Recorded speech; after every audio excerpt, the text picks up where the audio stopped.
Barrett-Jackson is more than an auction. It's where automotive legends live. Builders who've created works of art, iconic muscle cars, epic supercars, and tantalizing tributes. It's passion, it's power, it's history. It's Barrett-Jackson Scottsdale. So let the legends roll. Right now on the History Channel.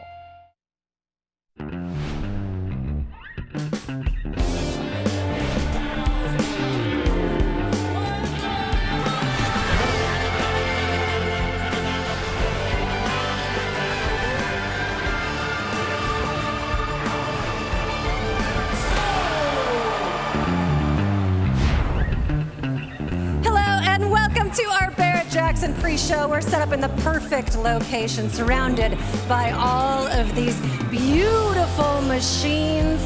Look at that. They are just shining and gleaming, ready for the block today. I'm April Rose, taking you through our half-hour pre-show, joined by Craig Jackson, CEO of Barrett-Jackson, and of course, oh my gosh, look who's here, Sir William Shatner. You are a national treasure. The crowd absolutely adores you. Now, you guys have a little bit of a history together. This isn't your first time selling a car. It's chapter 1 in our history book, yeah. Absolutely, This is, so Bill first brought 2 cars to Palm Beach. Right. He brought 1 last year to Scottsdale, and now here at the fall auction. But it's been an honor. He is a great guest, and we actually had the chance to go out and drive this car. Right, the car that you're selling is the 2011 Porsche Panamera. Yeah. And why are you letting it go? Because it sits in the garage. Right. You know, I take it out with some frequency, but not too far, not too long, because I have a love affair with my dogs. Understood. And you can't put dogs in the back seat. I mean, the leather would. So it sits in the garage while I use another car with the dogs fit in, because I want them with me. And the car sits there, and every time I look at it, I think, it's just sitting there. Right? It's time to move on. These Porsches need to be driven by somebody who loves them. Right. And I'm not driving it enough, so I'm selling a beautiful 11-year-old Porsche. Right. No, you have driven it, though, a lot. 40,000 miles. You've driven it cross-country, you were telling me. 37,000 miles. Let's get the numbers correct here. 37,000 miles. Yeah, close to 40,000 miles. Yes. Well, I found the car I wanted in Philadelphia.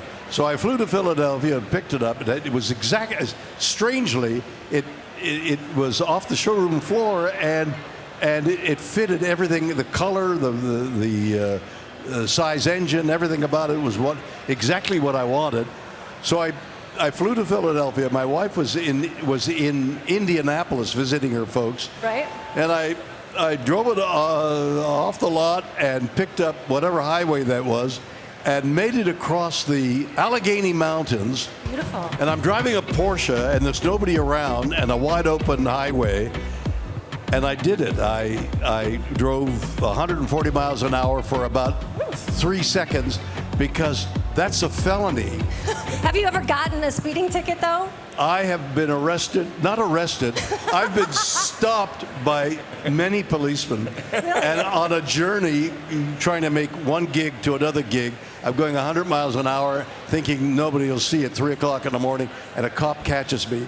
And he says, get in my front seat. He's going to examine me. And so he's sitting in his driver's seat. I open the door, the light hits me, and he says, oh, no shit, Shatner. I think that's what all of us No, would say. thank you very much, goodbye. And it happened twice more along that journey. Hilarious. No shit, Shatner. Hey, that's our new tagline right here. Now, Craig, it's great having William back here selling this car. What is the energy like when it's going across the block? I mean, it is explosive, I imagine. Well, it's great because the first auction in Palm Beach, when Bill was up there talking about the car, and we sort of hit a plateau, and we said, would you sign it to, well, if it would help. Very deadpan, and the whole audience cracked up.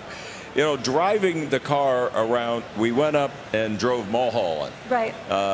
And then we found that beautiful place to park. Though? You gotta he let is. Me in. He knows where the little pedal on the right is, and to push it down, the car goes fast. And yeah, very good driver. Found a great place to park. Great story. We're standing there getting ready to do a photo shoot, and the TMZ van drives by, and everybody's like, "Hey, no shit, Shatner." There we go. That's perfect. He's back. All right, I got one last question for you. Okay, last question? It is. I know time is flying at warp speed right now. Last question. I got to get this right, though. Yeah. 79 episodes of Star Trek, 90 episodes of TJ Hooker, 100 of Boston Legal, 127 of Rescue 911. Last night aired the 100th episode of The Unexplained on History Channel. So the coincidence, thank you, the coincidence of being on your show, who's your show? On History. Your show? Yes. Their show. The 100th episode of The Unexplained. Perfect timing. Yeah, but incredible the passage of time. Yes. Yeah. Absolutely. I was very happy about that, and to be on the same channel, the History Channel, with your show is a wonderful coincidence. It is. Timing sometimes just works out because the stars align. Absolutely. That's right. And your next episode is coming out on Halloween, October 31st at 9 p.m. Eastern. Kind of a spooky night for it to be still playing. We love to see Listen it. So to you. You could do publicity for that show. Hey, that's what I'm doing right here for you. Maybe for Halloween, I'm going to dress up as you and just promote it all You're going to have a tough job disguising your beauty. Thank you. Craig, you're staying here. You're busy. You got to get your Panamera ready. Got to get her polished up, ready to cross the block. Thank you so much to our and audience. Stay tuned. Watch it sell live today. Absolutely. And coming up, we're going to dig into our incredible Super Saturday cars, from supercars to muscle cars and everything in between. So make sure you stick with us. We will be right back.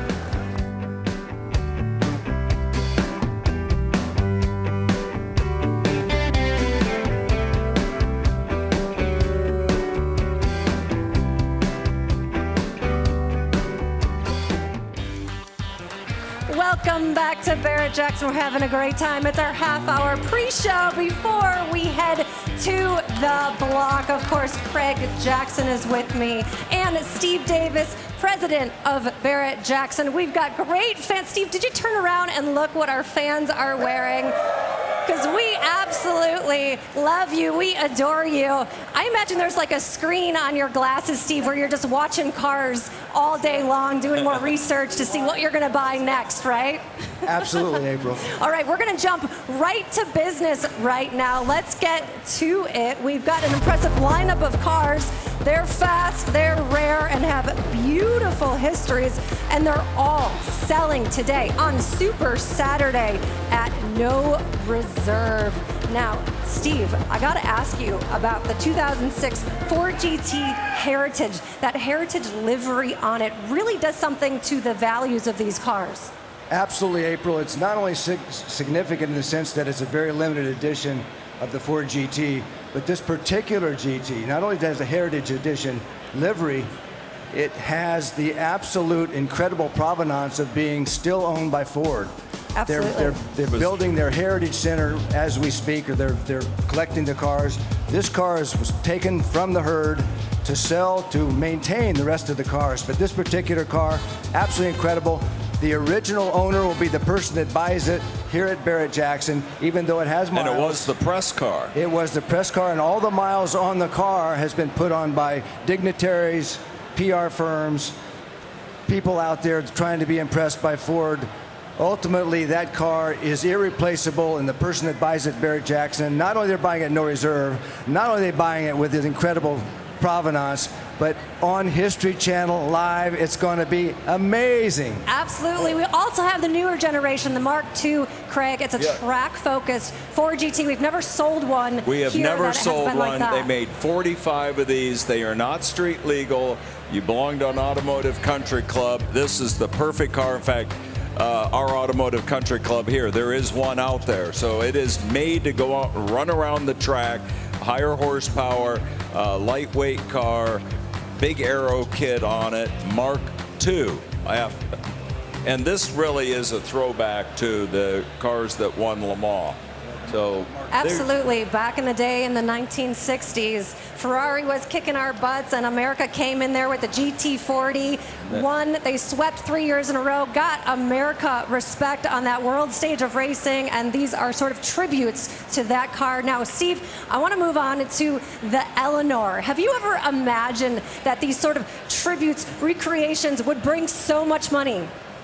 Absolutely is amazing. It's astounding to see what's happened to those. But when you think about it, one of the most iconic car films of all time. Right. Big stars, big excitement, and Eleanor was the star of that show. It's the star of our show. It's the star in everybody's garage that owns one. So it can't get any better than buying Eleanor. The franchise is absolutely amazing. This particular car we're selling, 25th anniversary. Who can believe Eleanor's been 25 years since we watched that on the big screen? But incredible car. Denise and Michael are very, very conscious of the brand. It's licensed. It's absolutely dialed in every way. It's a work of art. The only thing that you need to know is raise your hand and you can take it home. Right. Now, Craig, I got to ask you about the Devon Z Roadster. Yes. This is a beautiful hand-built machine. Take me through it because I've never seen anything like it. So it's a custom chassis. It's a carbon fiber body on an LS engine in it.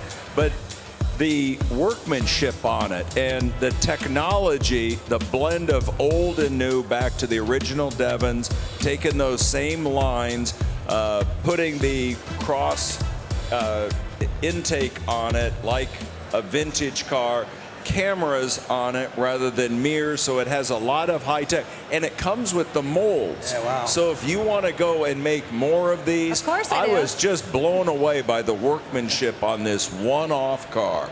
It's absolutely stunning. Thank you both for being here. Steve, we know you got to get back. You got a lot of work We both got to get back to the block. We've got the auction going on. Amazing crowd here. But Craig, you're staying with me because we've got one more special guest. And if you've watched any postseason baseball, you have seen him on the field. He's going to be joining us next, so stick around. More is coming your way.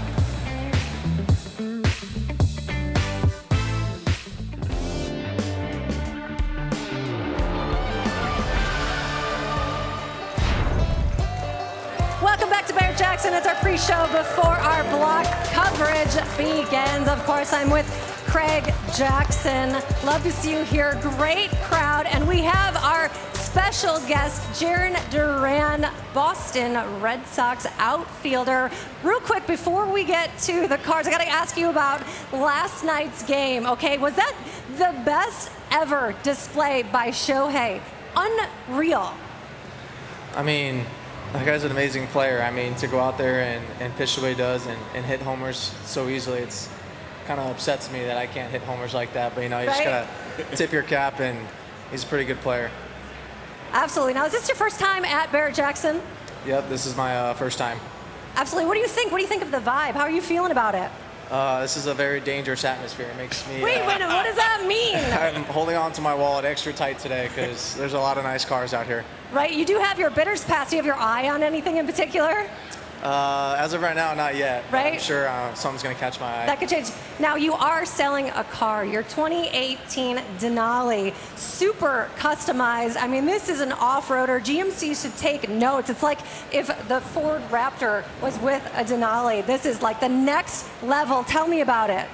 Yeah, I mean, it's a pretty sweet truck. I mean, shout out to Dirt King for making it so special. And I mean, I've taken it out to the deserts multiple times myself, and that thing handles the dirt like nothing. So, I mean, if you guys are looking to get something that's going to handle the desert pretty easily, it's definitely something to take. Right. Now, Craig, we got a lot of professional athletes with their trucks and cars here. Would you say there's sort of a specific car culture in that? There is, and I think part of having this big truck, but you drive it to training camp.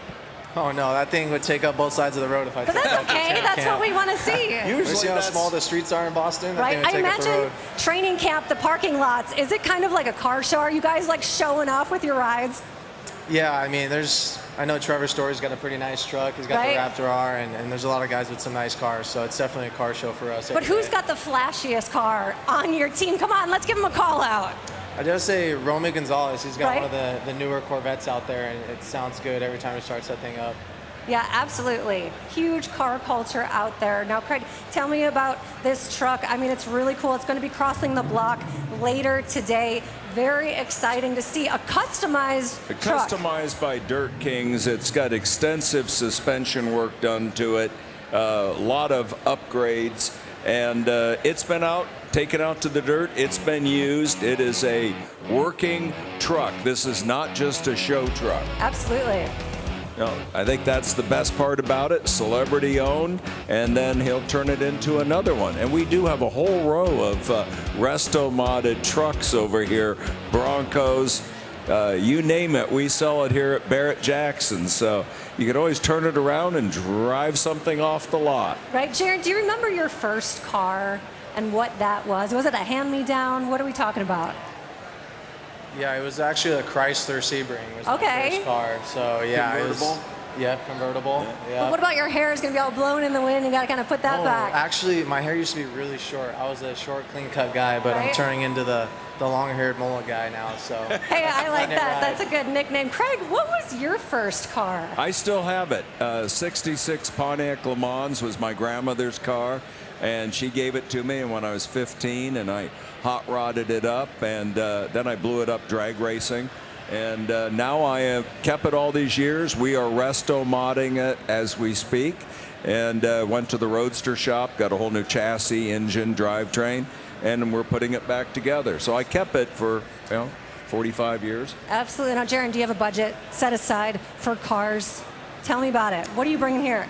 I mean, owning cars is getting to an expensive hobby. So, I just gotta make sure I keep playing good at baseball so I can keep buying cars for myself. That's my motto, is play good in baseball and I can spoil myself with a car or truck. Absolutely. Good luck, and thanks for joining us. We love watching you with the Red Sox. One last thing. If you are the successful bidder, you get a jersey, a ball, and a bat with it. Here they are. That's amazing. Thank you so much for being here, Craig. You got to get back to work. We do. We got to get back to the block. We got a great crowd with us. Thanks for joining us for our pre-show. Our live block coverage is next. Remember, drive safe, stay fast, above all, live long and prosper.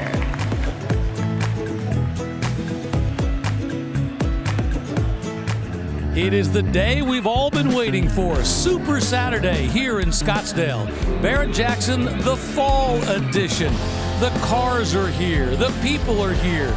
Most importantly, the excitement is here. So let's get straight to it, because up on the block right now is a 1969 Chevy C10 custom pickup truck. Boy, beautiful job here. Short bed, single cab, lowered, Nardo gray and Audi color. Gorgeous build, and away it goes. Yeah, great way to start the day. It's $79,000. And of course, it's an extreme range of vehicles that cross the block. Everything from pickup trucks to this thing, a 2011 Audi R8 Spider that's coming up on the block. For many of us, the first time seeing the Audi R8 was in the Iron Man film. Tony Stark pulled up in his silver one, and when they came out, I believe in 2008 or 9, they had a V8, same from Audi's 4.2-liter V8 you got in many cars. But a few years in, they started fitting it with the Lamborghini V10 since the shared platform. This one's been taken to an even crazier level with a twin turbo kit, so the power must be unreal. Originally, these were all coupes, and that meant you had that big V8 or V10 right behind your ear. Having it convertible top, I think, makes this a more enjoyable car. I agree. It's definitely been lowered as well with a little extra carbon fiber, the big wing, and this one has an automated manual transmission. So an E-gear system, you could get these as gated manuals as well or convert them.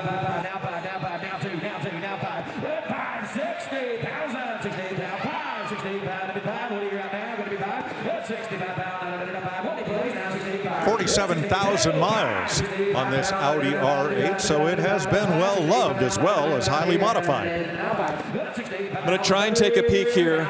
Oh yeah, you can get a look at some of this turbo aftermarket action going on as far as that insulation in gold to keep the air cool going in. And you can see 1,000 horsepower of these V10s with twin turbo kits. It's pretty impressive.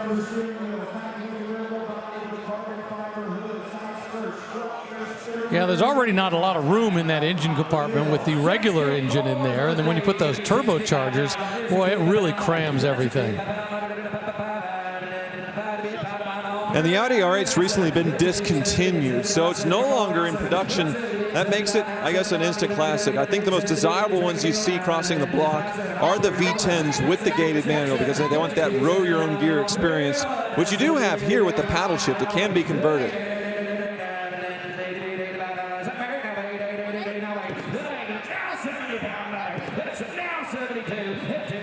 I remember I always find driving the Audi R8 kind of frustrating because it's capable of doing so much, sticking to the ground, cornering so well, and it's hard to really get it to those limits unless you're a true professional on a race course.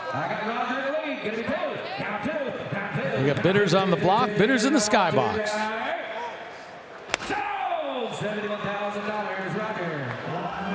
The way it goes, $71,000 for that Audi R8 Spider with 2 turbochargers and that V10 engine. 1961 Corvette, this one's special, a 283 cubic inch, 315 horsepower because it's a Fuelie. Yeah, fuel injection on the Corvette, also available on full-size Chevrolets, but in very, very limited numbers.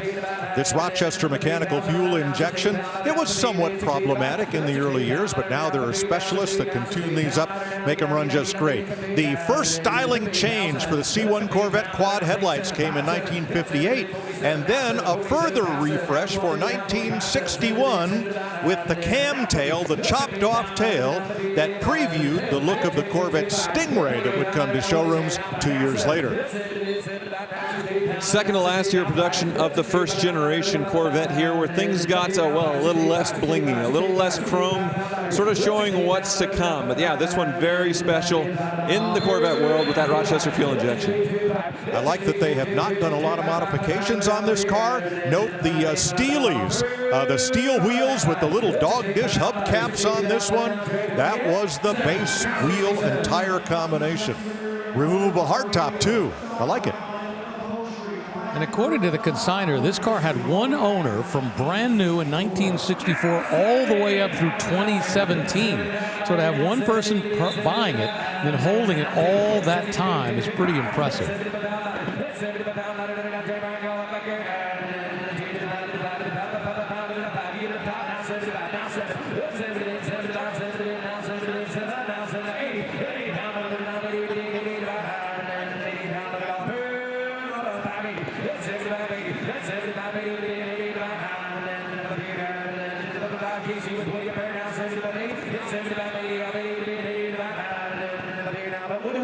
A floor-shifted 3-speed manual transmission was standard, even on Corvette. This has the optional 4-speed manual.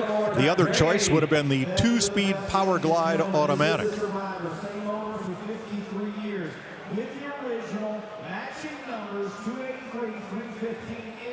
Still has the chrome around the cove, so you can do that nice 2-tone paint job, although this one is one pure color.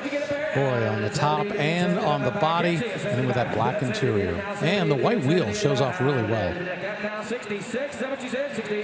You know, this car has an opening trunk. That persisted through 1962 and then went away. You can get an opening trunk on a Corvette for several decades after that.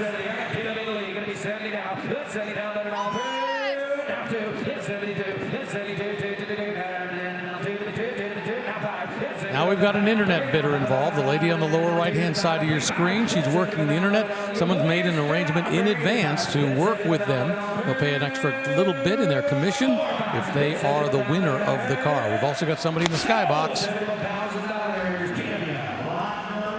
There it goes, $74,000. Like Brian Frank right there. And the Summit Racing Soul sticker goes on, and away it goes for $74,000. Right behind it, a 2024 GMC Hummer. Oh, this one has got a lot to talk about. It's an EV3X Custom Bandit Outlaw Edition, and this is the first one they built that looks like this. Well, this is definitely a never have I ever Burt Reynolds Trans Am from Smokey and the Bandit meets the GMC Hummer EV. Bandit Movie Cars in Florida does these conversions. A lot of cool gold stripes to go with the black. The Bandit theme, well, Hal Needham and Burt Reynolds had a NASCAR team back in the 80s. It was the Skull Bandit team, and that was their logo. Harry Gant was their most famous and winningest driver.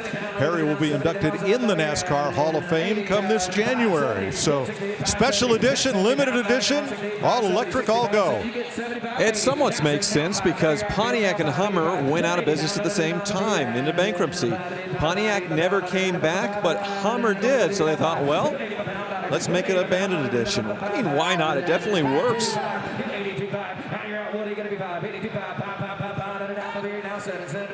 I like how they sort of did a tribute to the snowflake wheels on the Trans Am with the gold accents in the H logos and around the outside, all the pinstriping, and they even did a little bit of gold kisses inside with the trim like you would see in the special edition Trans Ams of the 1970s.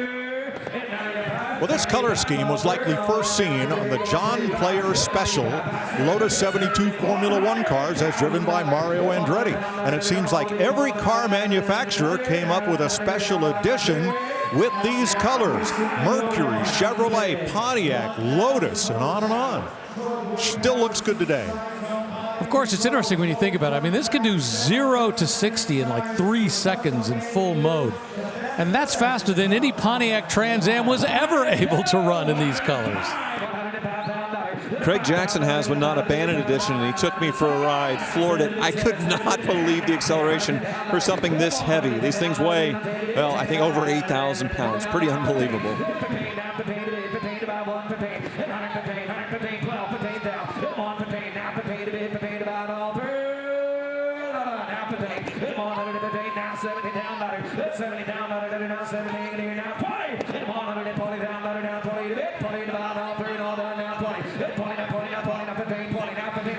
All right, Camille, the bidder assistant, working with the bidder, wanting to know, are you in, you out, you really want to go?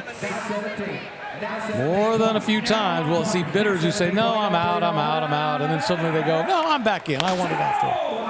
And that's exactly what he did, $117,000 for that 2024 GMC Hummer, the Bandit Outlaw Edition.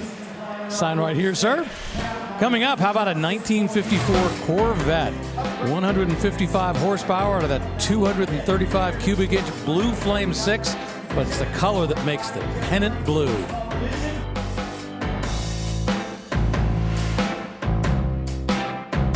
The Barrett-Jackson Scottsdale 2025 Fall Auction presented by Gila River Resorts and Casinos, and that is one long Cadillac.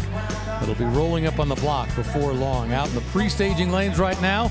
Meanwhile, up on the stage is a 1989 Chevy K5 Blazer.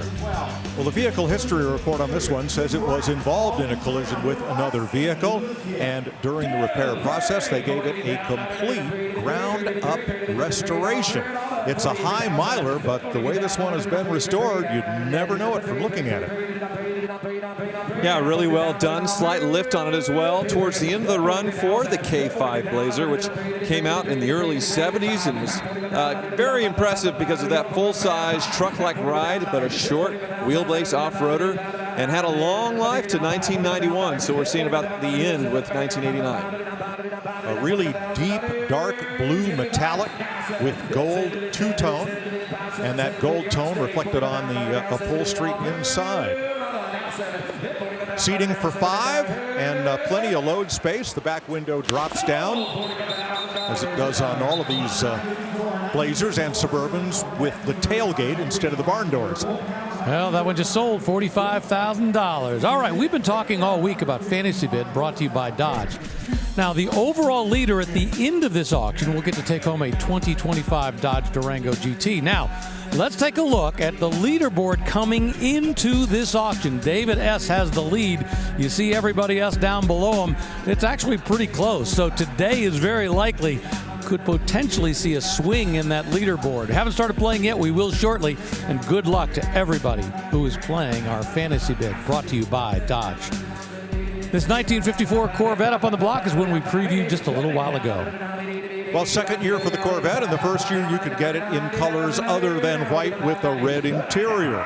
Here's the Chevrolet Blue Flame 6. This one's been treated to 3 one-barrel side draft carburetors. No power steering, no power brakes. Apparently somebody ordered this one just because they wanted to go fast.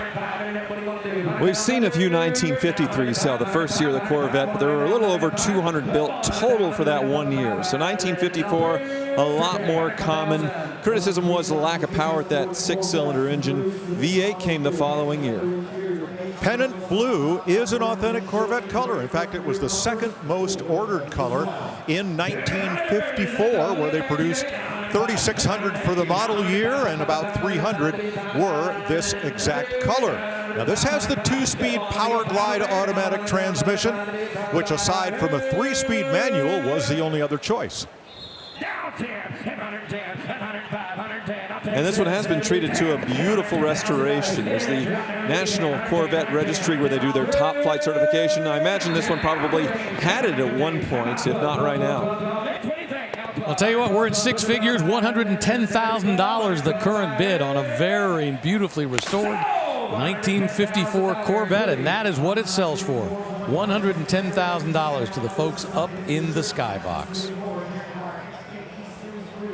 Well, out in the McGuire staging lanes, it is an absolutely beautiful day here in Arizona, and that's where all the cars come in and sit just before they head up onto the auction block. Last chance to shine them up a little bit, and if you're a potential buyer, your last chance to take one look at them before they come up onto the block. Here we've got a 1974 Jaguar XKE. This is a Series 3. Most importantly, it's a V12. Well, a funny thing happened to the E-Type from 1961 as it transformed into the 70s. It spent more time at the buffet table than it did in the gym. It got wider, it got added creature comforts, and it got that torquey V12 and the big bumper blocks on the front end. So with the exposed headlights and the V12, a very smooth running engine, but certainly not the sports car it was born a decade earlier. Yeah, the earlier the Jaguar E-Type, the bigger the number we normally see. But this one is very high quality. And I do think it's funny that they have the federally mandated impact bumper still on it, because you could remove them, take them off, but this is exactly how this Jag was born, and it's definitely restored to a very high quality.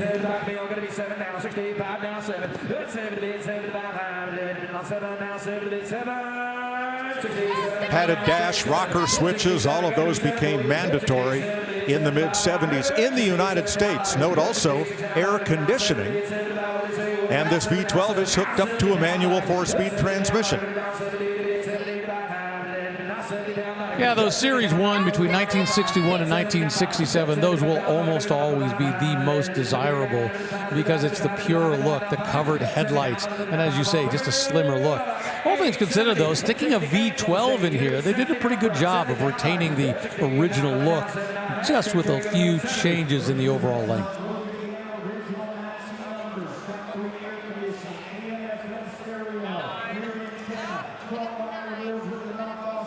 That exhaust certainly gives you a hint as well as far as how much is coming out when it comes to cylinders. But having air conditioning from the factory too, more refinements came with Jag to make them more comfortable cars so people could daily drive them. So I imagine sales went up.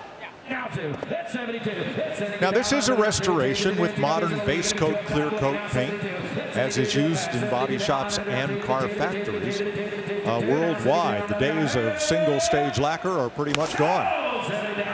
According to the consignor, it's been stored in a climate-controlled facility since 1975. And those two foes, they are the new owner for $70,000. Barrett-Jackson.com, the place to go to get the full list of cars that are crossing the block today. Or if you want to see the cars that have crossed over the past couple days, see what they sold for. Once again, just go to Barrett-Jackson.com. Ferrari time up on the block, a 2007 Ferrari F430 F1 Spider. The F430 is a beautiful car. They refined the 360, made it more reliable, less maintenance, and this one's been given quite the custom treatment with the body kit lowered to the ground, but still in that Rosso Corsa red with that beautiful Italian V8 right behind your head. One very Italian touch is to do the piping of the upholstery in a contrasting color. So red here with these caramel-colored seats. These are Daytona-style seats after the early 70s Ferrari 365 GTB4. And this intake recalls the Le Mans winning Ferrari mid-engine 250 and 275p prototypes of the early 60s. This one's been treated to a Ferrari Challenge grille in the rear and rear diffuser as well. And you have a window into the car's soul here. You don't have to pop the hood to see that glorious V8 engine, which was around 400 horsepower. And this one is ran by a paddle shift transmission, so you can work the gears electronically like you're an F1 driver. Great action here in the bidding. We got the kids on the block bidding against somebody down on the floor. We're over $150,000, and that makes this, so far, the #1 sale of the day on Super Saturday here at Barrett-Jackson, although we know the prices are going to go up.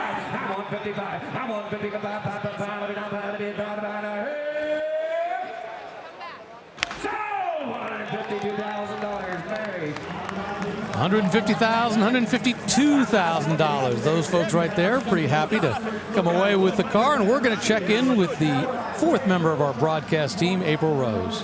Hey, Rick, I'm in the pre-staging lanes with Julian Carr, X-Game gold medal skier. And, you know, he's like, yeah, I got a couple world records. That is so impressive. Absolutely.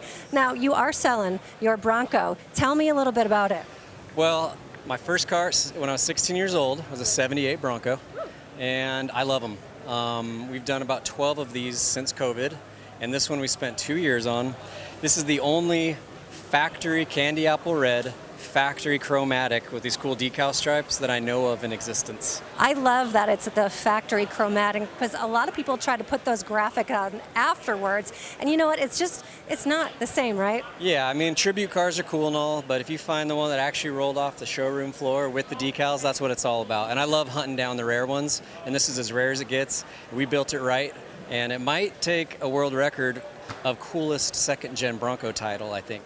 Okay, so you're a world record holder. You want your cars to be world record holders too. Did you do the work on this yourself? No, I have a buddy named Seth Miller. He runs Vivid Retro Customs, and they did an amazing job on it. I go down there and visit and wrench a little bit and learn from them.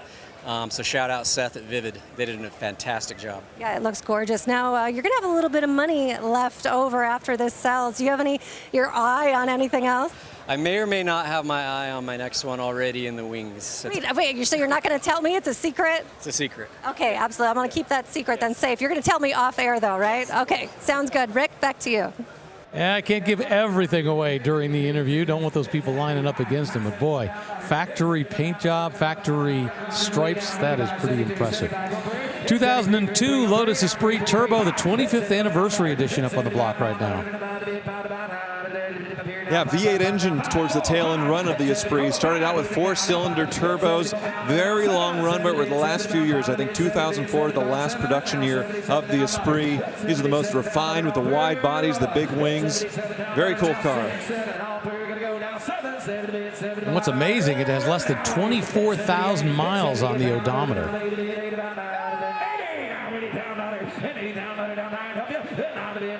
I think the most famous Lotus Esprit is the one in the Bond film with Roger Moore that becomes a submarine. They looked a lot more wedgy back then. It's interesting to see how that same design evolved over the decades and really looks modern for the 2000s. Wild interior with the yellow piping and the yellow stitching on black. Sold! $78,000, brother. $78,000 for that 2002 Lotus Esprit Turbo, the 25th anniversary edition, 350 horsepower coming out of that V8 engine.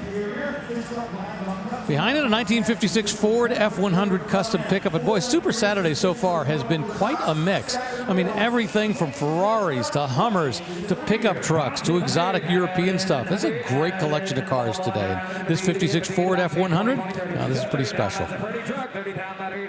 Independent front suspension instead of the straight axle it originally had. A Chevy LS engine swap with an overdrive transmission. Vintage air has been added. Bayer brakes. Some Mustang donated its much larger wheels and tires to this one. Side exhaust. Beautiful build. I agree. The side exit exhaust there in the running boards is a nice touch, but they retained the chrome bumpers, taillights, and the wood bed in all the right spots. So perfect mix of old and new. I don't think they went too far with this one to retain its originality, but customize it, upgrade in all the right ways. Woo, have a look inside. China gray on the outside belies this, oh my gosh, bright red interior. Wow.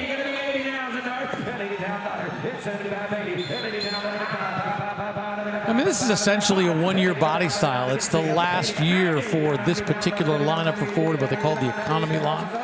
You know, they've got a more of a wrapped-around windshield appearance. Next year, they go in a different direction, but this is the end of the line and the highest styling point for this generation of Ford pickup truck. And a magnificent new build. If we get to six figures here, I will not be the least bit surprised. Yeah, I imagine those fenders were stretched out at least a few inches to fit those big rear wheels, and it's so good you can't even tell. Hammers down $87,000 for a 1956 Ford F100 Custom. China gray on the outside, 4-speed automatic transmission behind that great big engine. Let's go back into the 50s and stay there for a 1956 Chevy Nomad Custom wagon. Look at that beautiful GM two-tone down the side. That is a factory, bright red with what could be a tan or shoreline beige. Modern wheels, modern LS2 6-liter engine swap. So this Nomad has been all redone with a lot of modern conveniences. Yeah, they labeled it under the hood, the LS2, but they kind of backdated as far as the look with the cam covers to make it look somewhat vintage. And LS, obviously the engine of choice when you're doing a resto mod or a custom with these Nomads. And this one, yeah, dressed up very nicely. So most station wagons were 2 or 4 doors with access for everybody, and the Nomad began as a General Motors show car based on the Corvette. But everybody loved the 2-door hardtop body style and that sweeping, looks like it's going 100 miles an hour standing still roofline. So Chevrolet put it on its top-of-the-line station wagon beginning 1955.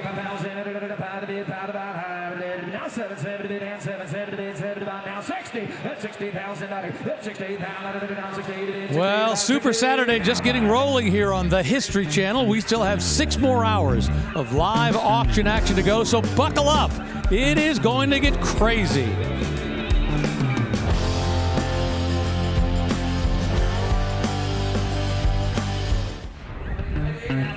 It is an absolutely beautiful day here in Arizona. Perfect for the Barrett-Jackson Collector's Car Auction. It's Super Saturday here at the Fall Edition in Scottsdale. Plenty of people on hand, plenty of cars on hand, and boy, plenty of excitement as well. I'm Rick DeBrule, along with Mike Joy and Tyler Hoover. Boy, we've already seen 4 cars cross the block for more than 6 figures so far. It's been a fun day, and the prices are only going up, as are the quality of the restorations and the rarity of the cars. We'll get to describe them for you in detail, and we may even have just a little generational argy-bargy here. It happens sometimes. You know a lot more about older stuff, and I love the exotics, most definitely. And they are well represented today in the salon, and they're all crossing the block, no reserve. Well, we just saw a Chevy Nomad that just crossed the block. It sold for $85,000 from 1956. Behind it, we've got a 1967 Camaro SS Custom. Boy, let's see what this will do up on the block. All right, first year for the Camaro. This has both the RS Rally Sport Hideaway headlight package and the SS Super Sport improved performance, but the original engine is long gone. Yeah, most definitely. Once again, we're seeing an LS treatment, but this one, well, backdated a little bit with those Edelbrock plastic covers over the valve covers, and still very easily identifiable as an LS. You can see added vintage air as well. But when you close the hood, other than the wheels and the upgraded brakes, you wouldn't know. Very stock. And that pretty much meets the definition of a resto mod, a car that has been restored to appear mostly original, but highly modified underneath to run, drive, and handle much more like a newer car. because let's face it, there isn't a 67 Camaro built that could keep up with what's rolling out of the factories these days. Even four-door sedans have better performance than what we were used to in the 60s. I agree, and I think it really works in sort of subdued factory-looking colors. Yeah, it's got a little more flake to it as far as the clear coat, modern clear coat, but green with the black vinyl top, black vinyl interior, and row your own gears with that manual transmission. Old school fun. Well, I was talking about the fact that we're closed in on all these $100,000 cars. This one's at $97,000, $98,000. Oh, so close. Note the taillight panel is blacked out. That was also a feature of that SS when you got the 396, the big block engine for 1967. 6 figures, here we are. Yeah, the 5th time. That gentleman right there has got to been in and out. We'll see if he can go the rest of the distance, trying to claim that $100,000 1967 Camaro Resto Mod. According to consignor, only 100 miles since this was completed. I see modern coilover suspension as well, because these early Camaros, they weren't known for their handling or braking, but this one upgraded in all the right points. I had to get down really low to see it. Well, congratulations to that guy. Worked hard to stay in it. $100,000, the final bid, making that our 5th 6-figure car of the day. We're going to stay in the Chevrolet world and stay in 1967, in fact. We're going to go to a Corvette, a big block. 427 cubic inches, 390 horsepower. So I was a senior in high school that year and spent a lot of time hanging around car dealerships and looking and longing and wishing and hoping. And I would go right past those Camaros, like the one that just sold, to settle on the big block Corvette in the showroom. That big Stinger hood only with the big block engine, not with the 350s. And this is the lowest performance version of the 427 in 67, 390 horsepower, 1 4-barrel carburetor. This has the replica center lock wheels. It has the side exhausts that were legal in most but not all states. Side pipe exhaust as well, as you can see, and this one's been restored to such a high level that the NCRS gave it its top flight award, National Corvette Restorers Society, which is all important if you're bringing it to Barrett-Jackson auction. They want to see that certificate. Now you can see it on the lights, but the expert said this one is the best of the best.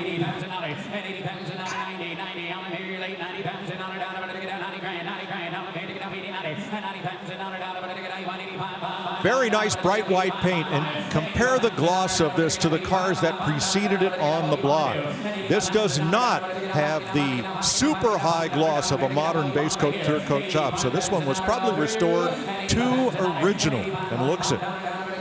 Great appearance.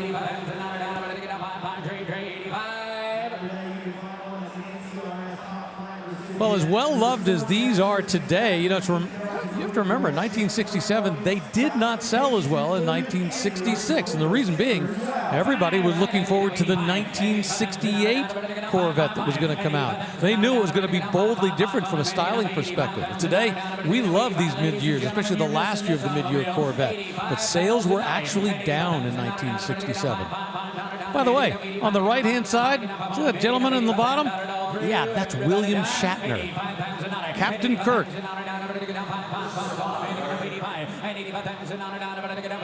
Now, the only thing maybe holding this back, it doesn't look like it is a numbers matching 427, and not the higher horsepower versions, but still a very special Corvette. It is a 4-speed car, and that's what's helped propel it here to $87,000 bid.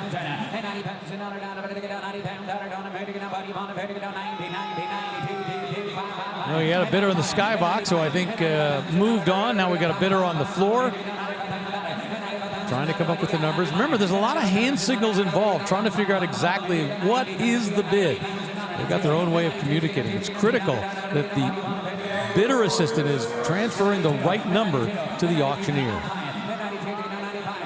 And those Corvette judges, they are picky. You know, the numbers have to be stamped even on the radiator hoses. You have to have the correct single-use clamps on those hoses, and this one does. They look for Phillips head screws instead of slotted ones in the right places. There's so much that goes into judging these cars if you're trying to present them as they were originally.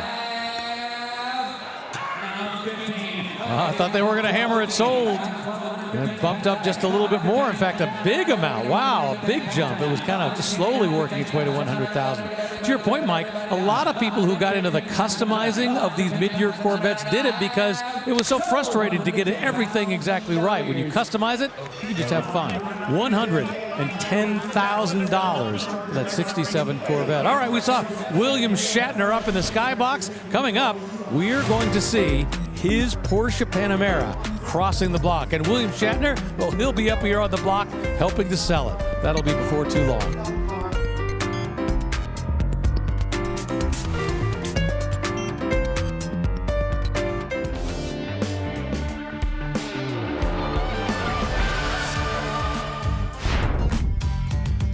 Great day here in Arizona. It's been great weather most of the week. In the 70s, low 80s, everything you would want when you're coming here to Barrett-Jackson to enjoy all of the cars that are under the tents. And of course, some of the other stuff as well. Check this out. A Harley Davidson that's going to be sold in just a little bit to benefit Tunnels and Towers, a great cause. Built by renowned bike builder Paul Cox. He teamed up with the Mohawk Group, and this is called the Hot and Heavy Chopper. One-of-a-kind motorcycle. Once again, it's going to be sold to benefit Tunnels to Towers. Meanwhile, we got a 1959 Cadillac Series 62 convertible up on the block. Well, the epitome of big fin styling and overdoing it. You know how many of those little billets there are in that grill? 125. And you could count all of the Cadillac crests on this car, both inside and out, but it would take a while to do so. But oh, those fins and those bullet taillights that have since been seen on just about every kind of hot rod. Yes, these are the tallest fins ever in Detroit and the most pointy. It's a good thing they face rearward, not forward.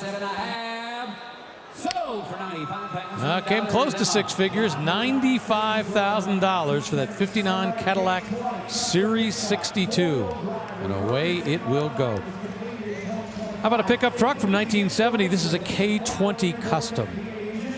Well, the K indicates four-wheel drive, and the 20 series are the 3/4-ton pickups. The base would be the 10 series or the half-ton pickups. Very nice, bright, marina-looking blue, or Mulsanne blue, perhaps. Upgraded engine, an LS swap under the hood, as we have come to expect. Dual circuit power brakes along with this one. A lot of bright, gleaming chrome. Yeah, that seems to be the minimum equipment you need to do to have a successful resto mod or custom cell Barrett-Jackson, especially a truck, the lift, the LS, but then it's the details that really put them over the top, and this one certainly has. You can see that undercarriage mint, the two-tone paint, amazing, and yeah, this one even the Cheyenne package added to it for the fancier interior. The Cheyenne package got you some appliques here along the side, got you an upgraded interior as well. Now this one has a bench seat, automatic transmission with column shift, and on that floor shift, that is for the four-wheel drive. Beautiful factory two-tone, bright blue, metallic, and white. Beautiful build. I do like that it still has the spray-in bed liner to where you can actually use it for a truck. You're paying $100 grand or more for it. Why not have the ability to still haul something home? Oh, we got a bidder over the internet. We got a bidder down on the floor, both duking it out. Oh, now the skybox is joined in.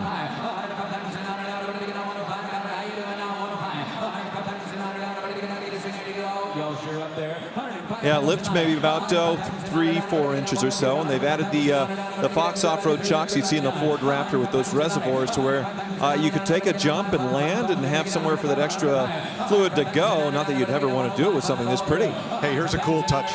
Get a look at this bench seat, and look where they put the cup holders. Wasn't room for them off the dash, so they just put them in the middle of the seat. Okay.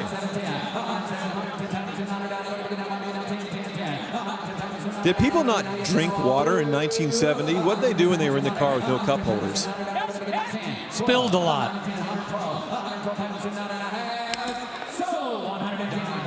$110,000 for that 1970 Chevy K20 Custom. All right, coming up, Something completely different, a 2006 Ferrari 612 Scaglietti. This one is a very special one.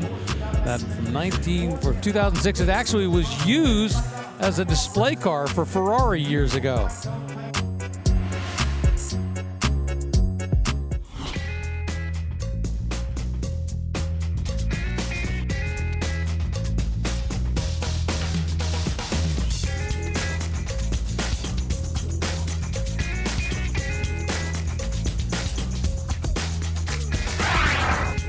So many awesome cars here at Barrett-Jackson, the fall edition in Scottsdale, like this 1949 Chevy 3100 5-window custom, currently bid at $82,000. Well, they never came out of the factory like this. This gleaming, deep burgundy paint and the pale wood just gives this a look that is unbelievable.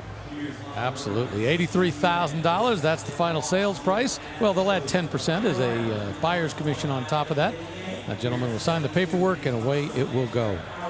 1972 De Tomaso Pantera, and this is going to be the first of our fantasy bid cars that will be rolling across the block. And this one, boy, I tell you, it looks absolutely spectacular up on the block.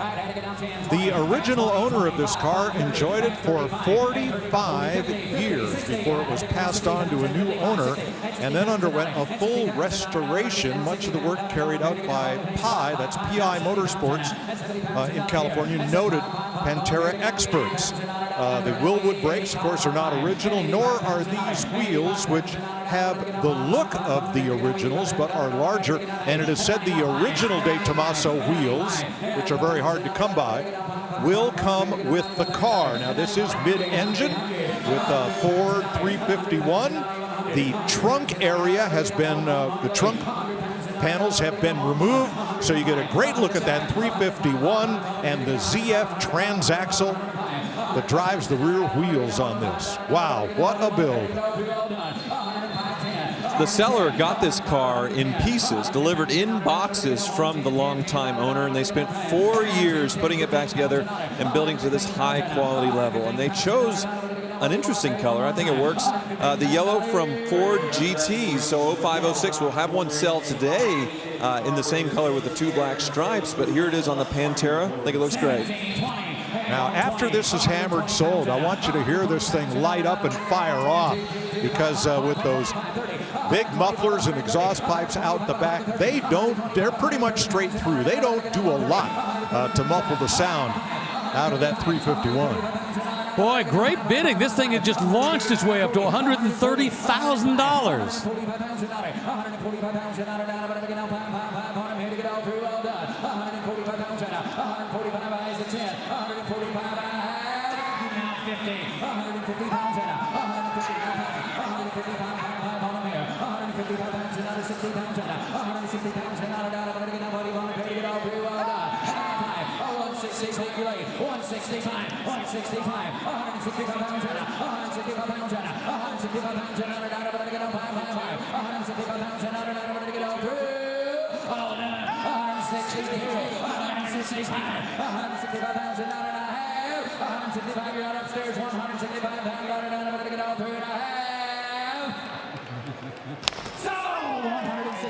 Well, that gentleman there put in an extra $2,000, and that's all it took. $162,000 for that absolutely spectacular 1972 De Tomaso Pantera. Was that your prediction for the fantasy bid? I hope so. We've got more fantasy bid cars coming up to cross the block pretty soon. Let's check in with April Rose.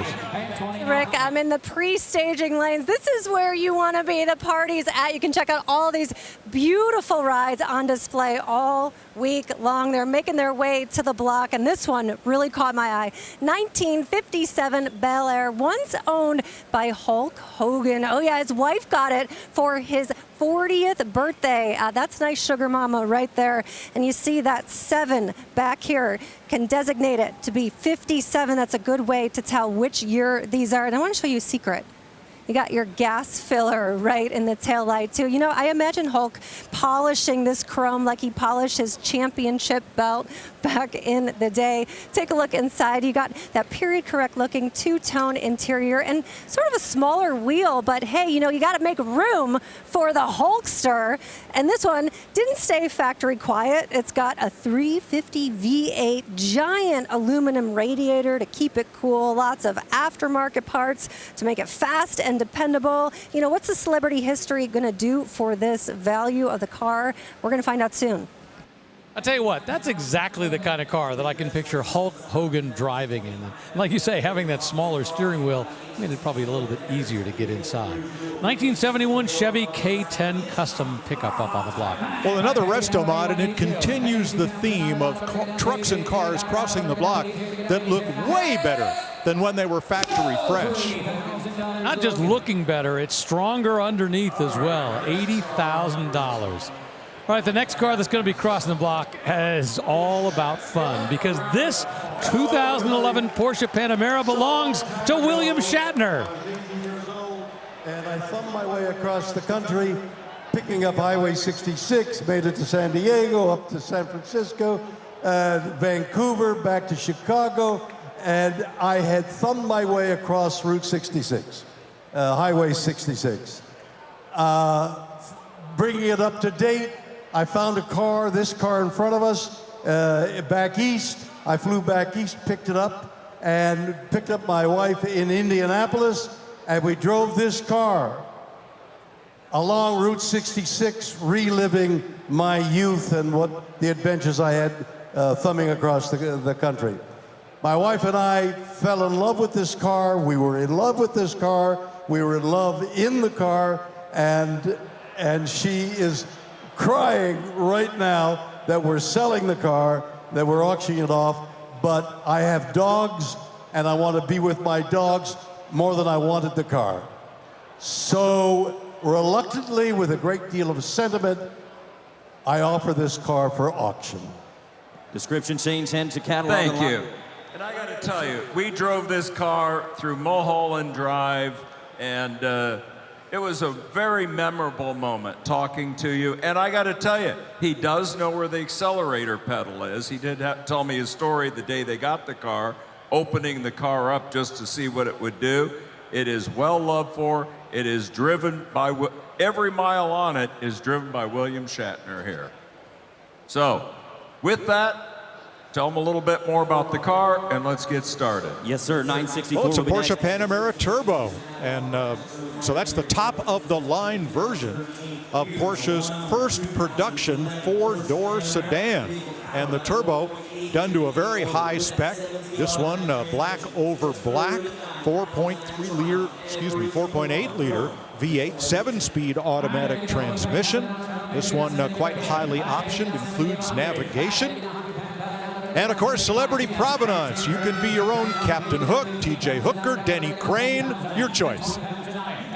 Yep, a legend up on stage with us with a legendary career at 94 years old, still getting around in every bit of that swagger that he had back on the Star Trek set in the 1960s. And the Panamera Turbo, good match for him. 500 horsepower, PDK transmission. Mike, you see the wing? Yeah, this is the rear wing. It is in two pieces, and it comes up to about here, then goes together and operates. Plenty of trunk room in these great family cars. And as the Turbo, absolute top of the line. Opportunity. 40, I had to get down 36, to get down 40, and 37 to get down 40, and 40 pounds. So these do have the PDK transmission from Porsche, the lightning fast dual clutch with that twin turbo V8. These things are rocket ships. Yeah, they're bigger sedans, not as desirable as the 911 to a lot of people, but they have every bit of the performance. And 40,000, and 40,000 out of down, to get down through, and 40,000 out, and 40,000 out of down, to get down 38, 88, now 40, and 38, now 40, and 38 to get down 40, and 38, now 40. I'm on the stage, right, had to get down 38 to get down 40,000, and 40,000 out of down, to get down 38. I just bid. I blacked out and bid. Uh-oh. Okay. Oh, that was a fanboy bid if I ever saw one. I mean, I just blacked out. I had to bid once. Well, now, people at home have to understand that Tyler is one of the biggest Star Trek groupies around. 41.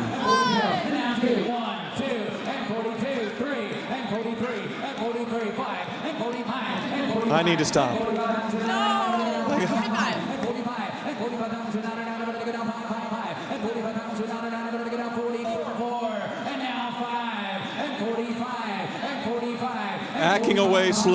Backing away slowly from the block.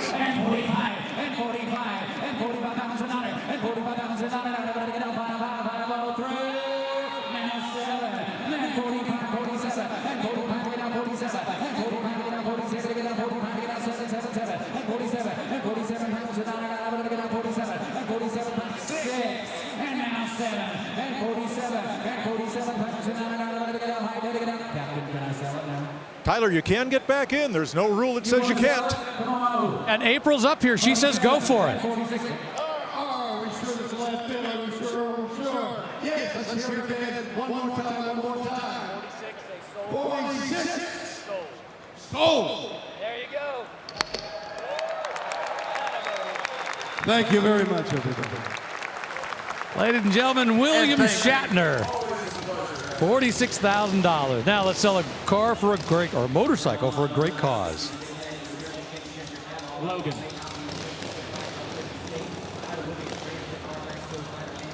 I-19 of 2007. Here's a 2006 Ferrari 612 Tagliafico. This is the third.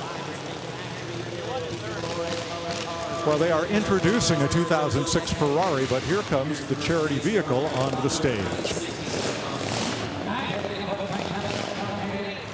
Yeah, in this case, it's a 1966 Harley-Davidson FLH Custom. And once again, Tunnels to Towers is the cause it will be sold for. We started off this project to do two things. Somehow tie into this new product line for the Mohawk Group, and at the same time, have it do some good for Tunnel to Towers. It is our responsibility as Americans to give back to those who have given so much to us. You can't not be super proud of what it represents and what it's going to do. The excitement of the fact that hopefully it's going to do some good for a lot of people is just incredible. So here we have Dave Duncan tell you a little bit about the bike, and then Brad tell you a little bit more about Tunnels to Towers, one of our favorite charities here at Barrett-Jackson. All right, thank you everybody. I represent Mohawk Industries. We're the largest flooring producer in the world. We are all about design, performance, and purpose. And this bike, which is a great specimen from the custom builder of Paul Cox, is all about design and performance, that I promise you. But why we are here is all about purpose. We've been a contributor to Tunnel to Towers since the very, very beginning. It's very near and dear to our hearts, and we want you to bid big. Brad, please. First of all, thank you to the generosity of Mohawk. Brad Blakeman, he is on the board of Tunnels to Towers. We've spent a lot of time together with Frank Stiller, and we love this charity. Tell us what we're going to do with the money. Well, thank you so much. Because of your generosity and the generosity of the American people, right now, today, we'll be able to pay off more mortgages for fallen first responders and military that leave behind minor children. We pay off the mortgage before their loved one is buried. Because of your generosity today, we're going to build more smart homes for our critically injured, military and first responders who are injured in the line of duty. And because of your generosity today, no American hero from our military is going to sleep on the streets of America. We're building veterans villages all over the country, and if Craig Jackson and Dave and I and Frank Stiller won't live there, we're not putting our heroes there. They live in comfort and dignity with wraparound services. Bid high on this machine and help our heroes. All right, Joseph. Here we go. I had to get down 45, and have it down, had to get down 70, get right, had to get down 200. I had to get down 70, get 10,000, 20, and 20,000, and 20,000, Harley Davidson started building motorcycles in 1903. The best known name in motorcycles, and this is one of their legends, one of the best series from 65 to 69. This one customized by renowned bike builder Paul Cox. to take it to an already insane level. But yeah, you get sort of that easy rider looking treatment with this thing. It looks fantastic.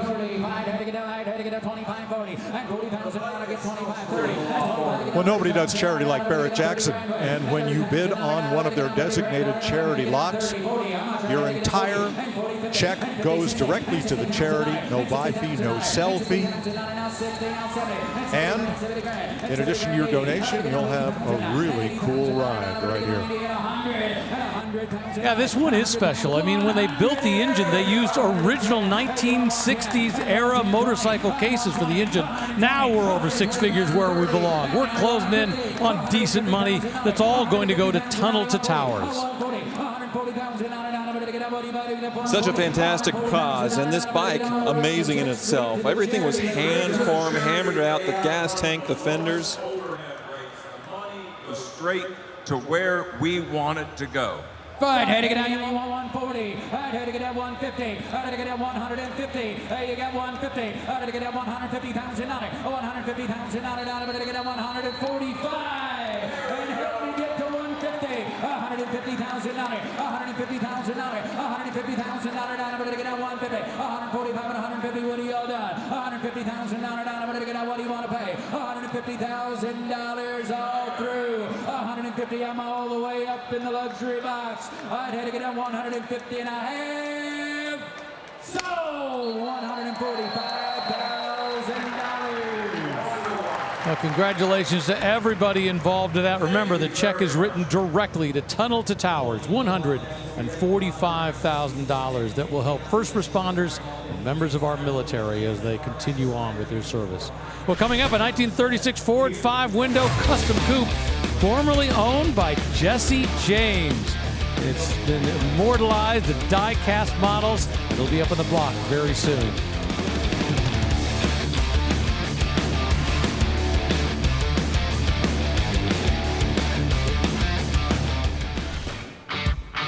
Well, moments ago here at Barrett-Jackson, this 2006 Ferrari 612 Scaglietti Bicolore, basically a two-toner. This sold here at Barrett-Jackson for $107,000. We previewed that a little while ago, so we want to make sure you knew how it sold. $150,000 for the 67 Pontiac GTO, a custom coupe. Boy, that makes it overall the number 3 sale of the auction so far. Actually, number 4 and number 3 on the day. And from one GTO to another, from that 67 to a 1969. Well, they only built 74 of these in 1969. That is Ram Air 3 Judge convertibles. It looks like Hugger Orange, but don't you dare call it that, because in the Pontiac palette, it is it Carousel Red? Yes, Carousel Red. Hugger Orange in Chevy terms, but same thing. But yeah, this is the Judge, the ultimate expression of the GTO. Sorry, I was listening to that Camd LS back there and had it on for a minute as it left the block. But yeah, we saw very modified, and now here is a very stock GTO Judge, 400 cubic inch V8 in the right colors with the wing and that hood-mounted tachometer. Well, this one was built as a Ram Air 3, 366 horsepower now, because the engine has been upgraded to Ram Air 4 specification, so no harm there. Endura bumper in the front and no hideaway headlights, which means perhaps this spent its early years in the snow belt, where people were worried if those headlight doors would open and close in freezing weather. You saved a little money by doing it this way. Not that it much mattered. This was all about go power. There's that Ram Air right here, the Ram Air, what we're talking about, and that little bump there for the tachometer to just add some fun to this GTO, what they did from the factory. I think this is a great spec, being the convertible in this color. Just great. Yeah, in many ways, this pretty much is the ultimate. The Carousel Red, the Judge, which was only available or started being available this year moving forward. And it just sold here at Barrett-Jackson. That gentleman right there, congratulations. And the Summit Racing Sold sticker goes on, and away it goes for $75,000. He is the man. Julian Carr Those of you who follow the X Games got to know who this guy is. An elite athlete's been featured in 8 Warren Miller films, boasts 2 world records, an X Games gold medal, and a George Mallory Lifetime Achievement Award. But he's also a car guy. Julian, tell us a little bit, why did you think this Bronco is so special to you and why it's so special to anybody that's going to buy it? Thanks. So grateful to be here. I love second gen Broncos. My first truck, 16 years old, 78 Bronco. This is the only factory candy apple red, factory chromatic freewheeler that I know of that I've ever seen. We built it right. It might take the title of the world's coolest second gen Bronco. So grateful to be here. Thank you. It is lot number 969.1. It is custom. So this one has a 5-liter Coyote swap. It has those just beautiful fade graphics that Ford put on a lot of their Broncos. When you see this on white, it really stands out, but it's cool against the red as well. What a beautiful build. Yeah, it lives up to the hype as far as what he's saying with the best second-gen Bronco. And yeah, it looks great with the graphics. The interior is pretty wild as well. Take a look inside. Sort of the correct period, but in those colors to match. Yeah, that is factory plaid. It seems everybody from Ford to Triumph in England was putting plaid interiors in their cars in the late 1970s, weren't they?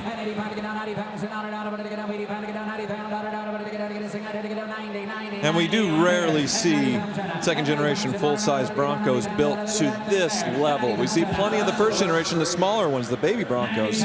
But with a 5-liter Coyote, the lift, the right suspension, and then the high-quality finish as far as the restoration paint, I agree, this seems really nice. Well, and so do at least 2 bidders. They brought this to $85,000 and still counting. The roof is fiberglass. The rest of the body is steel, and that roof, well, on some of these is removable, although that's not an easy task. You wouldn't want to be doing it every day. I wouldn't call it a convertible, but a steel body fiberglass top. You know, the window still goes up and down into the tailgate. And if you were listening when April Rose was interviewing Julian Carr, he was talking about the fact that, he looked long and hard to find this vehicle because this originally was, a vehicle that came with this stripe setup on it, the chromatic stripes. So now he's been able to restore it to its original glory. And even better than its original glory. Internet bidder involved, closing in on 6 figures.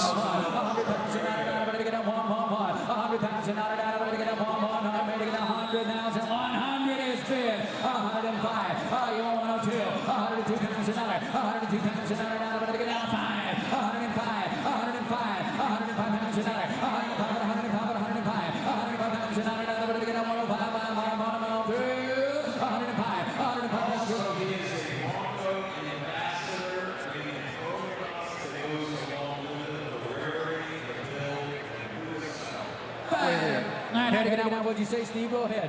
I had to get 105 pounds an hour.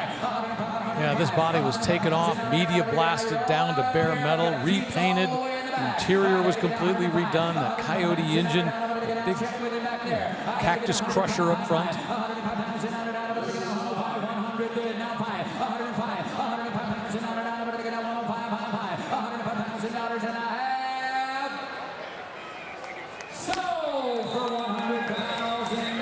Away it goes, $100,000 to that gentleman right there up in the skybox for that 1979 Ford Bronco Custom SUV. Coming up, we're going to see a 2025 Ford Shelby Super Snake. Now, this is number 57 of only 300 limited production units that were built for the U.S. market, 830 horsepower.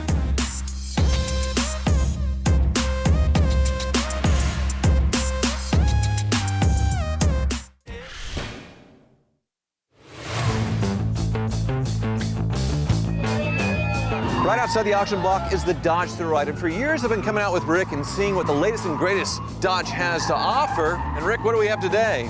We got the all-new Dodge Charger 6-pack. It's got the twin-turbo Hurricane motor making 550 horses. Wow, and Peel Out Orange. Peel Out Orange. Great name for this. Perfect color. You want to do a burnout? Whoa! 6-pack Hurricane motor, twin-turbo. Whoa, and there's the boost. Wow, isn't that man kicks it like that. It's like a big lady that knows how to dance here. Wow. Definitely a thrill ride. Thanks, Rick.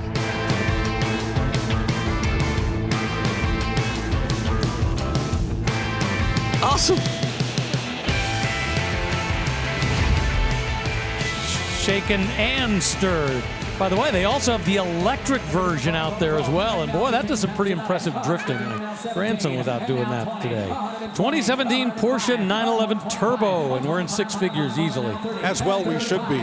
This one does have the PDK, not the 6-speed. It wears BBS aftermarket wheels, and look at these. The spokes and the hubs are relieved for lightweight. To me, these are about the most beautiful forged wheels on the market. GT silver, black wraparound bucket seats, and it's turbocharged. Oh yeah.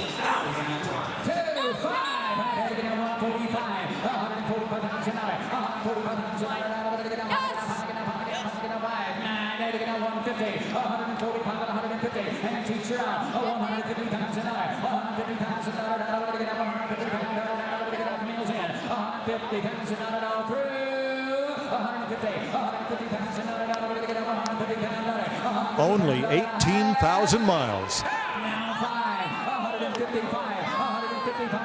I thought they had it, and then another bid came in. We're at 150. You want to go up? You want to go up? Think about it. Your last chance.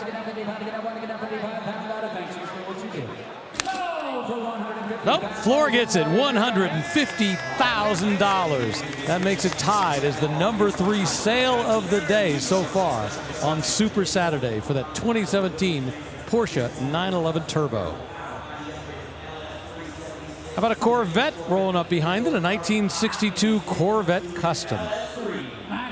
You might call this over-restored. It wears modern base coat, clear coat paint, much larger forged wheels than it was born with, and an LS3 engine. I guess about all that it shares with the original Corvette small block V8 is it has 8 cylinders and the 4-inch bore spacing.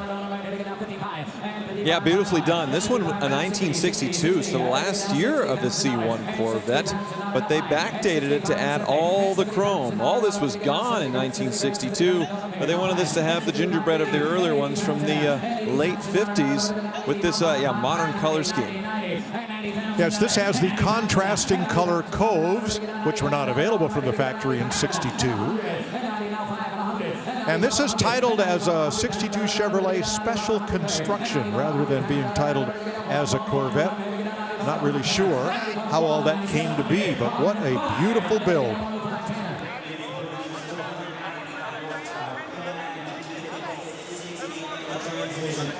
Yeah, upgraded LS3 under the hood, so the modern Corvette engine, but a 6-speed manual so you can row your own gears. So I definitely like that. But the suspension all sourced from a C4 Corvette, so a lot of stuff borrowed from future Corvettes in the C1. And that is why it's titled as a special construction, because when a car does not retain its original frame, what is its DNA other than the little VIN tag that is riveted to that frame? So that explains the mystery.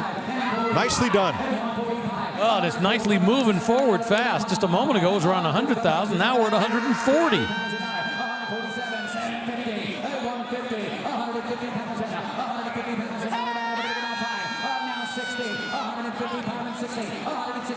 A lot of money, but even so, could you build it for this? I think that would be a tall order. Well, it is now the number 1 sale of the auction so far, and it's still going.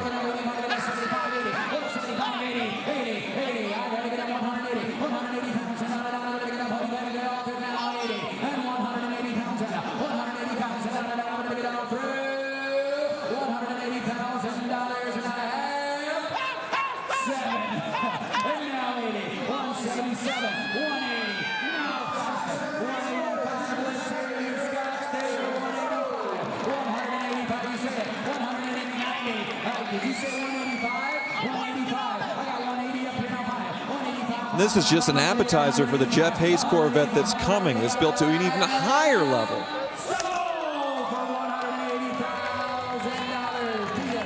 $180,000 and a kiss for that 1962 Corvette Custom.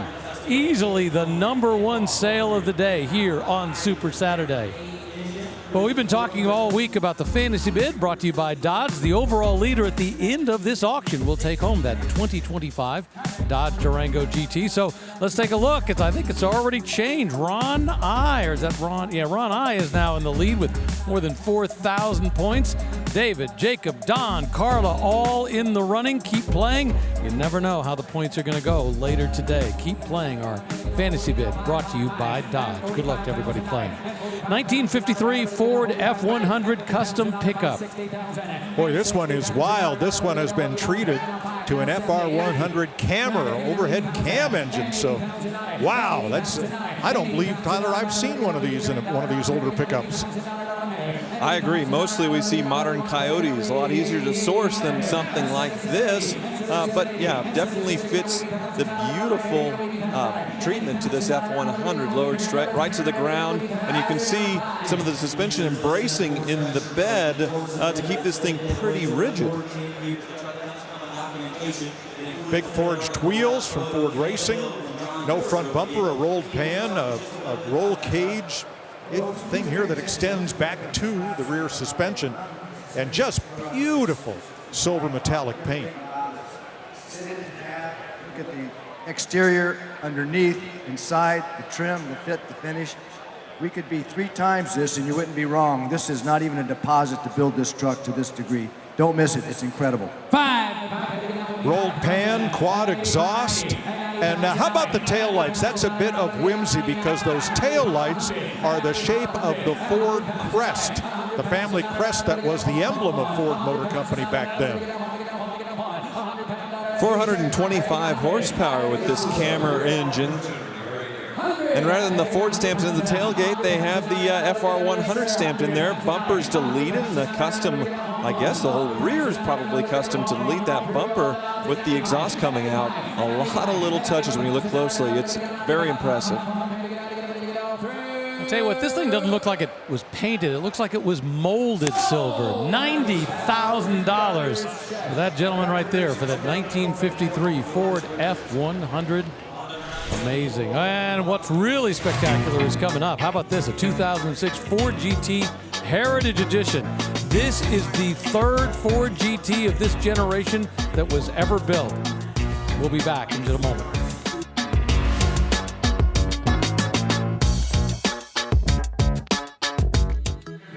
Welcome back to the Barrett-Jackson Scottsdale 2025 Fall Auction presented by Gila River Resorts and Casinos.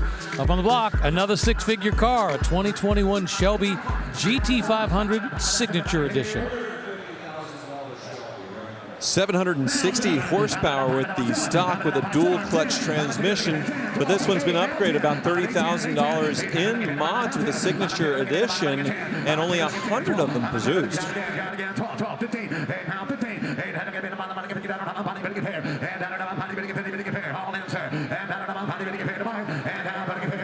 This one doesn't have the carbon fiber track package, but it does have the big carbon fiber wing, roll cage, rear seat delete, so you can go to the track and have some fun with this thing.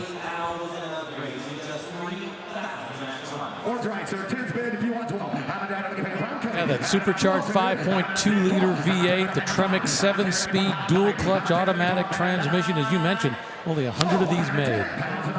$110,000 ties it as the number 10 sale of the day so far here at Barrett-Jackson. We're going to stay in the Ford world, but move back quite a few decades to 1936 for a Ford 5-window custom coupe that was formerly owned by Jesse James, the TV personality and customizer. And from 2 blocks away, you can see what a beautiful custom this is with the drop top and with the bespoke grille. Very unlike most 36s, and just that deep, deep plum candy paint. Gorgeous. I agree, and Jesse James, a master fabricator. It's interesting to see how he reimagines his cars. So this one, that grille is shrunk quite a bit. Still all the height, but much narrower. You see his shop, the sticker on the side there in the fender, West Coast Choppers. So he's a bike builder, but also a car builder. This one chops beautifully, and you can see there's a lot going on with the paint.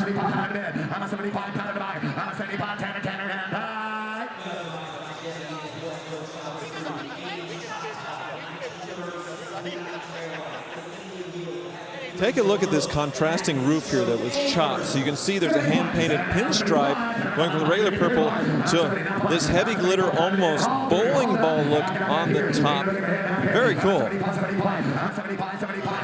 The tail lights were described as being from a 1936 Bugatti. So the bumper, rear bumper, has been completely drilled out and then chrome. 4X exhaust. A lot of really unbelievable details here. This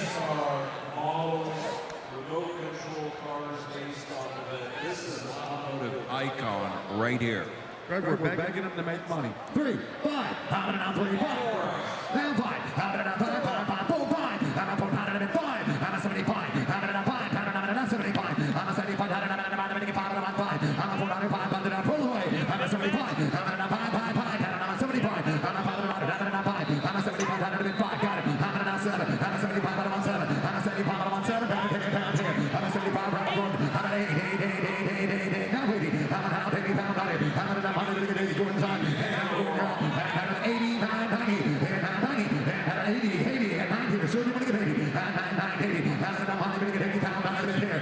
yes sir, 9, get 80, 9, 80, yes sir, 9, you say 5, and so now I've got 79 and 2, 5, 80, now here, now 1, and Rama going 80, sir, you gotta be 1, hammer is on, I'm an 80, now 1, I'm a 2, I'm a 2, I'm a 2, I'm a 2, I'm a 2, I'm a 2, I'm a 2, I'm a 2, I'm a 2, Very wild treatment to that rear bumper drilled out. That's the Jesse James. All the little touches that you'll do just to show how good your work is. And then this old style exhaust out the center. 350 cubic inch Chevy V8 on this one.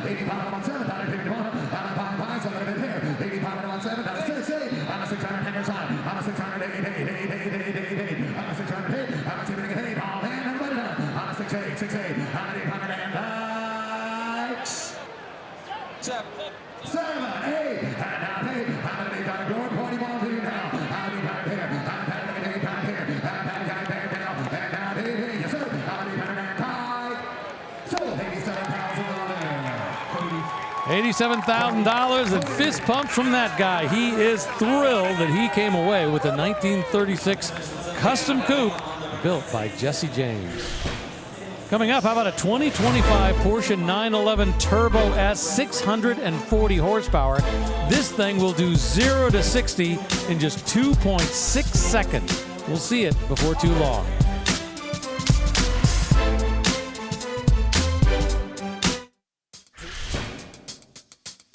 Well, moments ago, a 1957 Corvette Custom got everybody's attention. It's a resto mod with a GMLST engine, tuxedo black, beautifully redone suspension. It's sold for $265,000, and that is easily, far and away, the #1 sale of the day. Although up in the block now, we just saw a 2019 ZR1 sell for $165,000 as the #3 sale of the day. Big money all day long on Super Saturday here at Barrett-Jackson. Right now, we got a 1970 Mercury Cyclone spoiler SCJ. Well, SCJ stands for Super Cobra Jet. That refers to the power plant. The Cyclone was Mercury's mid-size car, cousin to the Ford Torino, and the spoiler was their version of the car with some enhancements for NASCAR racing.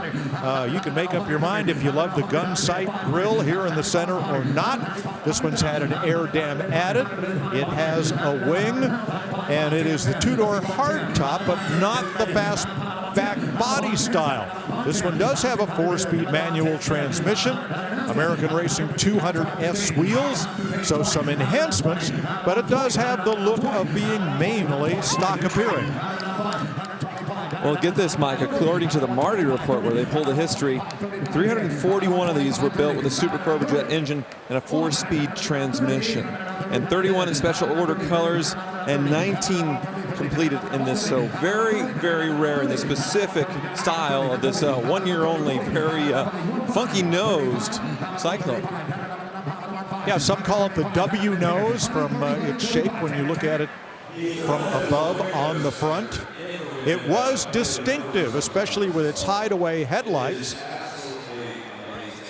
That were added to it we call Day 1 under the hood. The interior, the originality on this car is superb. 2.5, and now 5, and now 5, I'm 135, I'm now 2.7. Yeah, it is pretty amazing to look at this and realize this is a 1970 car with less than 5,000 miles on it. All that paint original, what they call day one upgrades, the kind of things that were done when it was new. Yeah, window sticker still attached to the side here, and the drag pack would have cost you $143. So pretty expensive there, but the most expensive option looks like, well, power disc brakes were only $64. One of the options is $212. I'm having trouble seeing it as this car moves across. Now 60, and now 60, I'm at 60, I'm at 60, I'm at 60, now 5, I'm at 5 by 9, and I'm going to get paid. Am I reading this right that the AM/FM stereo would be $212? Yeah, you could get an AM or an AM/FM radio, but stereo added a whole bunch more complications back then in 1971. And I'll tell you, for a mid-size Ford, we are through the roof at $163,000.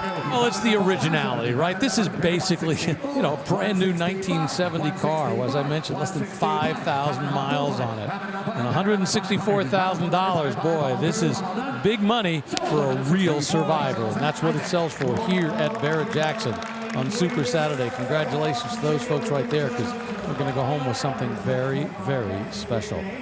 Coming up, we're going to see a 2021 Ford GT, but this one is very different. It's a Mark II. This one used only on the track. In fact, it's all been calibrated, the suspension, the engine, strictly for racing. We'll be back.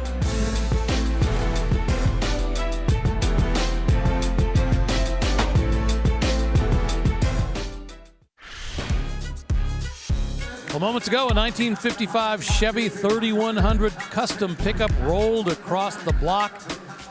It's got that big V8 engine from a 2006 Cadillac Escalade, and it brought in $180,000. Beautifully done, and it has a new owner. Up on the block now, a very special car that April previewed just a little while ago, a 1957 Chevy Bel Air Custom. It formerly was owned by the great wrestler Hulk Hogan. Yeah, long-term ownership and documentation included to support that. Also, the Hulkster signed the dash while he was the owner of this car. Any Bel Air two-door hardtop is a blue-chip collectible, but this one done to a very high standard. A ZZ4 crate motor added, late 60s Chevy Rally wheels, but otherwise a very stock-appearing presentation here of a 57 Bel Air. You gonna rip your shirt off, Mike, as a tribute to a Hulkinator there? No, but there's a couple of guys standing near the block with Hulkamania t-shirts. Oh, yeah. I'll do my best here. Listen, brother, GM ZZ4 350 V8s under the hood of this one. So definitely of the period when Hulk was in his prime, I imagine, when this was built. And yeah, it still shows very well. This car with a New York State inspection tag, so it was registered there at least at some point in its life. All the correct Bel Air trim, all looking very new, gleaming polished stainless and chrome. $75,000 for that Chevy Bel Air that used to be owned by Hulk Hogan, who passed away just a few months ago. Let's check out to the McGuire staging lanes and April Rose. Hey, Rick, and I got to get my bitters passed because I'm drooling over all these cars, especially this right here. Best generation for the Corvette, in my humble opinion, 1963 split window. She's had a great, beautiful restoration in that Daytona blue original color, but this is a repaint, and it looks better than new. Aircraft-style doors that cut into the roof right there. And back here, they spelled Stingray in 2 words. You got the Sting Ray back here, so you know it's part of that second generation. And this is one of my favorite parts, the fuel fill doors right on the back. So it doesn't matter which side of the gas station you pull up to, either side you could fill her right up. Now she's got a date code correct L84, 360 horsepower, factory M24 speed manual. She is so sweet, Rick. I hate to see her go, but I love to watch her leave with that beautiful 1 year only split window. Yeah, absolutely. Look forward to that seeing up on the block. Meanwhile, a car we previewed just a little while ago. This is a 2025 Ford Shelby Super Snake. Well, I like what's going on here with the bidding. There's a young fella on the block. He's doing the bidding, and his buddy is shooting video of him bidding on the car. Yes, we've crossed over from the boomers through the millennials into Gen X and Gen Z, and that's the way they like to document their experiences as they bid on this Shadow Black Shelby Super Snake. Yeah, you got to do it for the vlog, of course. Keep bidding, but yeah, we don't have a Shelby factory car yet as far as the GT350 or 500 in this latest generation. This is built in Shelby American in Las Vegas with a Whipple supercharger on the 5.0 and I think around 800 horsepower. And this one's brand new in the wrapper with just 12 miles or so. Well, we just hit $200,000 on this.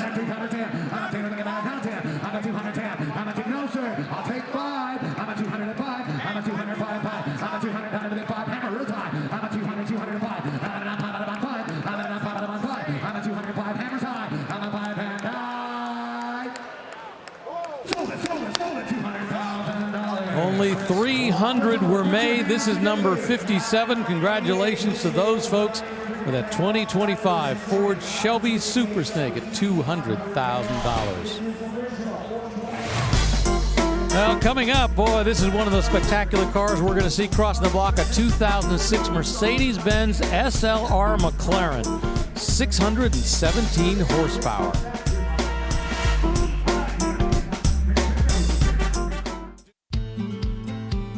Welcome back. The Maguire's on deck cam. They just finished shining up that Mercedes, and now it is rolling up onto the block.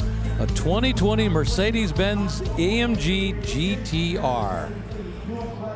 This one's finished in the iconic color for these, Green Hell Magno, where you saw all the magazine and press photos back in the day when it came out. Well, it wasn't back in the day, it was just a few years ago. Huge horsepower, close to 600 horsepower on these. More of a track focused on a full-out track car, and dual clutch transmission in the rear.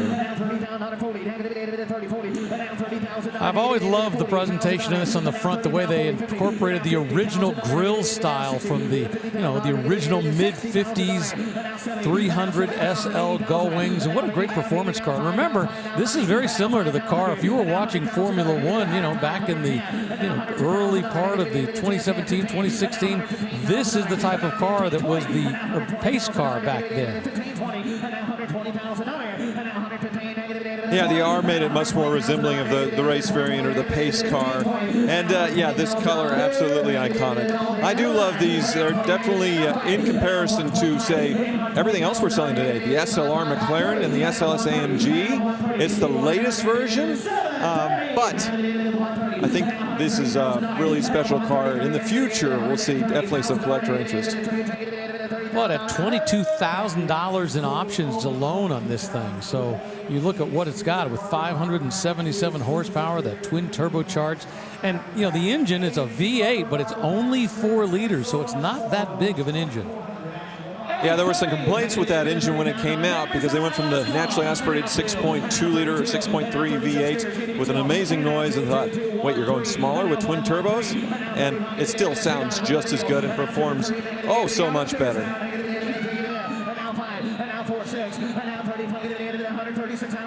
And it's actually a hot V, so the turbos don't stick on the outside of the engine, stay out of the exhaust. They sit in the intake to help compact things, and yeah, it all works and makes some incredible noise and incredible power. It's got manually adjustable coil-over springs that really is used in conjunction with the AMG ride control suspension. It's got active underbody fairing. Boy, just about everything you can imagine has been done this, to take that car that has so much horsepower, 577 horsepower, and make it perform even better in a track situation. This one is just showing 2,420 miles, so very low miles. $142,000 for that 2020 Mercedes-Benz AMG GTR. We've been talking all week about Fantasy Bid, brought to you by Dodge, the overall leader. At the end of the auction, we'll take home a 2025 Dodge Durango GT. So let's take a look at who's in the lead. And I think this is Ron, who's been in the lead, I think, for the last couple times we've looked at this. David S., Jacob, Don J., Edward are all trying to close in. Can they do it before the day is over? That is the question. We've got a few more fantasy bid cars left to come. Up in the block right now, a 1970 Mercedes-Benz 280 SL Roadster. This is the end of the line for the Pagoda style of Mercedes SL, or the second generation. No racing pedigree with these. These were Grand Touring cars, even though SL means sport light in German. But they're called the Pagodas as a nickname because of the very tall roofs that reminds people of sort of Asian architecture. And when you see it with the hardtop on, you can definitely tell what they mean. One different thing with this are the wheels, which are actually called Sintra wheels. If you were looking at the Mercedes parts catalog, say in the 1980s, you would order this to dress up your ride, and I definitely like it on this car.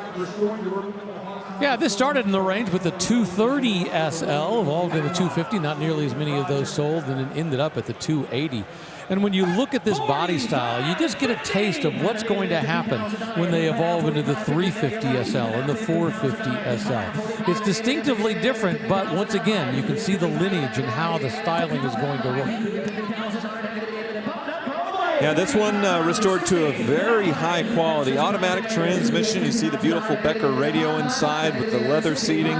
And plenty of room. Of course, the 107, the following generation, came out the next year, and that one had a much longer run than this generation. So from the Gullwing era until 1970, and the other one went from 1971 to 1989. So when they refresh the Mercedes, it takes a long time, and they want to do it right.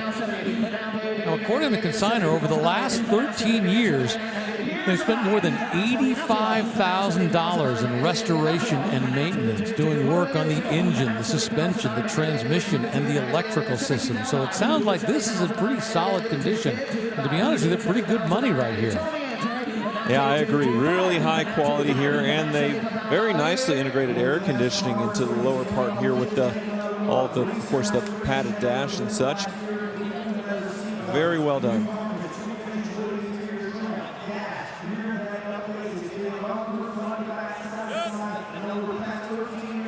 And I actually got fooled. I thought that was the original Becker stereo in there, but it's actually a vintage unit made, or a modern unit made to look vintage. So very well done. When I was a kid growing up in Los Angeles, just a couple doors down from us, there was a lady who lived there who was the sister of baseball player Tug McGraw, as I remember. And Tug had one of these, and he used to leave it at his sister's house. And I remember going by and going, oh, what a beautiful looking car.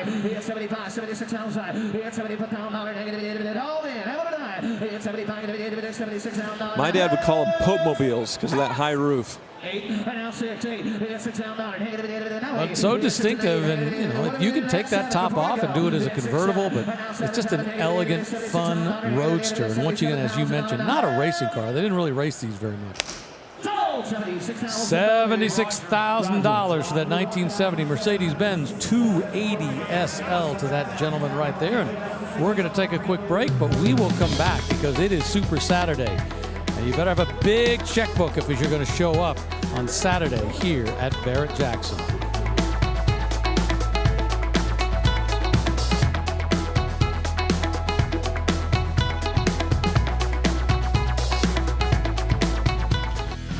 Well, moments ago, this car crossed the block and got everybody's attention. That's right, his '67 Mustang was sold here at Barrett-Jackson for $225,000. All that Eleanor look grabbed everybody's attention. And big money as it rolled across the block.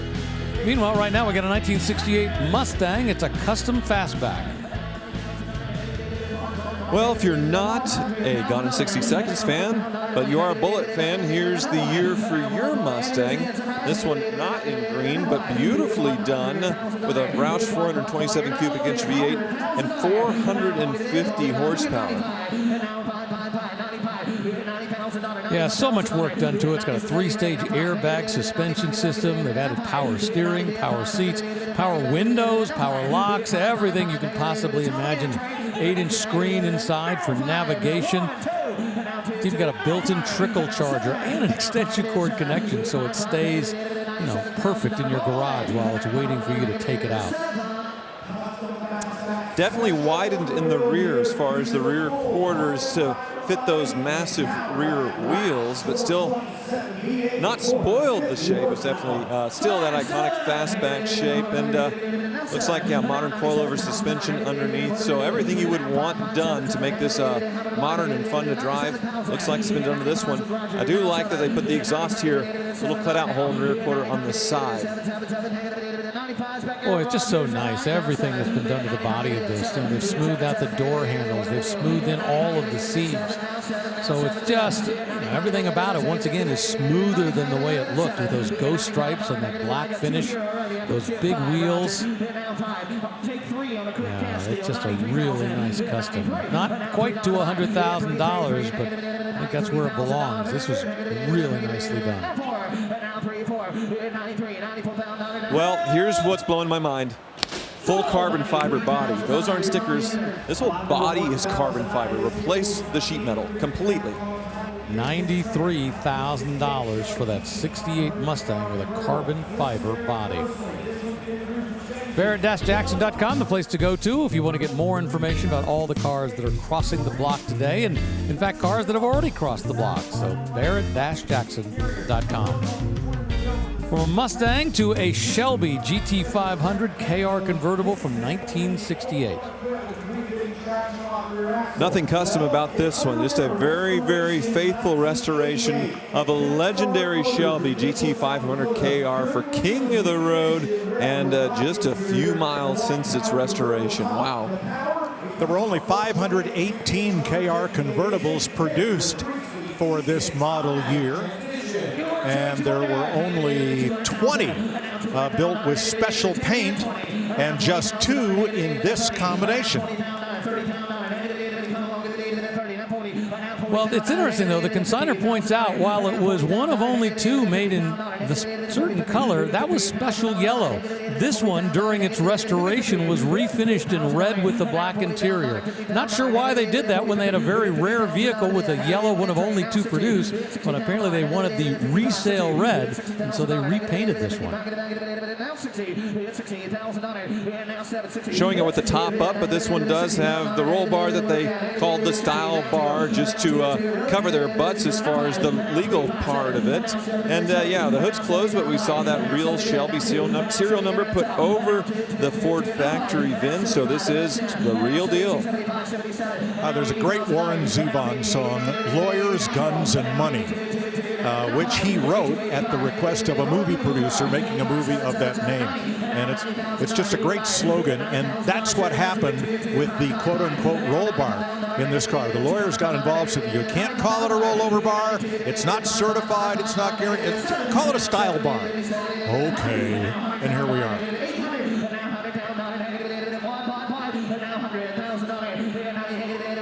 Tyler, do you know who Warren Zevon is?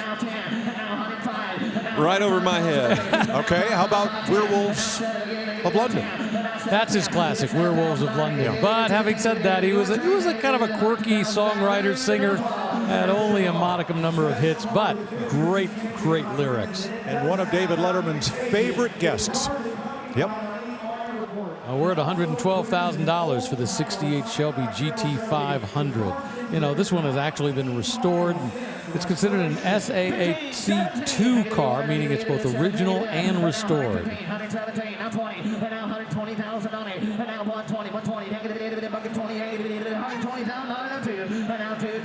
By the way, William Shatner, see him sitting there in the sunglasses. He's still up there enjoying the auction. His car sold a while ago, and he's taking it all in. He is definitely a car guy. I might be kicking myself. I tried.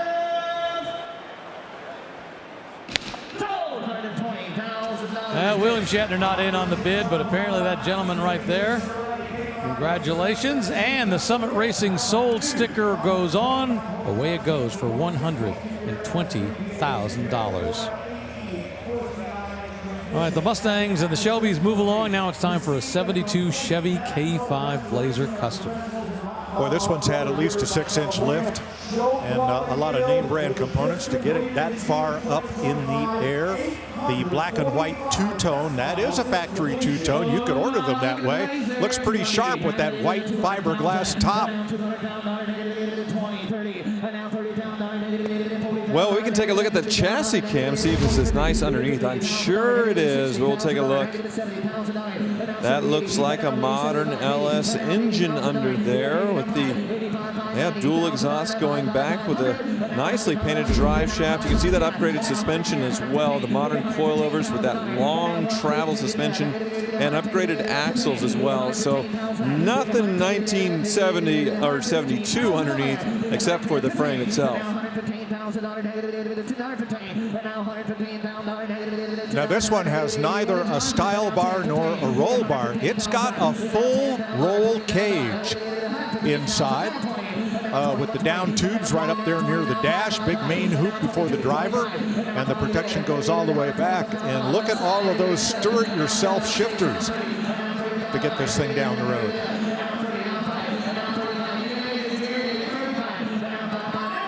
Yeah, I wonder if some of that has to do with the four-wheel drive transfer case, but it still looks like it has the manual hubs where you get out and lock them in yourself, not automatic, which much more reliable. But you can see that rear end there, since it's up so high in the air with a modern suspension, that modern rear end there.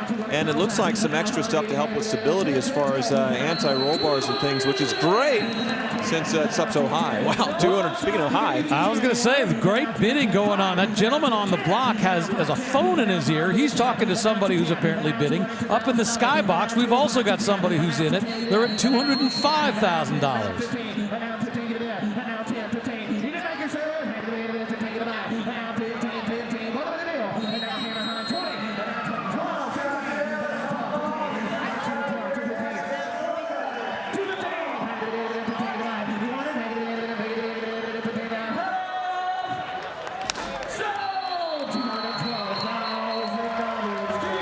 $212,000 for that 1972 Chevy K5 Blazer Custom, 525 horsepower from that LS3 V8 engine, and that is now the #3 sale of the day.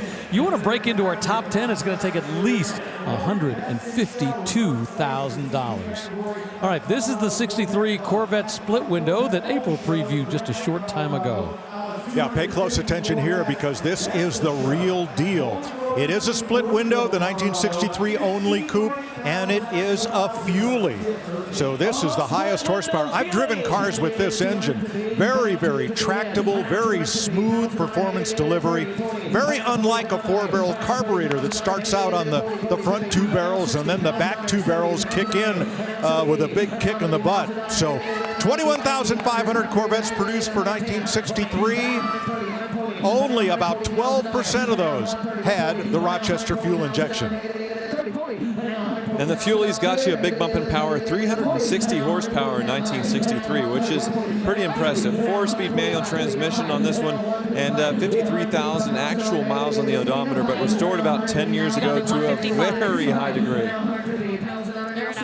So the full wheel covers are standard, and the tires are a reproduction of the original style, which I believe were 775 14s. Look how narrow they are compared to the tread that today's supercar tires put down. But this was what you got in 1963. Well, take note. This is how it left the factory in 1963.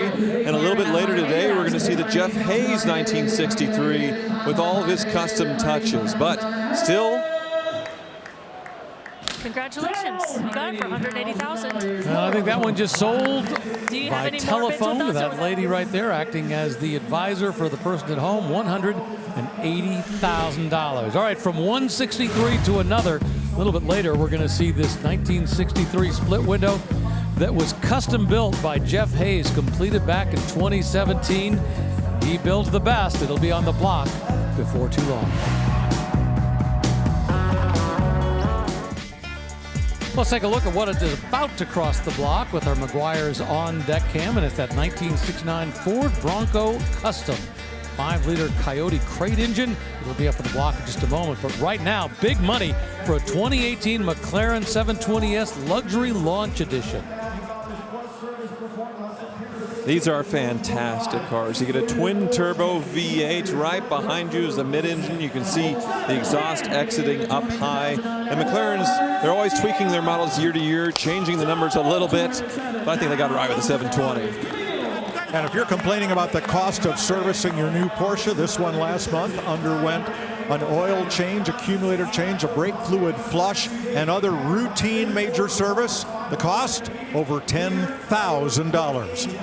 And it's been driven less than 500 miles. Think about that. Once again, if you have to ask the price, maybe it's not what you need. All right, remember that Bronco that was in our on-deck cam? Now it is up on the block center stage, 1969.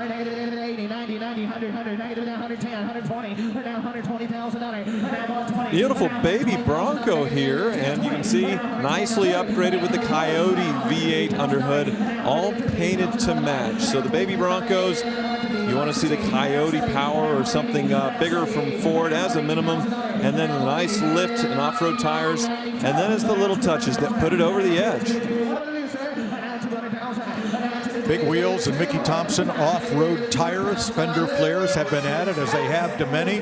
And one touch that I really like, you saw not only the green, but the beige on that engine. That is repeated inside in a non-original, but very tasteful camel and brown plaid on those reclining bucket seats. A lot of thought went into this build and a lot of bidding. We're over $240,000.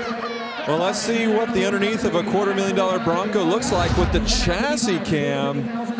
Holy smokes. You have the bottom of that Coyote motor, upgraded front solid axle, dual exhaust again, that green underneath as well for the drive shaft and the upgraded axle. So everything there looks like even some protection for the rear fuel tank, which is nice to see on an off-roader.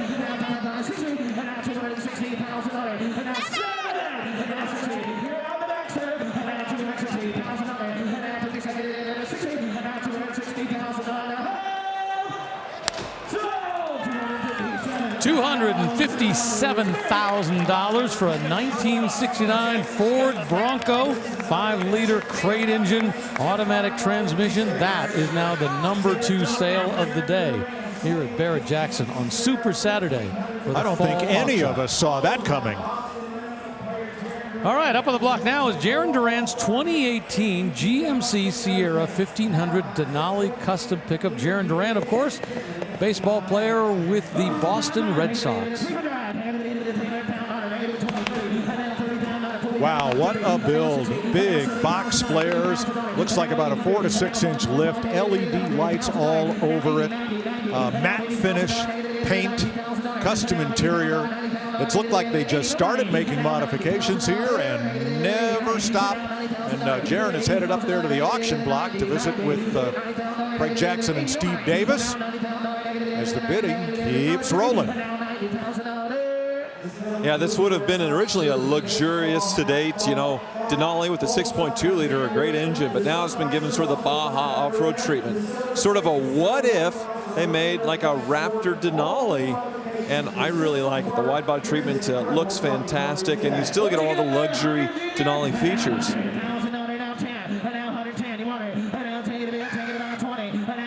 There's a signed bat that goes along with the truck. There's a jersey and a cap and a ball. And all that's included for the winning bidder.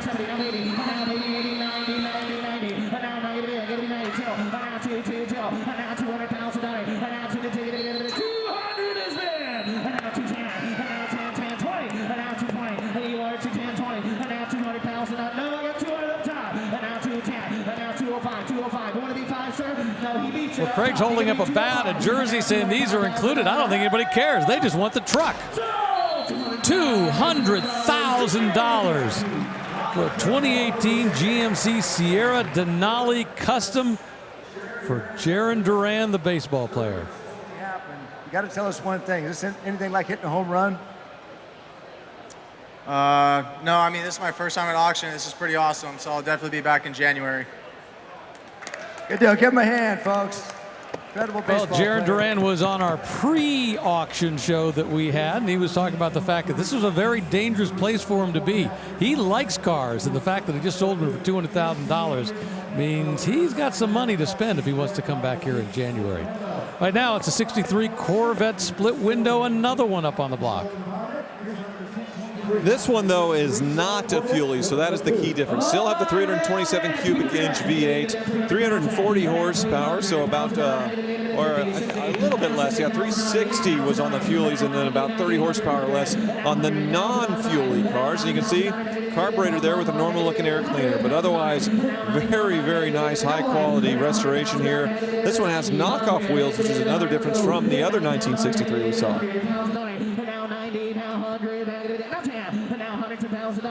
I want to show you how hard it was to put the power to the ground with these cars. This is my room key, not a credit card, but it's exactly the same size. And look at how narrow the tread is on these tires. These are Firestone Deluxe Champion white walls, and they are of the correct size for this car in 1963, and that's all you got. So wheel spin aplenty.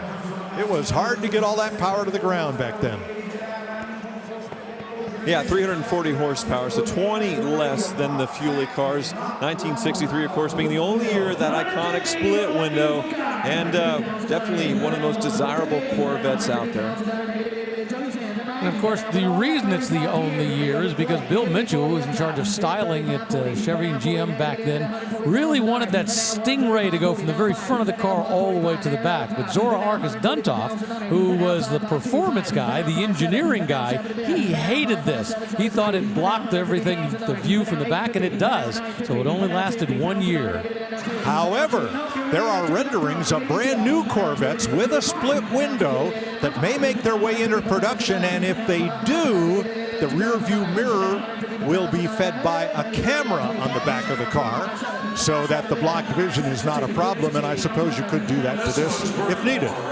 By the way, in 63, or they were doing in 62, they also had a mock-up made of a four-seater Corvette. Never made it into production. Zora was not happy about that.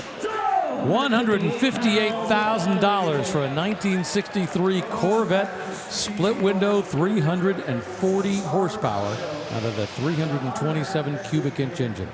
All right, one of the stars of the show, a 2006 Ford GT Heritage Edition. If you ever wanted to buy a special car, one that you can absolutely say nobody else in the world is going to have the provenance, tell them why this is so special, please. I will. First of all, thank you guys so much for having me up here, and thank you for giving us the opportunity to sell this amazing vehicle.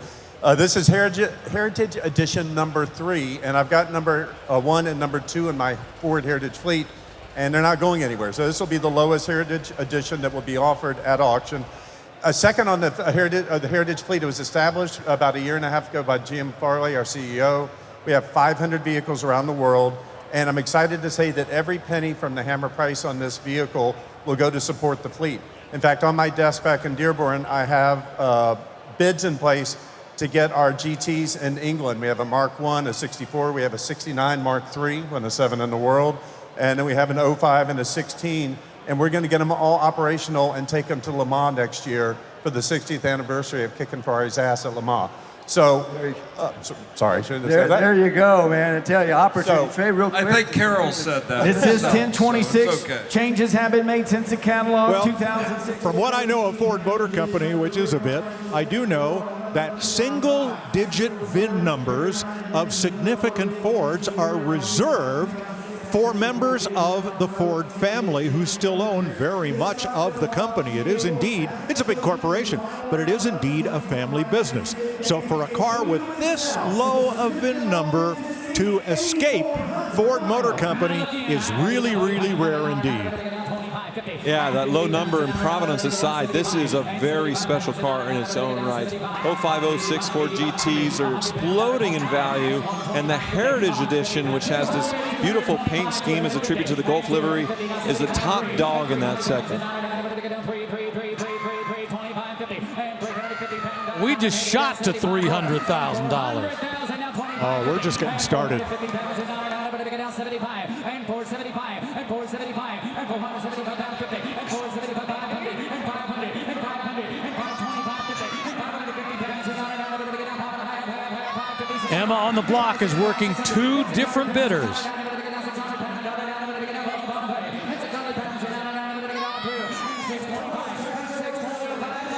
$600,000 still moving.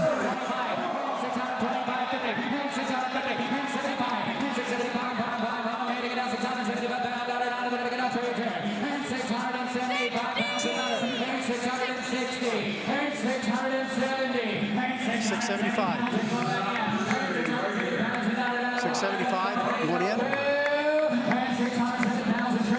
680, 675.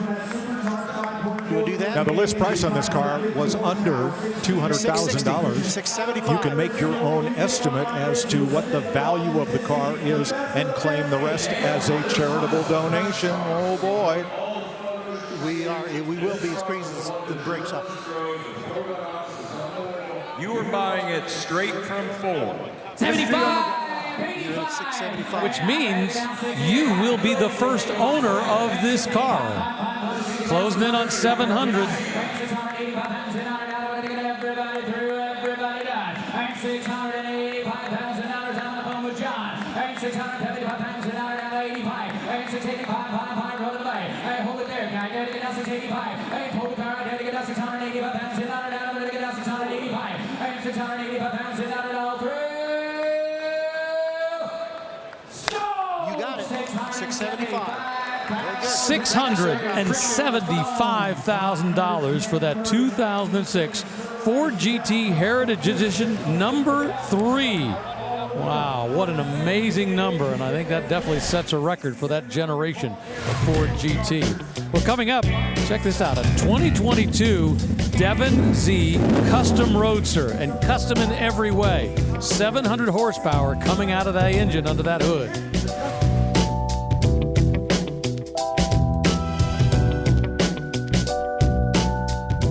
Jackson Scottsdale 2025 Fall Auction presented by Gila River Resorts and Casino, and it's a packed house for very good reason. Super Saturday, the best of the best up on the block right now, like this 1970 Chevelle Custom. Well, if you want to stand out and from all the LS customs, this is one way to do it, by putting the supercharged LT4 under the hood and then painting it to match your car. This 70 Chevelle I got to take for a drive with Craig Jackson a few weeks ago, and it's absolutely unreal. The power, the modern chassis underneath the braking, everything's perfect. Well, it's described as pastel blue over oyster. They have added a lot of sheet metal here to the interior. What I like is what you don't see. There's no piping, there's no wiring, there's no accessories to be visible at all under the hood. Just this beautiful engine and the brake master cylinder and brake booster. Wow. And the blue and oyster continues into the interior as well, including sort of a blue hexagon sort of stitching in the seats. It's just the details that send these over the top, and then we see, yeah, here we are, $250,000. $250,000, meaning that is now tied as the number 4 sale of the auction, and those folks up at the Skybox are just ecstatic that they came away with that for very good reasons. That is a spectacular piece of machinery. From American Iron, something out of Germany, and it's a car we previewed just a little while ago, a 2025 Porsche 911 Turbo S. Yeah, very current car, a 992.1, and just fresh out of the showroom. I love this color, but not inside. This is ice gray metallic.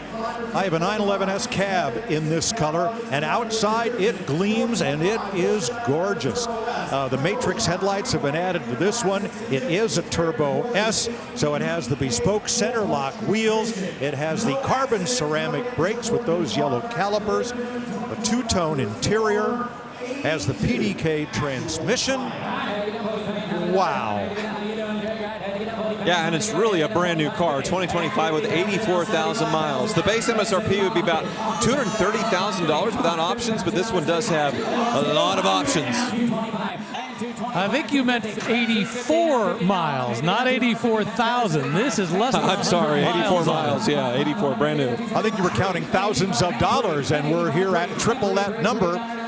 285, I believe we've just crossed through the list price, the MSRP of this car, as we get to $300,000.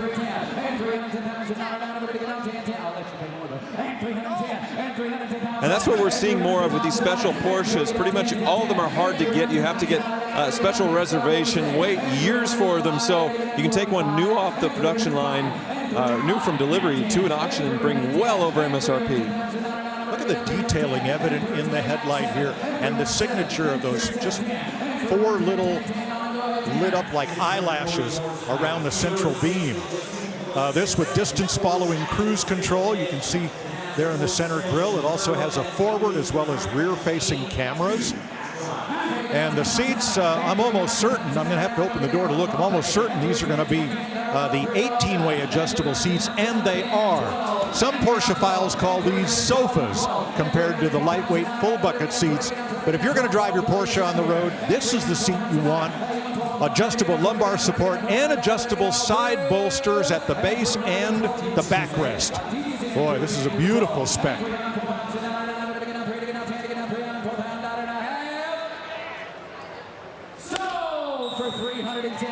$310,000 up in the skybox. That is the number 2 sale of the auction so far. But I think we're about very likely to get a new number 1 with the next car that's rolling up. A 2021 Ford GT Mark II, a race car. Well, now this 3rd Gen Ford GT was built from 2017 until very recently. And even the early ones right now will resell for $750,000, $800,000.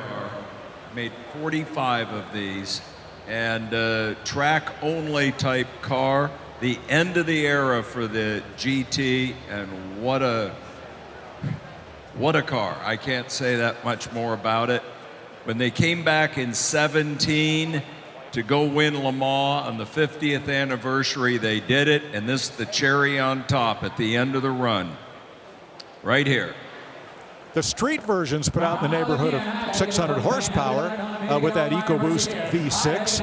This was a car that Ford built just to show what the ultimate capability of this platform and engine would be. So it is a track-focused, non-registerable, track-only car. It does not have a 17-digit VIN. So you're either going to the racetrack or you're going to put a dealer plate on it and take your chances. But whatever you do, you're going to go fast.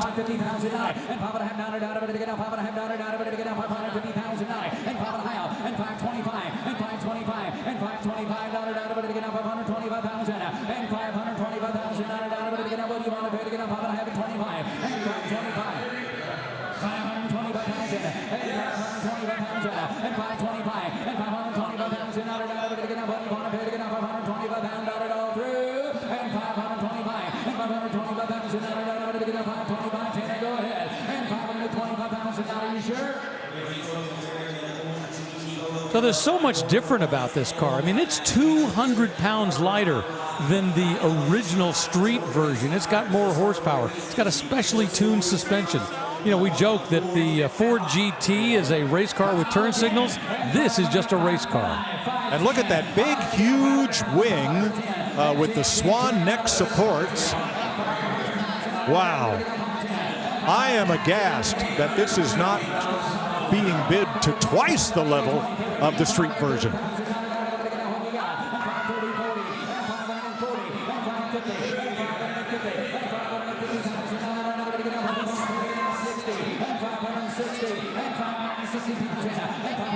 Well, as Craig Jackson pointed out, there are only 45 of these on the planet. And more horsepower than the factory car, 700 horsepower.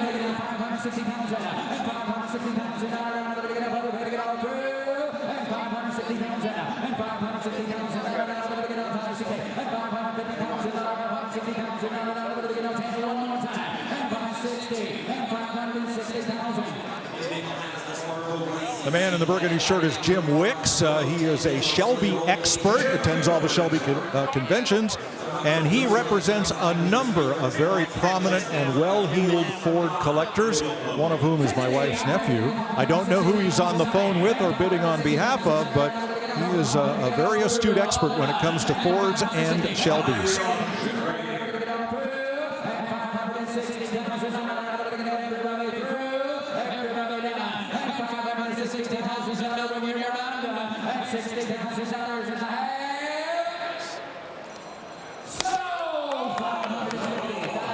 $550,000 for a pure race car, the 2021 Ford GT Mark II, with more than 700 horsepower coming out of that engine.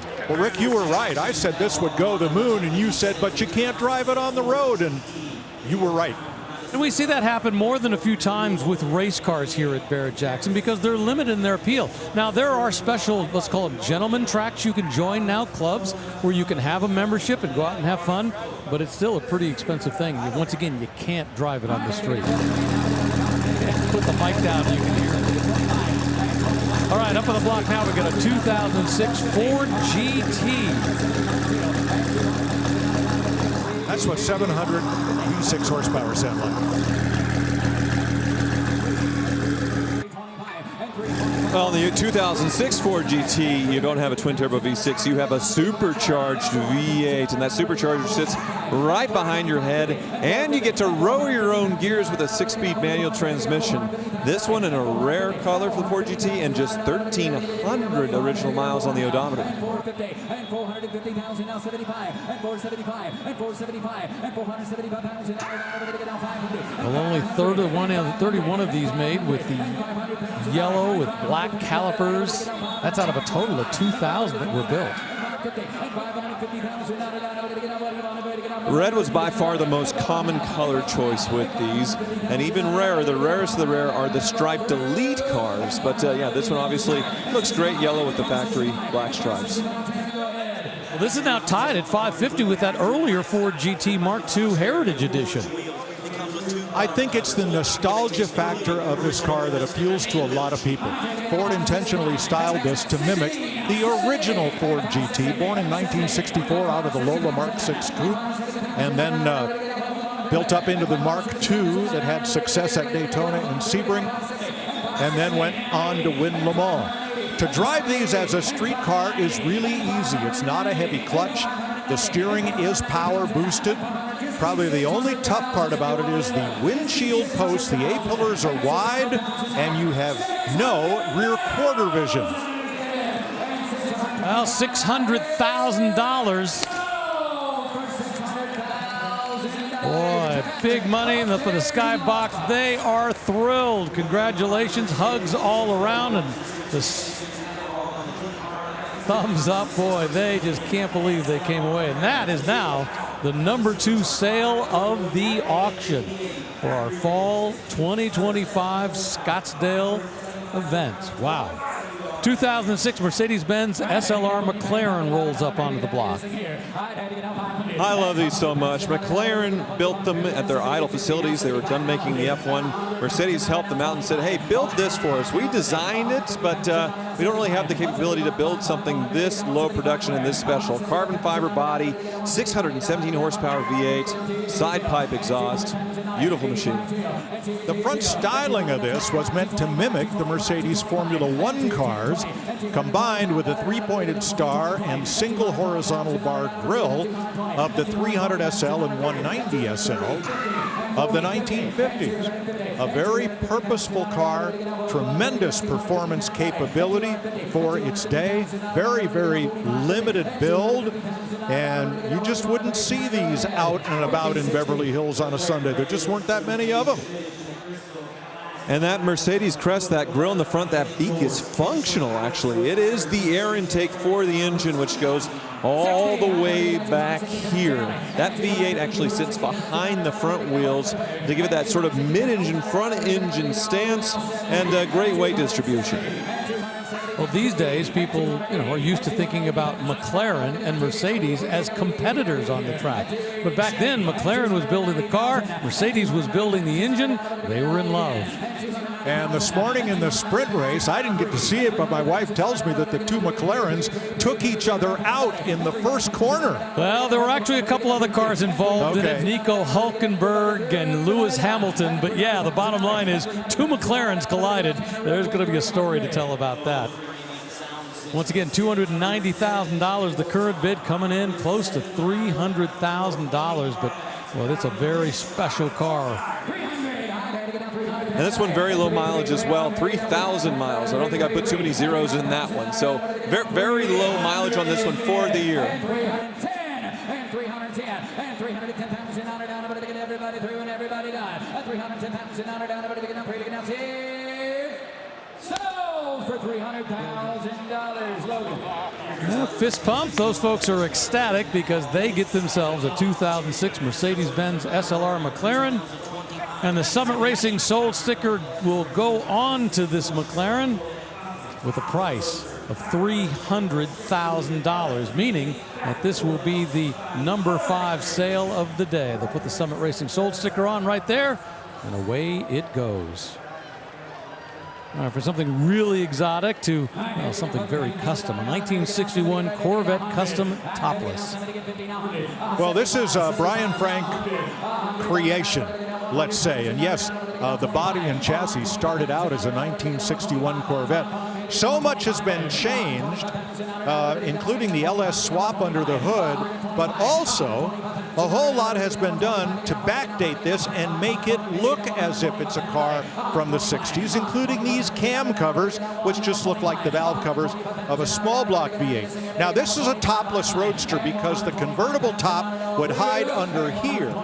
Instead, what's happened, can't do it with the, perhaps not can't do it with the trunk open. That is it. We close that, and let's try to raise this, because the gas tank sits right here, and the speakers, so there's no room for a convertible top. And let's face it, if you buy this, are you going to drive it on a rainy day anyway? I don't think so. I love what they've done here. Yeah, the styling, fantastic. The fact that they reversed it, because usually the side gills would have been a lighter color. Actually, in 1961, it would have been all one tone. So, interesting theme, although a nod to the classic look. And you can see very custom in the front as far as the grille, the headlights. Yeah, the generic shape of a 1961, but definitely reimagined. Willwood brakes all the way around, forged wheels of a HPE forged wheels of a much larger diameter than the 15 inches that were available, or 14s, let's say. 150,000,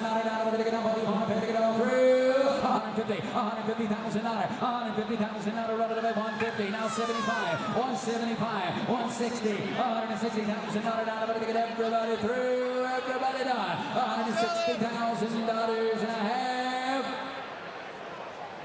Sold for $150,000 for a 1961 Corvette topless roadster, big 6.2-liter LS3 V8 under the hood, automatic transmission.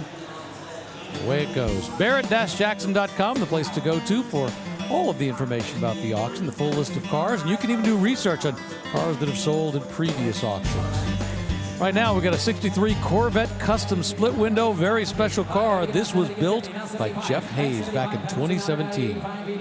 Well, over the last couple of years, Jeff Hayes has emerged as the preeminent Corvette restorer and modifier and resto-mod builder. His attention to detail is unsurpassed, and his cars shoot the moon here at Barrett-Jackson. Yeah, it's all in the details, because you can get a custom chassis, you can get an Ellis engine, but to make the Ellis engine look this beautiful as far as everything machine finished, the intakes custom welded there, and a custom chassis underneath to make this thing ride amazing. Actually got to go for a ride with April Rose driving, and there's nothing like it, just incredible. The attention to detail is evident inside as well as out. I'd love to show you this dashboard and the gauges. They gleam all by themselves. Just look at the finish and the fit and the intention that's been paid even to the numbers there. Wow, that is just gorgeous.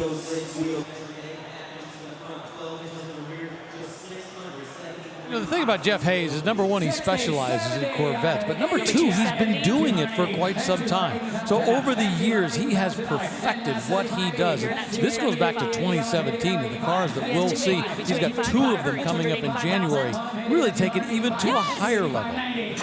The 63 Corvette was one of the very first cars to carry the door line up into the roof like this, instead of just ending at the window.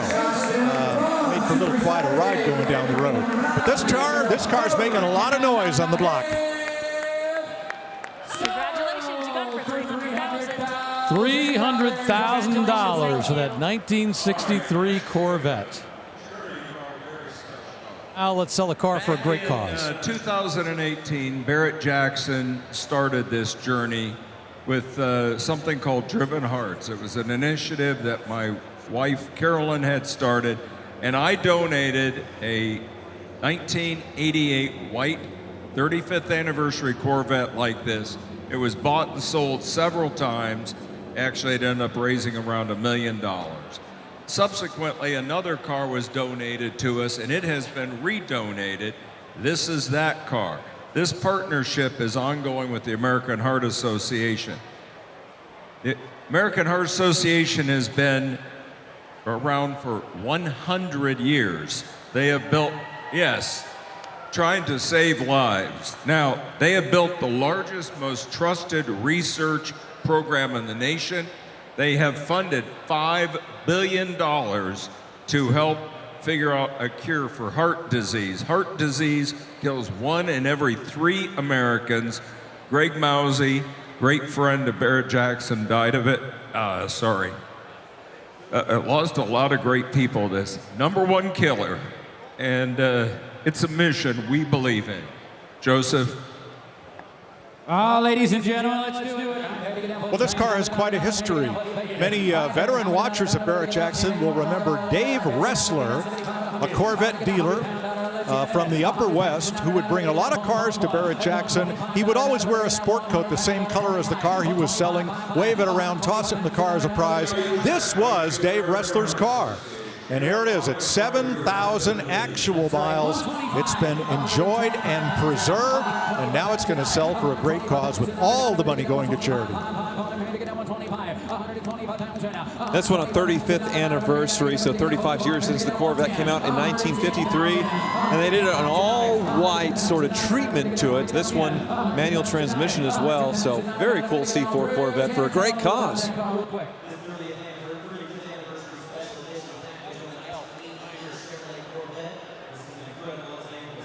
Yeah, it's not just low miles, but I mean, when this was built, it had a price tag of about $30,000. This has about $5,000 worth of options.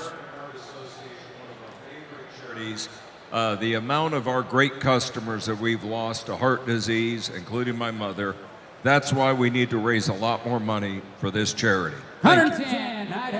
The build sheet is included. This is a 3-owner car, and the base MSRP, the total MSRP on this one, $44,300 when new for this all-white, including the wheels, anniversary package. 110 and 120 and 110, 120, 110 and 120, 110 and 120, 110, 120, 120,000 out of sold for $110,000. Another $110,000. Wait a minute. He said resell it. I think they're saying they're going to resell it again. So $110,000. Whoever bought it is giving it back and saying sell it one more time. All right, here to get down, playing how many out of 10? 10, 20, and 20,000 out of and 20,000 out of Car's so nice, we're going to sell it twice. Oh, and to your point, Mike, this was owned by David Ressler. David Ressler owned the top cars. The fact that he owned this means it's a special car. And 70,000 out of and 70,000 out of 80 and 80,000 and 80,000 and 80, 90 and 80,000 out of 90,000 and 80,000 out of 90,000 100,000 out of 100,000 out of 100,000 out of 100,000 out of 100,000 out of 100,000 out of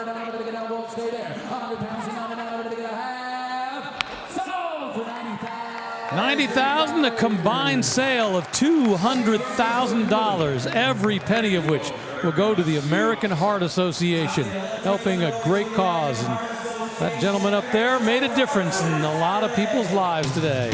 It's Super Saturday, and boy, what a day it's been so far. Big money, big cars, big causes, all here at Barrett-Jackson.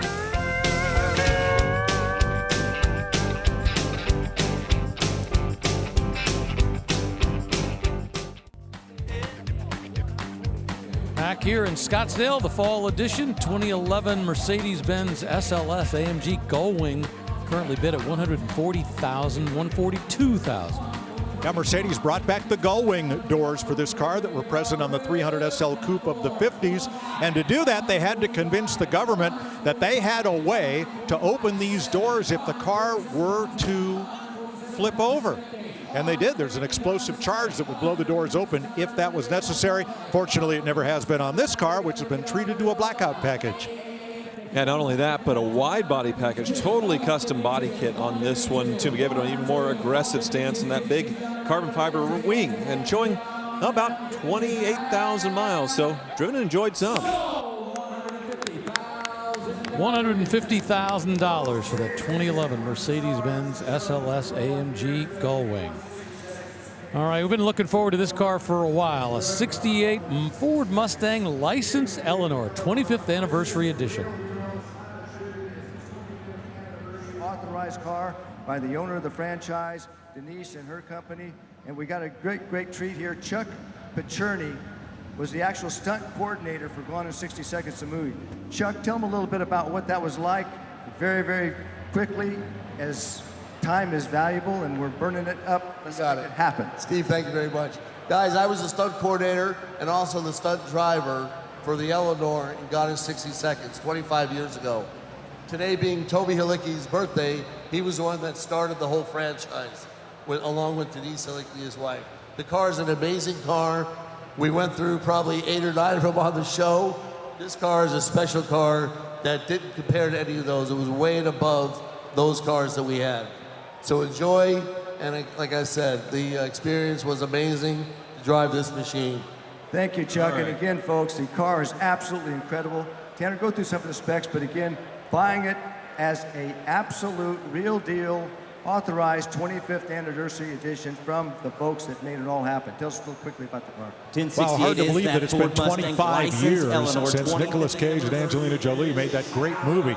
But there's probably no more copied movie car in America than the Eleanor from the second Gone in 60 Seconds. Now, the first Gone in 60 Seconds also used a Mustang as Eleanor, but it was a 74, a whole different body style of this, and they wrecked it up pretty badly, and then it went on tour as a show car. So this was a whole new deal for the movie in 2000, and here we are with an officially licensed Eleanor replica. Well, let's take a look at what this thing looks like from underneath with our chassis cam. And of course, the first thing we're going to see is that Coyote 5-liter engine. There it is, made it up to a TKO 5-speed transmission. Boy, beautiful all the way underneath. I think in the back we've got some adjustable coilovers. There is nothing not to like about this, and it looks brand new underneath. Yeah, no evidence of jump damage like the car in the film, but it does have the Go Baby Go button for the nitrous with a tank mounted in the back, which was the climactic scene in the film. Hard to believe it's been 25 years. Yeah, a lot of memorabilia goes with this one. Some embroidered apparel, including a cap. A lot of embroidery inside the car as well. Pepper gray metallic with black stripes, as the car was in the movie. And there is a certificate on the rear window of authenticity signed by Denise Halicki, the late Toby Halicki's widow, who manages the Eleanor licensing.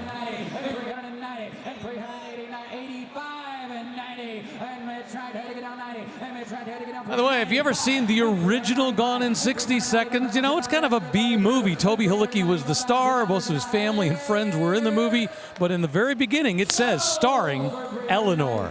$390,000. That's the price for this 1968 Eleanor officially licensed 25th anniversary edition. Away it goes. And another spectacular piece of machinery is rolling up behind it. This is very special. It's officially called the 2022 Devon Z Custom Roadster, and it's really more inspired by Devon. Well, Chris Wright was a fan of Bill Devon and what he did in road racing, and then Bill Devon set out in California to form his own car company and build cars for sale with fiberglass bodies that were replicas of his race cars. And he turned out the car business wasn't so good to him, but the body business was. And this is a tribute to everything Bill Devon did. 25 years in the making, from concept to execution, 6,000 man-hours to build this. And aside from the engine and Tremec 6-speed, I don't think there's hardly a manufactured part on this car. Chris Wright is the builder. I've spent a lot of time talking with him this week. He is here to sell the car, wearing, of course, the all of the Devon stuff here. And this has been his dream and his life for the last 25 years. We're just hoping that 2 or more bidders share his vision. And this one is not fiberglass. This is a carbon fiber body from nose to tail, and very impressively done. Now, he calls this the Devon Z because he considers this the ultimate evolution of the Devon. Now, there's another company that actually owns the rights to the Devon name. They can build these. This is just a one-off. And in fact, whoever buys this is even going to get the molds for this. So if they were to damage it, they have the ability to repair it completely. Yeah, the Devon fiberglass bodies look like this. They were similar but not identical. They were made to fit over a variety of frames: Corvette, Triumph TR, MGA, and there were even rear engine versions to go on Volkswagen or Porsche floor pans, or even Corvair Power. So a lot of options for what came out of there. And interestingly, the parts manager for Bill Devon was a young Bob Bondurant, who went on to Cobra and Formula One racing. $85,000 for the 2022 Devon Z. We had an internet bidder, we had somebody on the floor, and away it goes. Very special machines, even got active suspension. Well, we've been talking about all week our fantasy bid, brought to you by Dodge. The overall leader at the end of this auction will take home a 2025 Dodge Durango GT. So here is the leaderboard. Ron continues to stay in the lead. David close behind. Jacob, Don, Edward, probably a few cars left. Can they change things? Can Ron be overtaken? He doesn't have a huge lead, but if he keeps his luck up and keeps closely watching these cars, he might come away the winner of that Dodge Durango. 2015 Aston Martin Vanquish Volante up on the block. Beautiful British machine here. Original MSRP $330,000. The Vanquish, the flagship of the Aston Martin line. This one, Volante, which means the convertible version. And it's gorgeous. These cars could be tailored to taste, which means the exterior colors, interior colors, the piping, the stitching could all be specified by the buyer. Carbon fiber door handles here. Look at these seats and what they have done with the upholstery. And all of that specialization could all be done by ordering the car that way from your Aston Martin dealer. Now note the door, it doesn't swing out, it swings out and up. And the reason it does is so that when you're opening the door near a curb, the door comes up for clearance. That's pretty smart thinking, I think. You haven't attempted a back seat with these things, and one thing I noticed, it does have the carbon ceramic brakes, so racing performance, big stopping brakes definitely would help this car come to a stop, and the V12 under the hood from Aston Martin in these. Well, the back seat is suitable only for small children, but then again, if that's what it took to convince your significant other that you needed one of these, okay. $145,000 for a 2015 Aston Martin Vanquish Volante. Beautifully built. What a great design. All right, a 68 Corvette custom convertible is right behind it up here on the block. Well, there are a lot of wide-body C3 Corvettes, but most of them were taken from John Greenwood or other IMSA racers.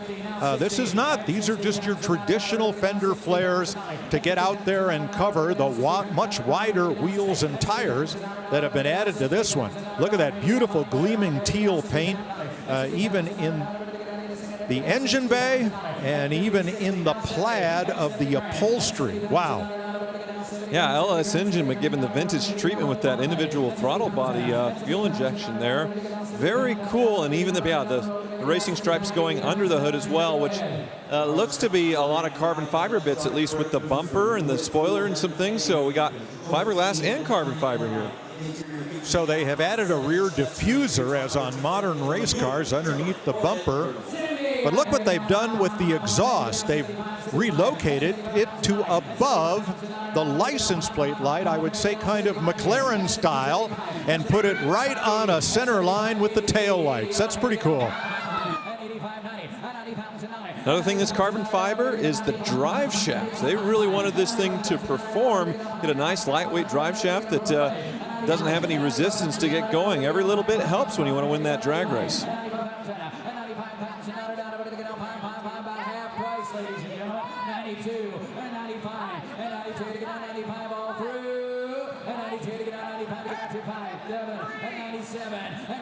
I think this is the first time I've ever seen a C3 Corvette with an exhaust setup.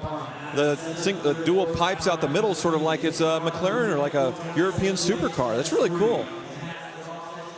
Yeah, you know, that's the interesting thing when you're a customizer. You know, you take your ideas, other people's ideas. You can do whatever you want with it. We see this a lot with the C2 Corvettes and the C1s. Rarely do we see it with this generation of Corvette. It's kind of fun to see what somebody's been able to do with all this. There's a lot going on this car.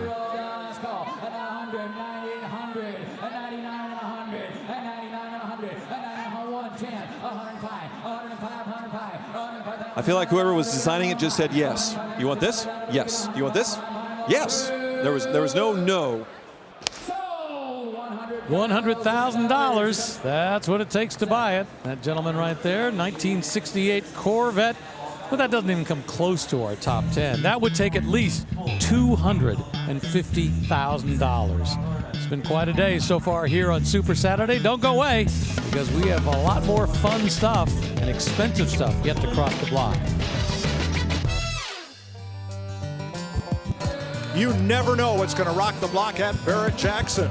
This is a 72 Ford Bronco customized frame-off restoration by Legacy Speed and Body in Strathmore, Alberta, Canada. And the hammer falls at a whopping $345,000. And the buyer is somebody on the telephone. They're not even here to inspect it and watch it go across the block. They heard about it, they looked into it, did their research, decided this was the car they wanted, the SUV they wanted. $345,000 means that this is now the number 5 sale of the day, bumping a 2025 Porsche 911 Turbo S and a Mercedes-Benz McLaren. So, boy, that Ford Bronco is really big. Right now, we got a 2022 Ford Shelby GT500 KR Heritage Edition. So it's a KR for King of the Road. It's a Heritage Edition, so it's an anniversary build. Had a lot of extras done to it, and it's in Brittany blue with white stripes. That all adds up to at least $180,000. Yeah, I had a GT500 and tried to send it off to Shelby to get the KR treatment. All full, couldn't get in. It was about $50,000 the package, upgraded supercharger, better wheels, a lot of other custom touches. And yeah, this one being a Heritage and the KR, double whammy here for the price. 60th anniversary Shelby American build. Whoa! $210,000 for that 2022 Shelby GT500 KR Heritage Edition with the gentleman up in the skybox.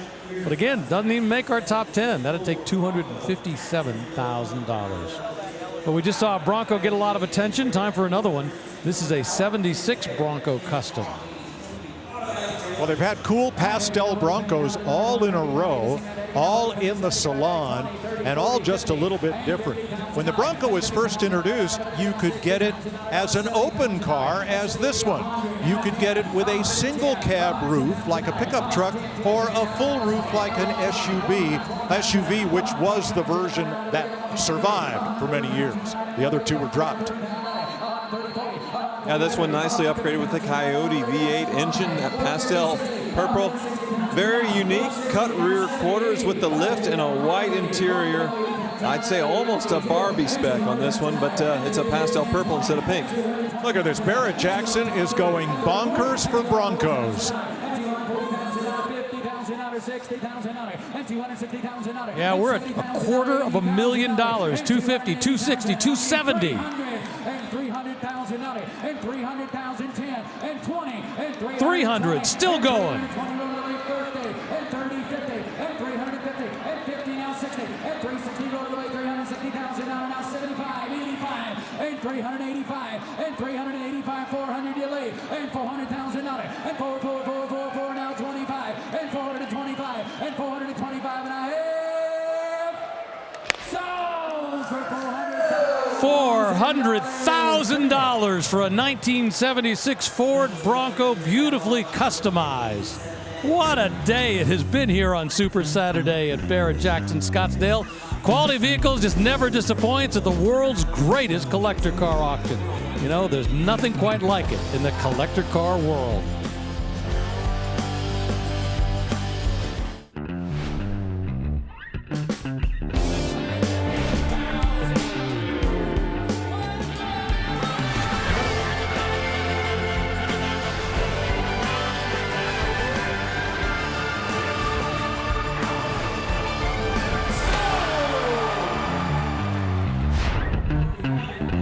Welcome to the world's greatest collector car auction. It's Barrett-Jackson Scottsdale 2025 Fall Auction, right here on the History Channel. And what a day it's been so far.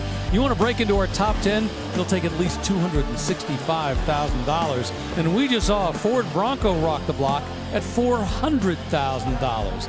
Now we got a 67 Mustang Eleanor Tribute, currently bid to $180,000. Well, another licensed edition from the folks that manage the Eleanor character, if you will, from the movie Gone in 60 Seconds. But this one's a little different. We usually see them in pepper gray metallic. This one is black with apparently pepper gray striping. Yeah, they reversed it. I definitely like it. And the earlier we saw the Coyote modern engine in that one. This one sort of has a vintage Ford crate motor in it, but still plenty of power. And I do see the same Go Baby Go nitrous button there on the shifter. I don't see the nitrous bottle, so you got to throw that in there. $190,000. Boy, that's pretty much what it's taken to buy an Eleanor these days. $150, $200. We just saw one sell for close to $400,000 earlier in the day. So that 1967 just sold at $190 here at Barrett-Jackson on Super Saturday. By the way, welcome to our primetime coverage. All of you folks back east, just settle down, enjoy the evening, and watch Barrett-Jackson, the world's greatest collector car auction. Right now we got a 1956 Chevy 210 Custom. Well, the 210 was the middle child in the Chevrolet lineup with the Bel Air at the top. This one appears to have been giving 150 stainless striping down the side, and not much of it because it wasn't the big dog, it wasn't the Bel Air, but this one's been treated to a big block engine and a Willwood modern braking system, aluminum radiator, a lot of upgrades, especially all that horsepower. Yeah, chromed up horsepower. Even the hood hinge is polished and chromed. 468 cubic inch big block on this one.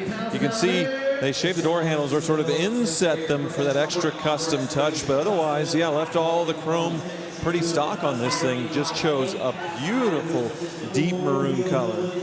Those handles have the look of Dave Kindig's work, Kindigit handles. They're flush until you pop them out, much like you see on Aston Martins and other cars. All right, one of our fun things to do at Barrett-Jackson is to play Where Does the Gas Go? And that's because there is no gas door on the outside of a 56 or a 57 Chevy. Kind of funny that the other GM divisions, Buick, Olds, and Pontiac, didn't catch on to this trick. Cadillac did. They hid the gas filler. But on a 56 Chevrolet, this little chrome piece right here above the taillight will turn and release the taillight, which will come down to expose the gas filler. The hours of my misspent youth at $1.50 an hour pumping gas for Charlie Reynolds at Capital Amoco in Hartford. $80,000 for a very nicely customized Chevy 210 1956. Away it will go, off to a brand new owner. We're going to stick with Chevrolet. We're going to move to 1968. This is a C10 custom pickup, and this is pretty much the sweet spot for the customized truck world. Well, there was a time in, I believe, the 80s, as this one lays frame on its air suspension up and down, that dip painting was in vogue. And that means it's as if you took the entire truck and dipped it in a vat of one color paint. And aside from the chrome grille and headlight bezels, that's exactly what's been done here. Really nice metallic or candy apple blue on this. A shadow gray base coat, clear coat to the frame. Cadillac tail lights.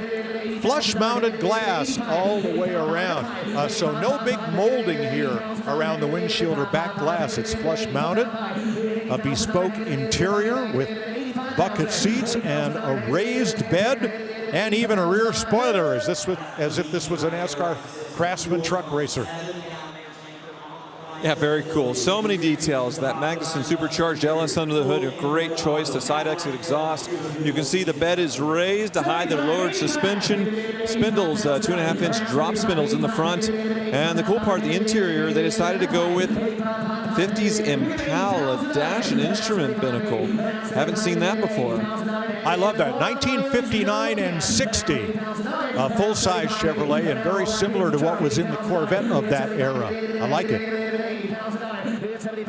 Talk about attention to detail on this. You know, it's not uncommon to see a frame powder coated or painted. The frame on this one is both base coat, clear coat, just like the exterior of the car. $75,000 for that pickup truck. 1968 C10 Custom. Congratulations to those folks right there. All right, 1957 Corvette is rolling up behind it, a 283 cubic inch model.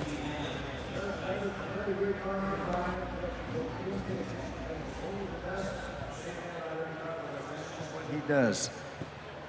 Brian Frank, the middle generation of what's been a 3-generation family restoration and car collecting business in the Midwest. And here's this beautiful one with Rochester fuel injection, the high horsepower model, and a lot of attention to detail. No power brakes on this one, and I'm on the wrong side to see if it has power steering or not. So this one could be an arm twister. So you'd have a lot to do here if you wanted to go fast. No, here is the generator and the drive off the generator, so no power steering, which would be mounted back there behind it, and no power boosted brakes. So this one didn't come from the factory, I believe, with the fuel injection. I suppose it's probably not listed, the fuel is in the description. But yeah, big horsepower bump. It came out in 1955 for these V8s, and yeah, this one looks very well done. 700 and now 100, 100,000, negative 100 pound on it, 9,700 and now 100 pound on it, negative 10 again, 10 and now 100,000 on it. The color looks like an update on Corvette Cascade Green with white coves, beige interior, matching soft top.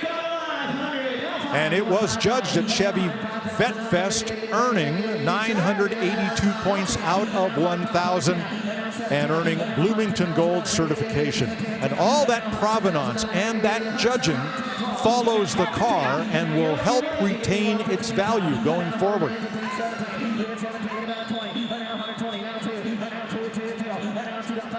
You can see the exhaust exiting out of the chrome trim there. The 2 small bumpers on the inside in between the license plates. And yeah, fuel injection logos added everywhere.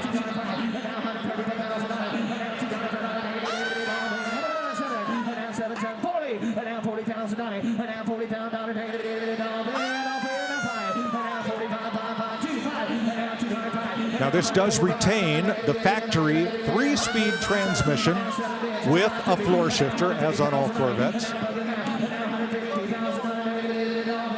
The tachometer also includes what looks like an odometer, but it measures engine hours rather than miles. Very important in the aircraft industry, and they brought it to Corvette as well. Solid money, $150,000 for that 1957 Corvette, 250 horsepower. We've been talking all week about the fantasy bid brought to you by Dodge. Overall leader at the end of this auction is going to take home a 2025 Dodge Durango GT. Let's look at the leaders. Ron still leading the way with David, Don, I should say, Jacob, Edward right behind. And we still have 3 cars left for them to figure out. So maybe somebody can come from a dark horse position and take over the lead. And coming up, a 1967 Pontiac GTO will be crossing the block. Unrestored, preserved, original, 400 cubic inch engine, 335 horsepower, 4-speed manual transmission.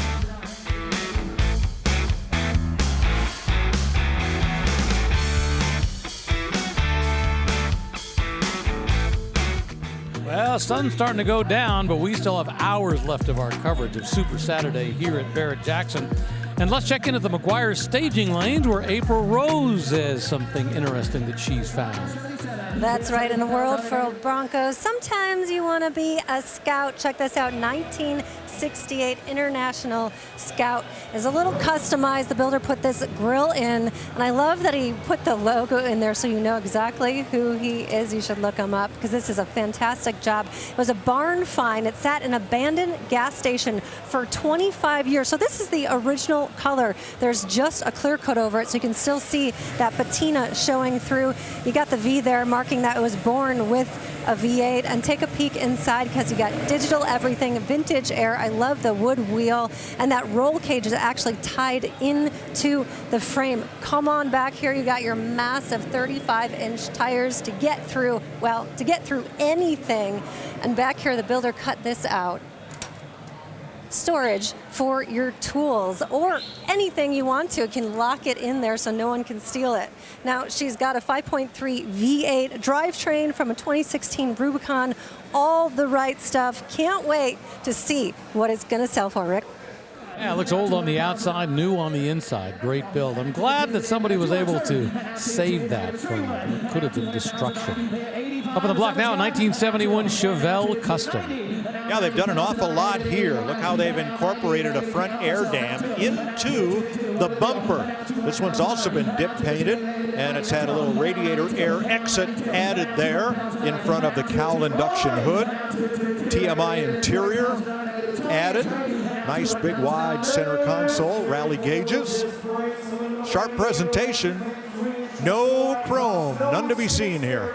Right, all the trim or the bumpers, everything is either painted or blacked out or just bare sort of metal finish. And definitely works, I think, with the rear bumper where that would have been all chrome with the taillights put in there, but instead it's body color. It looks right to me. I like it. You know, I would have had fun adding a third taillight to each side, but it's just me. Living in the past again, I know. Heresy on not putting it on an Impala or a Bel Air or the top of the line trim.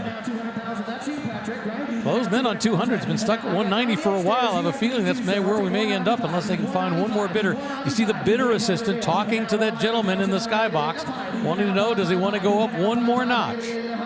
Willwood brakes and those Forge Line forged wheels at all 4 corners. A couple $1,000s each. Wow, a lot to look at and a lot to enjoy here. $190,000 for that 1971 Chevelle. No expense spared in the rotisserie build, according to the consignor. As Mike pointed out, that dipped paint look. 72 Ford Bronco coming up behind it. We've already seen a couple of Broncos break the bank. Yeah, we had one at $400,000. I am having Bronc overload here at Barrett-Jackson because these have now become the new big darlings of the auction. And the more modified they are, the more people like them. A family of 4, 2 women were the high bidders on that last one. Let's see how far this one goes. Well, you have his and hers, I suppose, if you want the blue and then the purple. Same Coyote 5.0 treatment under the hood of this one. painted to match. I think this one's lifted a little bit higher than the last one we saw, and yeah, great modern suspension on it as well.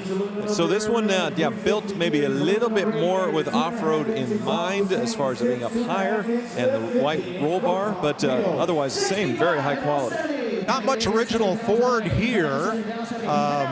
This one was built on an aftermarket frame and a James Duff suspension, a TDK frame. It's aqua green, rough country steps, smoke glass, aftermarket side steps and bumpers, LED lights all the way around, a roll cage.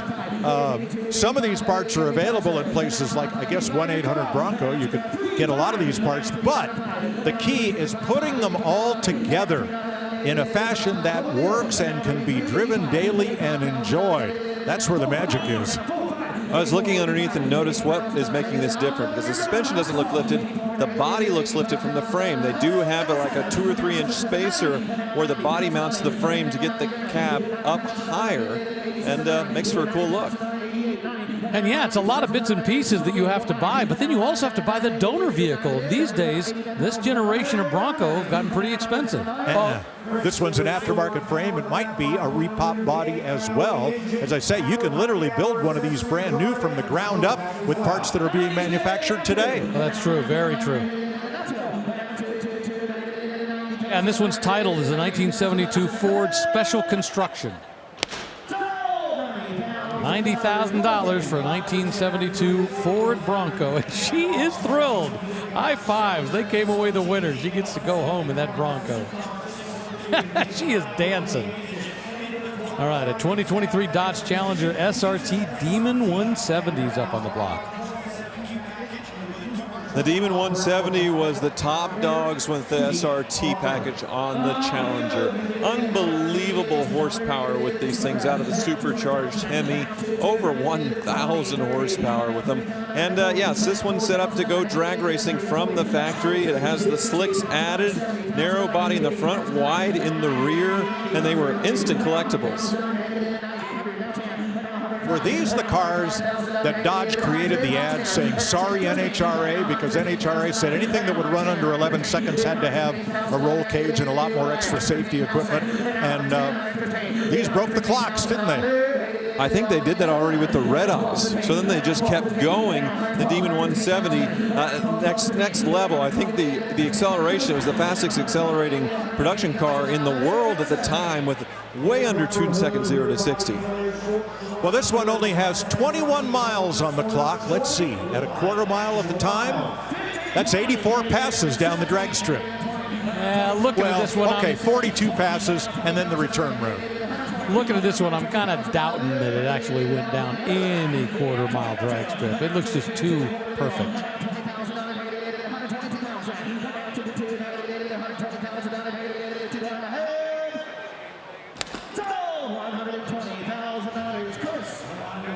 That one is going to get a new owner. Looks like that gentleman right there came away as the high bidder. And the Summit Racing sold sticker goes on. Away it goes for $120,000. And as this car drives off into the night, we're going to take a break as well. Sun setting here at Westworld. But as I mentioned, there's plenty of cars left across the block at our fall auction here in Scottsdale.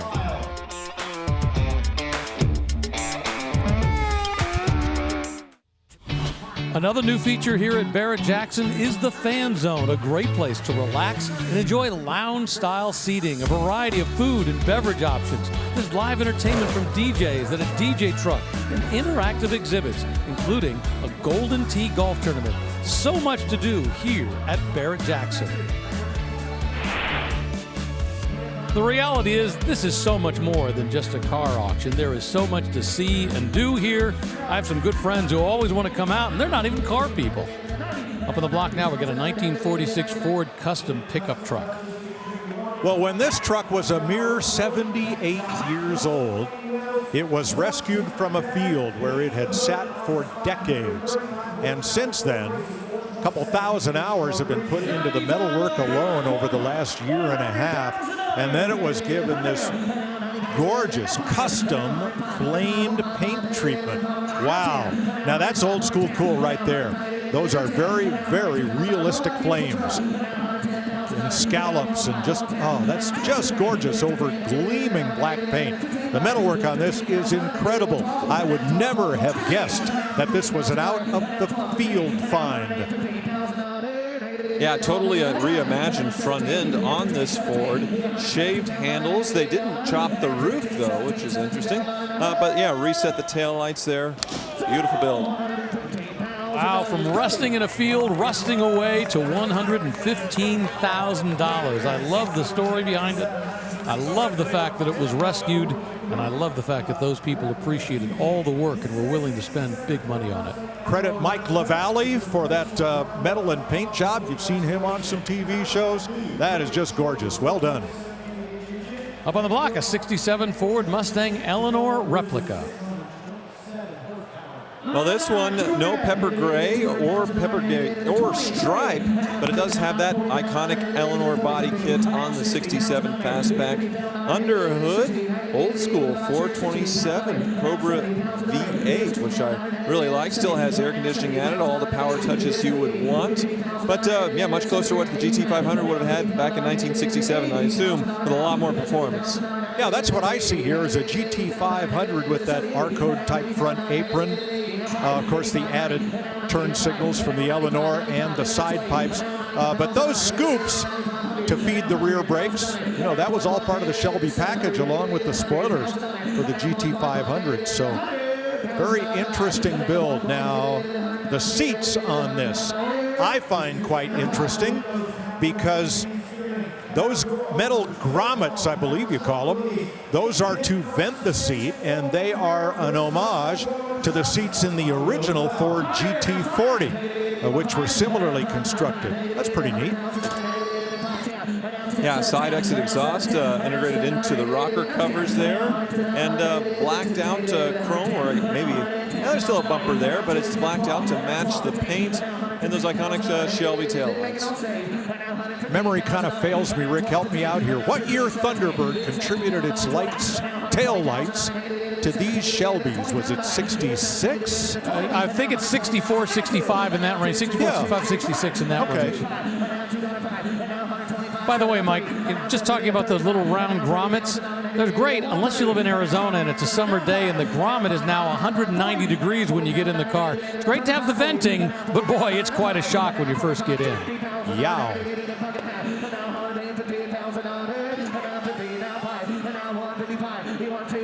Oh, we got 4 bidders involved in this one.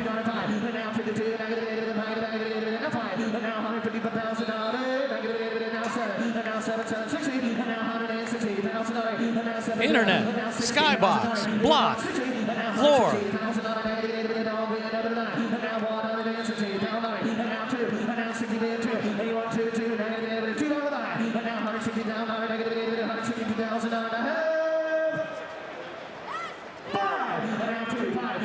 Almost sold, and they managed to get one last bid in.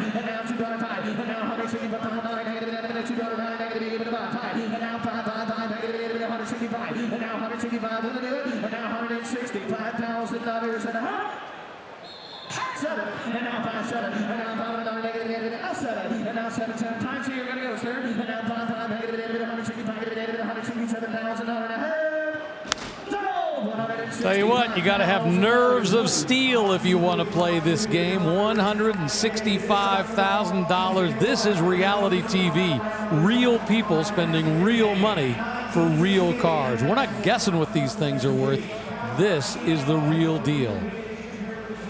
Barrett-Jackson.com, the place to go to for the list of all cars crossing the block, and of course all the latest details about what's happening in the Barrett-Jackson world. All right, this is the Scout that April Rose previewed for us just a little while ago from 1968. Another piece of machinery that was rescued. And yes, it does have some surface rust on it. It's not patina. This is real patina because, as April pointed out, they found it in an abandoned gas station and wanted to leave it as it came as far as the body goes. But under the hood, no, 5.3 liter V8 and yeah, lift kit, modern wheels, everything upgraded, but the bodywork. So let's explore this just a little. If you spent the money to restore this, would you ever get it back? I don't think so. I like it just the way it is. I think it's going to sell just fine in this kind of condition. And yeah, here we go. We're getting right close enough to six figures here. I like it as a survivor. Beautiful. Well, I mean, it looks like they took the body off the frame, so they went to all that trouble to clean everything up underneath. They just wanted to retain its originality as much as possible, and I personally love it.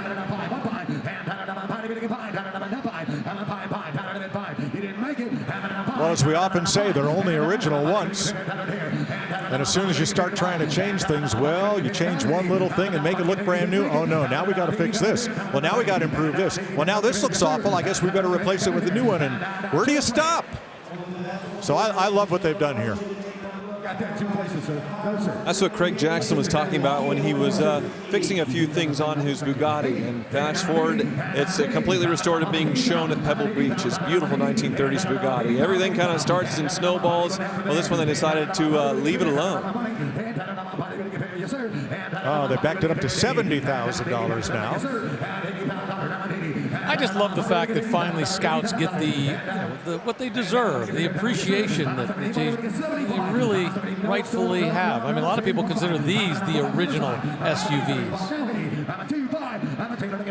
Okay, there's about 14 vehicles that people can say are the original SUVs.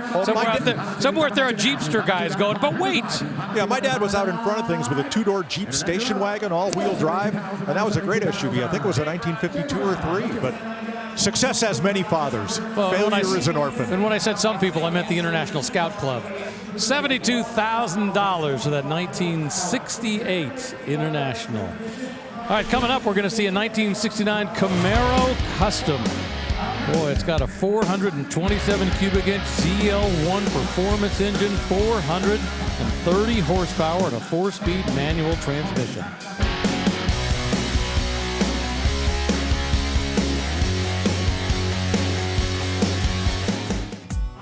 Well, it takes a village to put on a show like Barrett-Jackson. All the auctioneers work under the direction of Joseph Mast. He's the bearded fellow standing center stage, and his auction company hires the auctioneers, the ringmen, and everybody.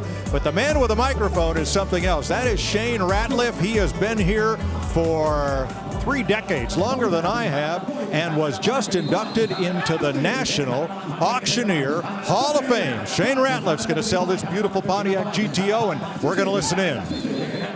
I'm a 65 pound, that's my joy, thank you. I'm at 70, I'm at 70,000, I'm and now 70, I'm at 70, I'm at 70,000, I'm 70 here, I'm at $70,000, I'm at $70,000, and I'm 70 now, I'm at 75. Look at all the paperwork on here, folks.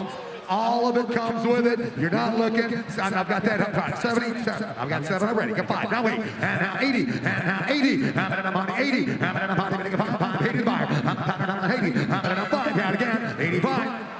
Now, you hope he never gets a sore throat, because Monday he might be selling furniture. Tuesday he might be selling cattle at an auction. Wednesday it could be real estate. But he's always here at Barrett-Jackson, always works a good bit of fun and good-natured jabs at us into his pattern. I love somebody who loves their work as much as Shane Ratliff, and it's a great and deserving honor for him to be inducted into the National Auctioneer Hall of Fame. And one of the ways they save their voice is they rotate the auctioneers. They'll be up there for 15 or 20 minutes, then another one will come on. And it's important to point out, almost the entire staff, in fact, the entire auctioneer staff, are award winners in one way or another, junior, national, regional. But the Hall of Fame for Shane Ratliff is pretty special.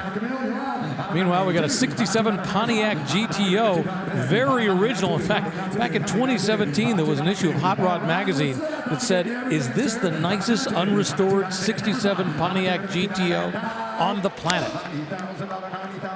Well, it just sold for $90,000 here at Barrett-Jackson.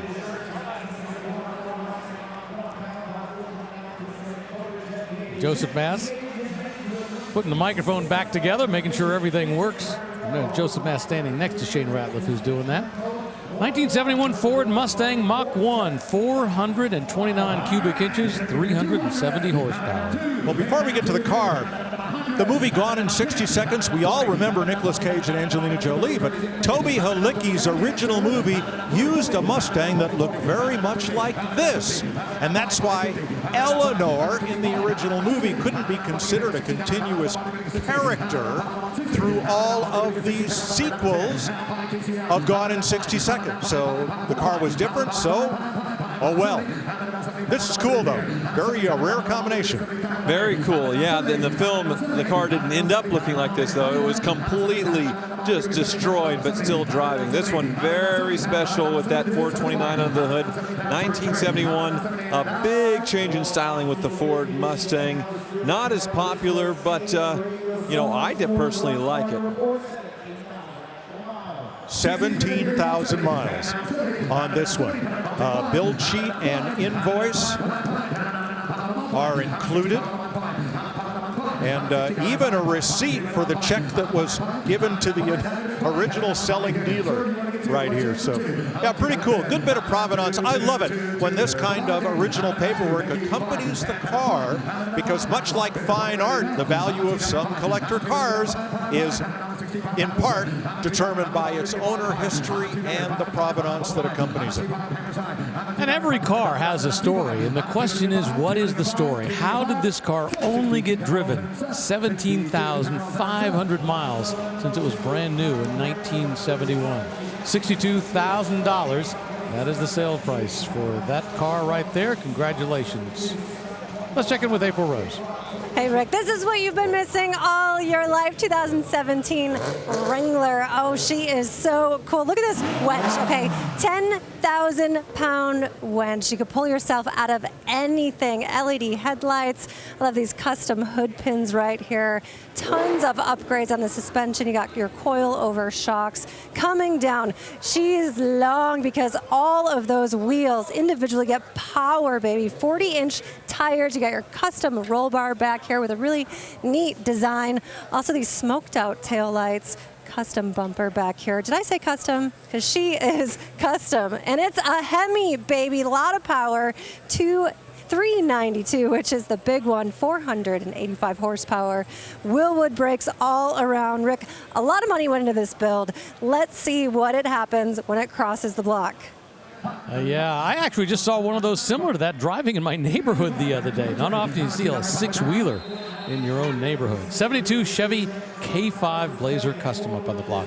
All right, you could be forgiven for thinking that this was a shortened Chevrolet pickup, but look, from the door seam back, there is no break to the pickup bed. It is not a separate piece. This is a Blazer. It's all of a piece, and the roof, a steel roof, which Blazers didn't have a complete steel roof, has been grafted in here and beautifully done. Yeah, it fooled me. I was doing a double take at first, then looked up and said, yeah, it is a K5 Blazer. Okay, but it looks like a truck. Added the Cheyenne package with the wood, the houndstooth interior to complete the, I guess, the trickery here. And yeah, really fun. I've never seen anything like this before. Well, that one just got sold here at Barrett Jackson for $90,000 for that 1972 K5 Blazer Custom that now looks like a pickup. A little while ago, we previewed this 1969 Camaro Custom, and now it's up on the block. One of the interesting debates is what color grille should your Camaro have, and they were almost all silver. There were only one or two exterior colors that would get a black grille. Of course, after '69, that black grills became all the rage. Porsche kind of started that out with a blackout treatment, not with the grills, but with the window surrounds and other trim. Well, that was then, this is now. Here's the big block, the 427 ZL1 aluminum engine. They've made less than 500 of these blocks. Muncie M20 Rock Crusher 4-speed, and Daytona Yellow is a correct color for Camaro in 1969. So if this were a real deal 427, say a Copo car or Yenko, it would be crazy, crazy money. This is a tribute and very well done. And I guess we can say Bumblebee Yellow. Is the most famous Camaro? Probably Bumblebee from the Transformers, right? Right, 4-speed car, big block 4-speed car.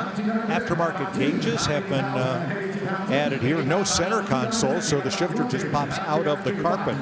You know, while every Mustang got a 4-shifter, In Camaro, there was no such mandate. If you had an automatic transmission Camaro, it could come with a column shifter. You had to order the floor shifter at extra cost. You see Camille, the bidder assistant, up on the block. She's working about 3 different ones. She's saying, Mike, this guy I think has the lead. What about you? You want to get in on this? All right. What about that other guy over there? Down two. Doors open, sir.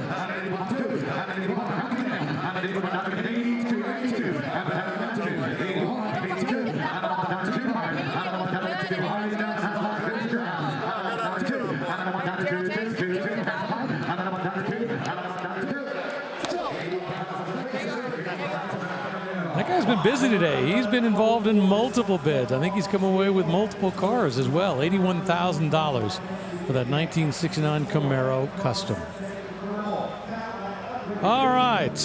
Let's take a look at today's top sellers, brought to you by Hagerty. The top seller of the day was that 2006 Ford GT Heritage Edition number 3, $675,000. In fact, the top 3 vehicles are Ford GTs. And it took $390,000 just to break into our top 5 today for that 1968 Mustang Eleanor. Up there right now is 64 Amphicar 770. Well, it wasn't a very good car, and it wasn't a very awesome boat, but yes, you could drive it around, drive it into the lake, and across the lake, you'll notice it has the very proper nautical running lights. Green for starboard, red for port, and a white light at the back. And this one, a full restoration and less than 100 miles since. 770, the numbers stand for 7 miles per hour on water, 70 miles per hour on land, which even that probably was a stretch. And you get down low, you can see the propellers to get this thing moving along in the water. Less than 4,000 of these were made new, and this one has been upgraded with a Triumph Spitfire 1.5-liter 4-cylinder engine, so it's got a little more snap and go than the originals. So they had to do an awful lot to make sure that these would float. Oops, sorry, door's locked. I can't show you all of the extra rubber in there to make sure that this would be watertight when it was on the lake or river or wherever you chose to drive it. Well, in fact, there is a second handle inside. When the doors close, you pull the second handle, and that's what actually seals it. This would have originally come with a Triumph Herald engine, so upgrading to the Spitfire kind of makes sense. $85,000 for actually a very, very nice Amphicar from 1964. Away it's going to go into the night. We're going to take a quick break here at Barrett-Jackson. We're having a great Super Saturday. And remember, all this automobilia gets sold here as well. It happens before the cars hit the block.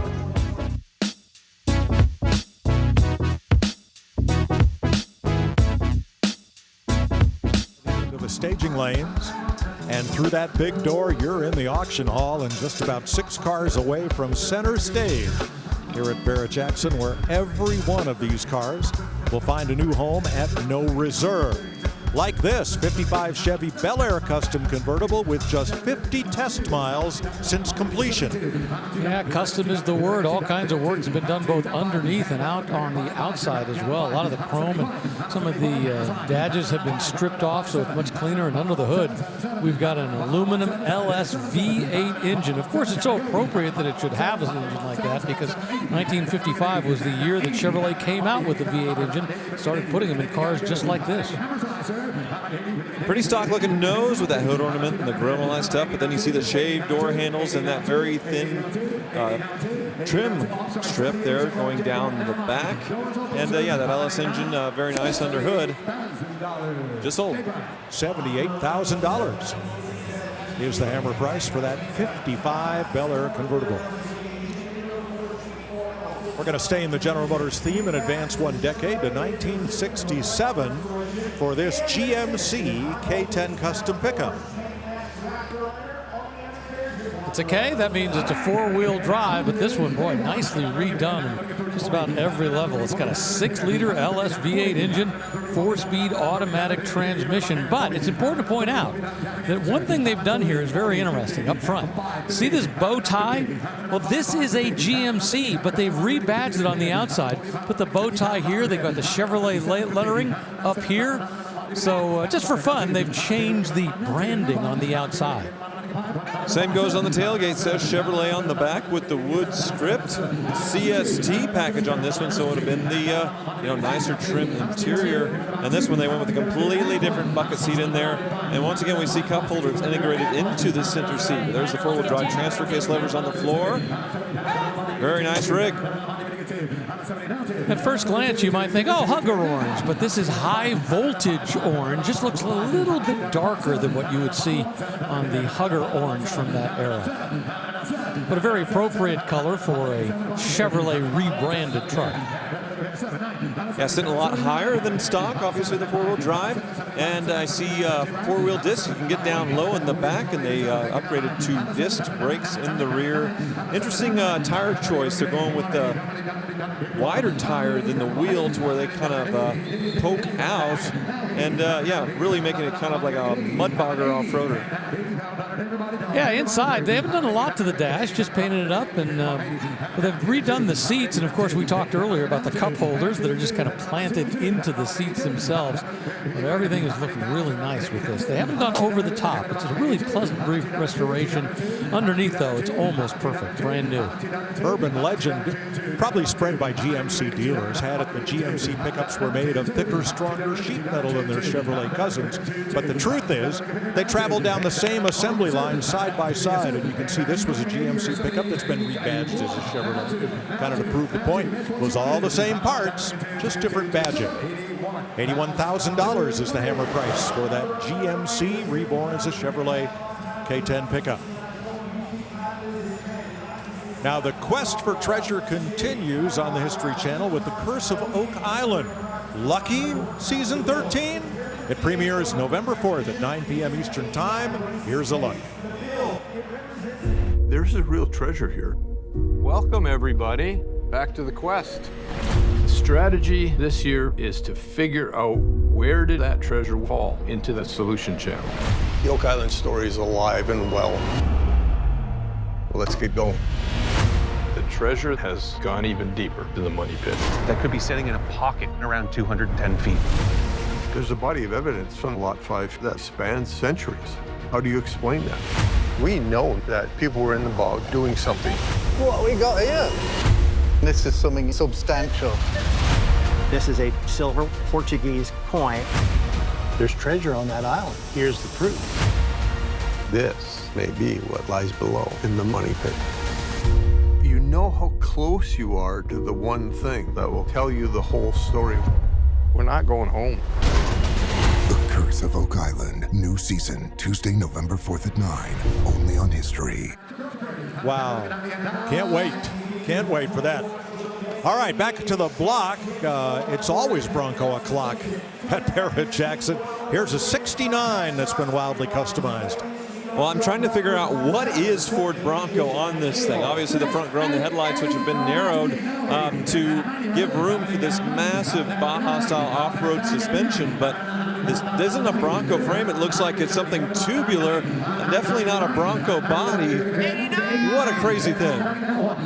Yeah, according to the consignor, what they've done is built a pre-runner, you know, the kind of vehicle that will be used for scouting an off-road race beforehand, because this thing looks like it is mean and purposeful underneath with all the shocks, everything set up.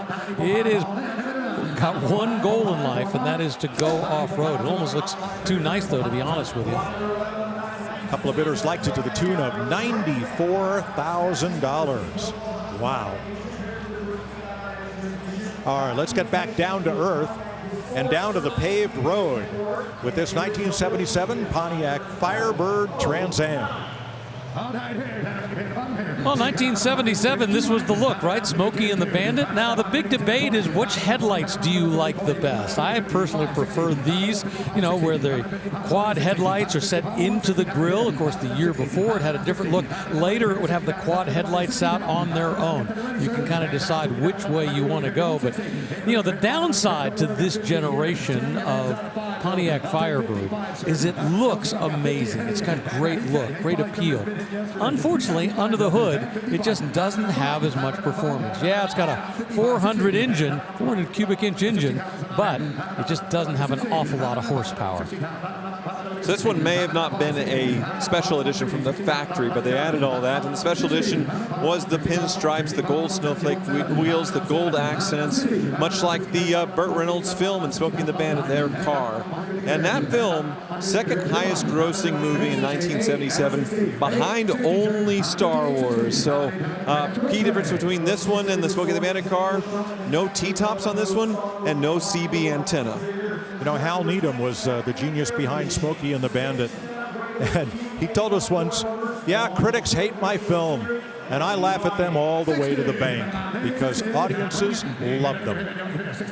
Well, and that's the original Gone in 60 Seconds, right? I mean, it's pretty much a B, maybe even a C movie. The quality of it's pretty mediocre, but boy, it's got a cult following, and they've made money on it over the years.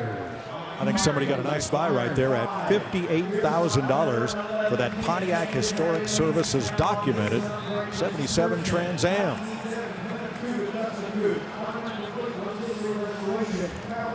Well, here's the next car to roll up to our Meguiar's on-deck cam, and there in the on-deck, you can't call it a circle, can you? The on-deck circle. The Meguiar's fellows will give it just a last buff and shine before that Corvette rolls to center stage, which is currently occupied by a Panther Pink Plymouth Cuda. Well, I think the official name for the color on this one is FM3 Moulin Rouge, as in slightly red, but not really. More like purple or Panther Pink is really a better way to describe it. But boy, this one's been modified.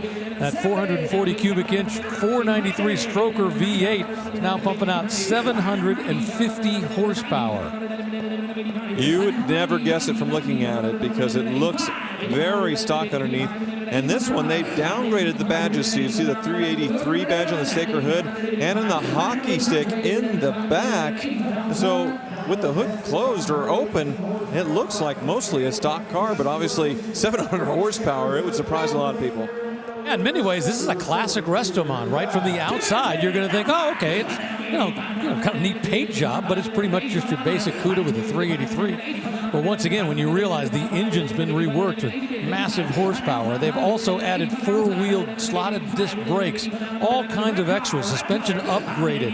So this thing can handle better, it can run the quarter mile better, and it looks perfect. And Rick, you're correct. Plymouth and Dodge used different names for the same high-impact colors in 1970, and Moulin Rouge is correct. $80,000 for that cool-looking Cuda. We'll get into the final round of the 2025 Fantasy Bid Game, and here is the final car on which you have to pick the hammer price. This Corvette, 283, 270 horse, 1961. 1961, the second to last year of the first generation Corvette. And yeah, not a fuel-y car, but definitely not the lowest when it comes to performance with that dual carburetor setup. And yeah, this one's sort of in the classic colors with the red and the white contrast.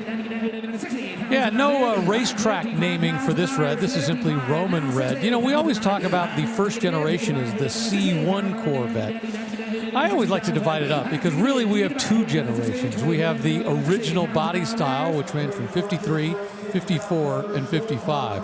And then starting in 1956, the body style changed. It kind of slowly evolved into what finally appeared in 1962, very similar to this 1961 look. So I always call this a C1.2 because this is the second generation. Got that two tones for the coves, still have the chrome on the outside, which would go away the next year. Pretty car, 52,000. Now 5.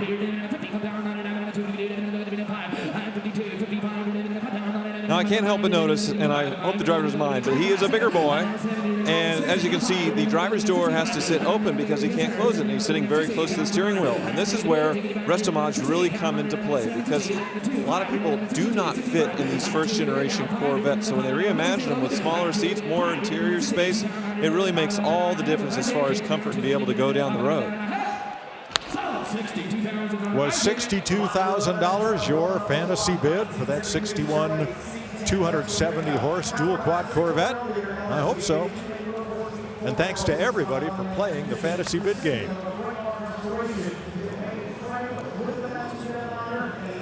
Back to the 70s for this 1972 Chevy C10 pickup.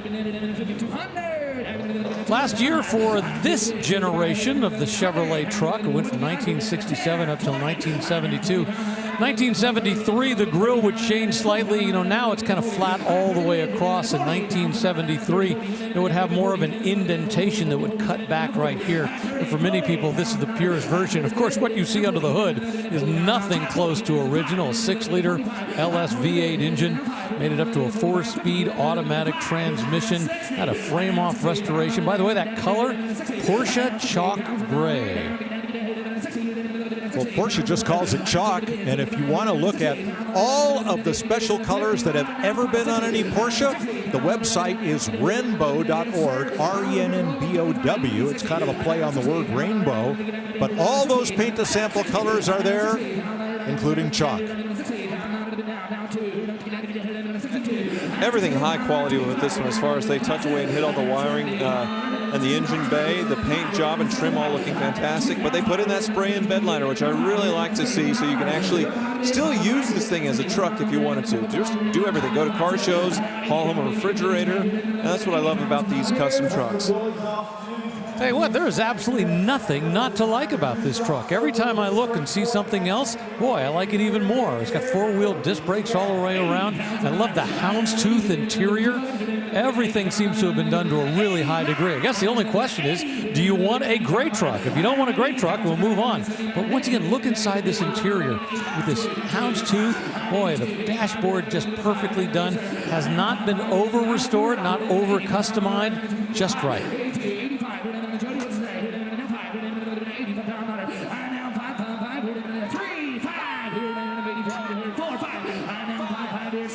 Well, at least two bidders like it to the tune of $84,000 right now.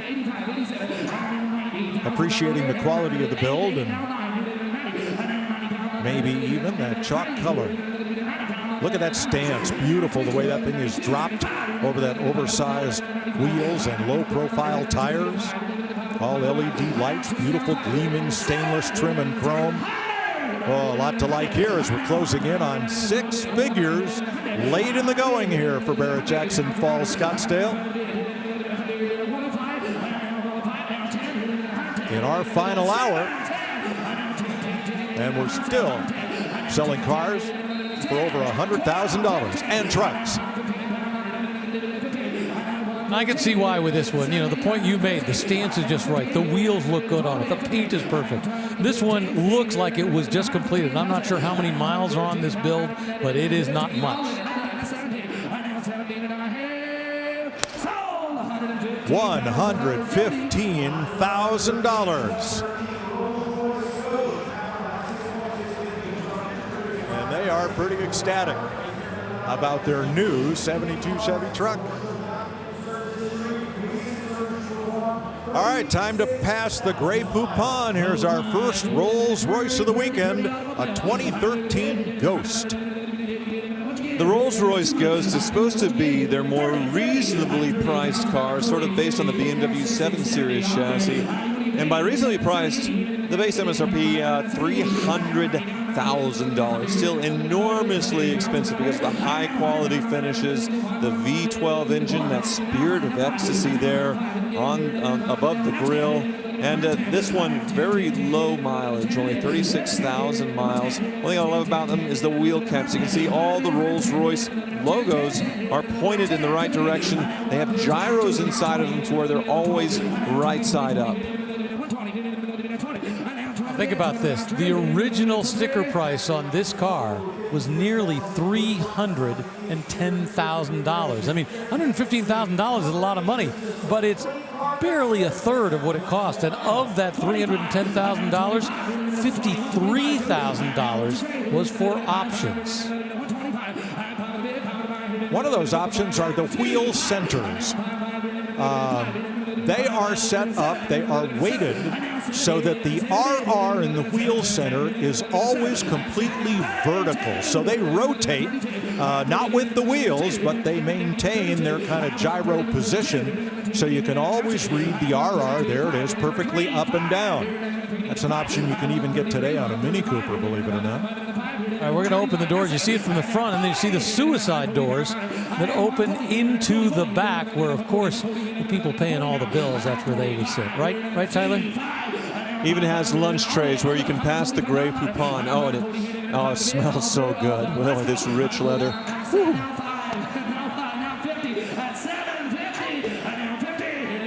Well, we're closing in on almost half of the original MSRP.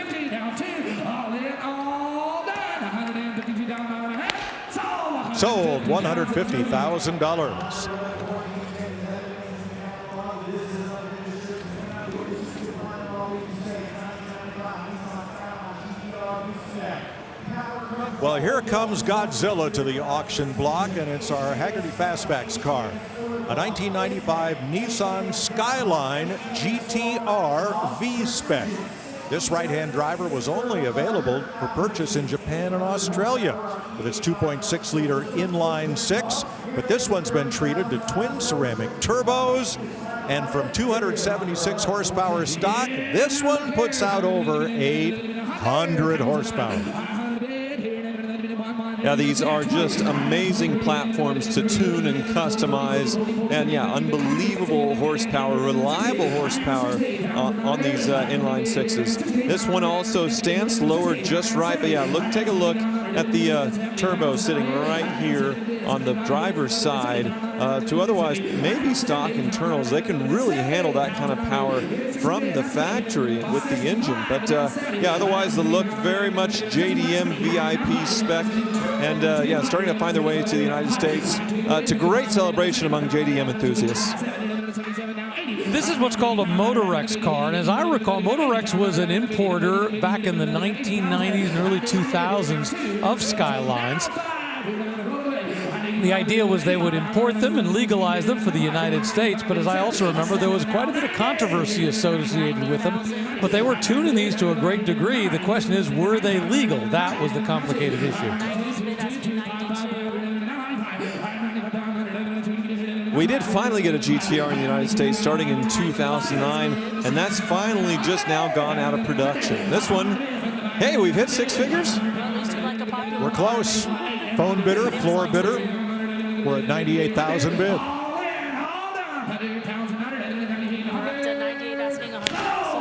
So close. $98,000 for that Nissan Skyline GTR V-Spec.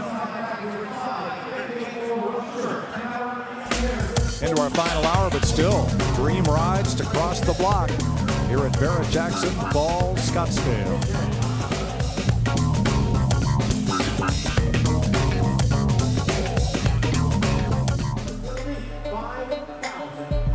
Welcome back to Scottsdale, where earlier April previewed this 2017 Jeep Wrangler Unlimited Custom 6x6 pickup that's toured only 5,000 actual miles.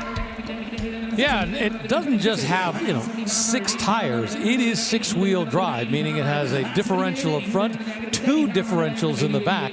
So all of the tires are getting driven so you can get full experience when you're going down the road. It's quite a beast of a build. Imagine trying to put one of these things together.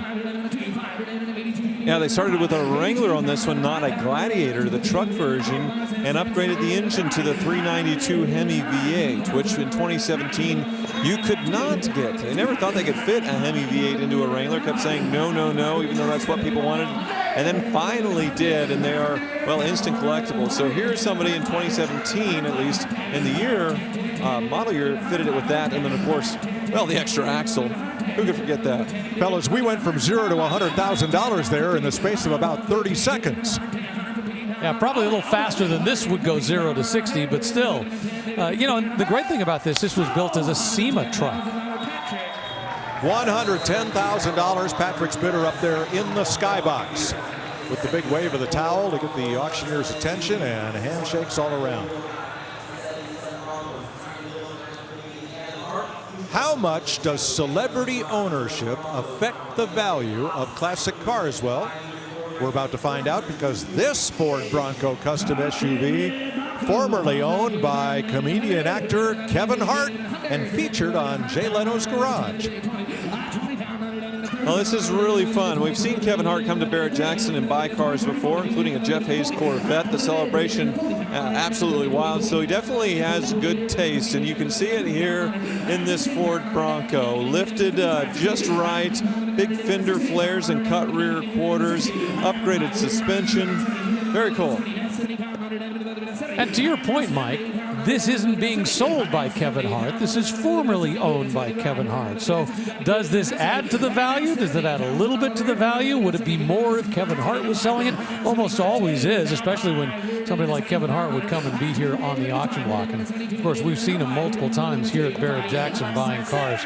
Underneath the hood, we've got a 302 cubic inch engine from Ford, exactly what you want to have in some kind of Bronco. I mean, there's a lot of people putting brand new Coyotes and other things in here, but I like old school 302. A lot of reasons why people might bid here by phone, as in up the upper right, or on the internet, as in the lower right. Sometimes you just physically can't be at the auction, though you want to be. And often it's because, well, some people don't want to stand on the auction block and have other people see them bidding for fear that they might run up the bid. That often happens with athletes and celebrities, so they might even be in the room but be choosing to bid by phone or by internet, which is where the high bid is right now. It was at $78, now $80,000. Come on, one more. Yep, one more. Come on, I just need one more bid for now. Bids in the skybox. The bidder assistant with his fist in the air, that signifies I have the bid. 383 there. All right. Quickly. 84 from the internet. There is a psychology to all this. I think that was a 5. Yep, 85. Now he's on the phone. Is he asking forgiveness or permission? We'll see. There's the hammer. $85,000 sold to the skybox. Well done.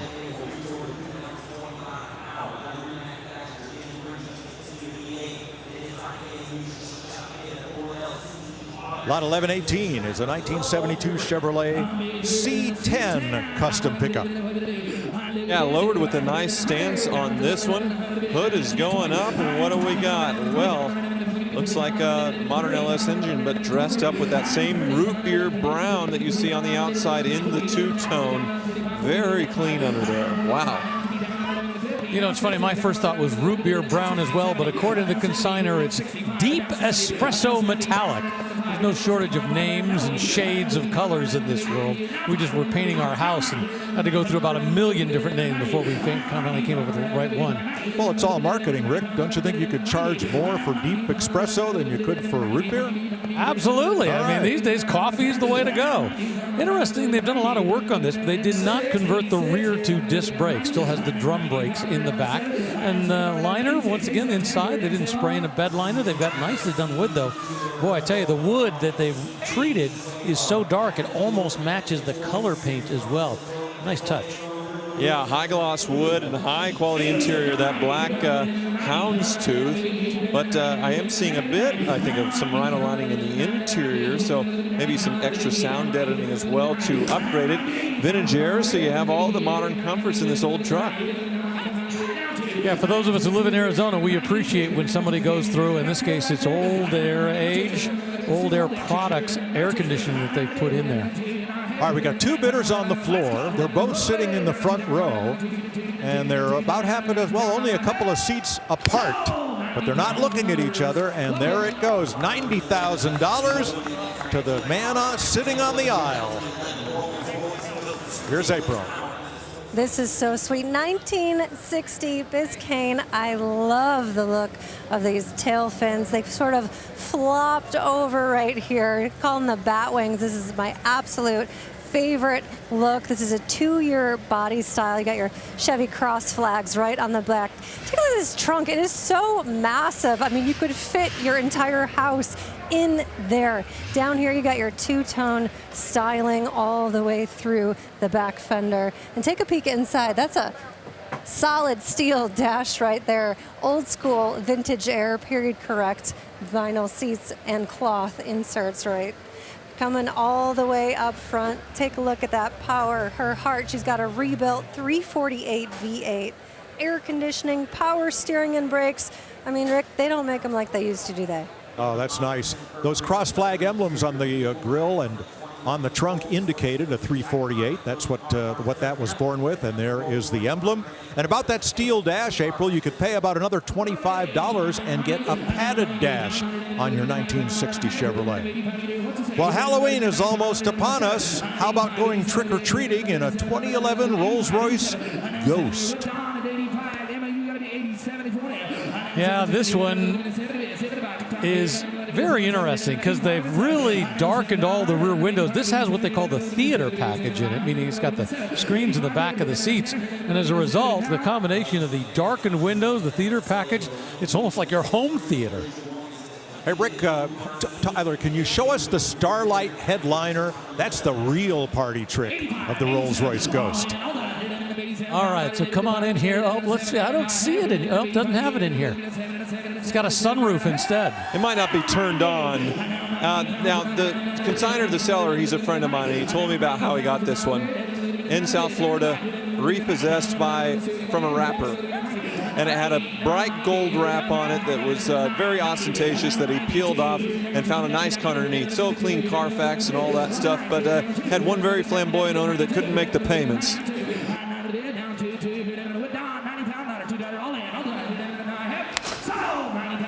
Well, that was trick, no treat for him, but for this gentleman, $90,000 gets him a Rolls-Royce Ghost. Good for him. Now for something in Giallo Midas.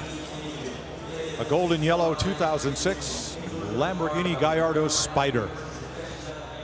This is very cool. Yeah, Lamborghini V10 in the back, mid-engine, paddle shift E-gear transmission, and yeah, definitely a wild color. Now the wheels are factory, but they actually took them apart, the multi-piece wheels, and painted them to match the car to make this thing even more loud and crazy. It would have been silver wheels from the factory, and even more from the factory, I believe, the yellow piping inside with the leather interior. So you buy this car, you better like yellow. The thing I appreciated that the consignor is telling us is that apparently he bought it relatively recently in a pre-purchase inspection done through a dealership here in town in September of 2025. As a result, 58 items were inspected, no issues were found. It's got less than 21,000 miles on it, meaning whoever buys it has at least a degree of faith that it's probably going to work pretty well. Yeah, question number one you ask with these Gallardos with the E-gear, which is a manual, but there's a computer controlling the clutch to where you can shift with the paddles. What does the clutch weigh? So they do a snap test with the computer to test and see how much wear is left on the clutch. And pretty much required to do in a pre-purchase inspection scenario because it can be many thousands of dollars to replace that clutch when it gets worn out. So that's why they did it. Only 21,000 miles on this Lambo, and I love the Giallo Midas. Isn't that a metallic golden yellow? It's beautiful. I'm always impressed when I look at Lamborghinis, even modern Lamborghinis, and realize that basically the styling that they adopted with the Countach decades and decades ago, that Marcello Gandini, that slope with the very narrow front, still exists to this day. The Diablo, the Gallardo, all these cars that have come along and continue to use that same basic shape over time. And beginning with Miura back in 1966, all Lamborghini model names are strains of fighting bulls. And away it goes for $90,000. That'll be the number on the Summit Racing Equipment sold sticker on the windshield. 90 grand. Now, in case you're wondering, what is the last car in the auction? Well, according to my book, it's this, lot 1134, a 1959 GMC 100 custom pickup powered by a 5.3-liter Vortec LS Chevy V8.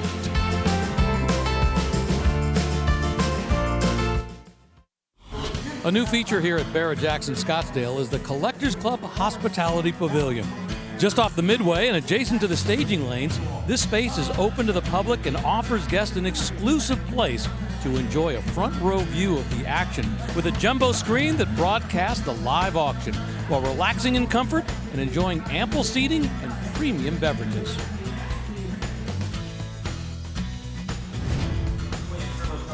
Here in Scottsdale, a 2010 Ferrari California that just sold for $83,000. And center stage is now this 2012 Rolls-Royce Ghost. Well, if you were coming to Barrett-Jackson thinking, boy, I wish I could get myself a Rolls-Royce, this is the third opportunity you've had just in the last hour to pick one up. It's got that 6.6-liter twin turbocharged V12, mated to an 8-speed automatic transmission. The color is diamond black, and inside it's got a seashell interior. Yeah, very pretty interior. Once again, those suicide doors with this $306,000 original MSRP. So you do get quite a bit of bang for your buck, if you will, from the original MSRP. And you can see the quality throughout. Well, it's understandable why they're so expensive new. The lunch trays, including the rear TV entertainment integrated in there. Yeah, inside the wood. It's unbelievable, the quality of these. One of my favorite little elements with the Rolls-Royce is this right here. See this little tube? Underneath it says umbrella. This is where you put your umbrella so it's always easily accessible as you're stepping out of the car. Heaven forbid you should have something drip on your head. By the way, this one has $52,000 worth of options that were put on it. I was intrigued because they said they recently had a $2,200 service, and I thought, well, that doesn't do very much on a Rolls-Royce, does it? Well, those two umbrellas are included in the car, it is said, that has 61,000 actual miles. As far as maintenance goes, it's the same V12 that you would find in a BMW, say a 760. They just dress it up to make it seem like it's old school with that 6.75-liter, which harkens back to Rolls-Royce before it went to BMW with their V8. So, yeah, you can get parts. They're the same as BMWs for the most part. Sold at $80,000. Go, Pat, go! Go, Packer! Well, back to Bronco. These would be the big Broncos now, the 79. And this is a top-of-the-line Ranger XLT with those strobe stripes. Well, the second generation of the Bronco. Remember when the Blazer came along, it was built on a truck chassis, and really the folks in the Bronco world started going, wait a minute, maybe we want something that big. And so ultimately the earlier chassis that was much shorter was replaced by a larger truck chassis. And of course, this is the XLT, which is kind of the top of the line. And the great thing about this is on the outside, you see that freewheeling chromatic package, which has all those stripes. Second time today, in fact, we've seen this chromatic striping go across the block. Well, let's take a look at the chassis cam because it has been somewhat modified here.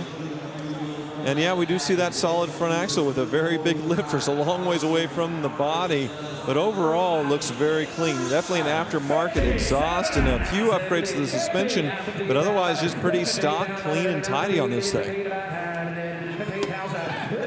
Yeah, both on the outside and on the inside. It looks like this was done a little while ago, not absolutely fresh, but I tell you what, holds up really nice. And the combination of the way it looks outside together with the way it looks inside, looks like something I'd like to drive and enjoy. I really like the wheels on this one. Looks like something period correct from the aftermarket catalog. Nothing too modern, definitely fixed, and yeah, the oversized BFG all-terrains complete the look. Back to my point, I mean, when you look at some of the things on this, it hasn't been overly restored. In fact, it's not a top-of-the-line restoration. This has been really restored to drive. This is the kind of thing you could buy and enjoy driving. You're not going to spend that, $300,000-$400,000 that we've seen for some of the other Broncos, the earlier versions, but you're still going to enjoy it and have a good time.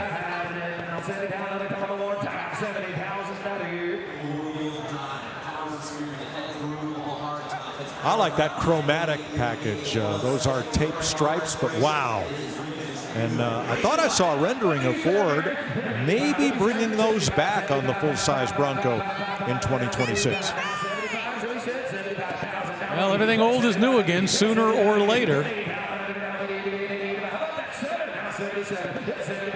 Well, this one stalled out in the high 60s, and then it got a second life. Two bidders fighting it out at $75,000, and that is where the hammer falls. Let's go out to April. Beautiful night here out in the Arizona desert. It couldn't be more perfect, especially next to this 1972 El Camino. It's had a beautiful frame-off restoration. Look at that candy apple red paint, and the black SS stripes just go right up over that cowl hood. I love the look of these. They're so unusual. You got this truck bed in the back, room for lots of activities for all of your friends. Now the power's from a 402 big block, factory air, power steering. Now I had a 67 El Camino, and I gotta tell you, I've driven so many different cars, but there's something about the El Camino. When I'm at the gas station, guys just come out of the woodworks. They want to see it, inspect it, talk about it, ask me questions. Now, Mike, I know you are, I don't know if I want to say obsessed, but slightly obsessed with El Caminos. Do you still own one? No, I own two. That's Gotcha. awesome. Now That's I what have like an to hear. 86 that's kind of waiting its turn to be restored, and I have the 60 that Patrick Pogrant and John Bradley here in Phoenix restored to me with all Impala trim. I mean, that's a keeper. I think that's one of the last cars I'd ever sell. So yeah, business in the front, party in the back, drives like a car, works like a truck. El Camino. You're right. You don't need a mullet to love one.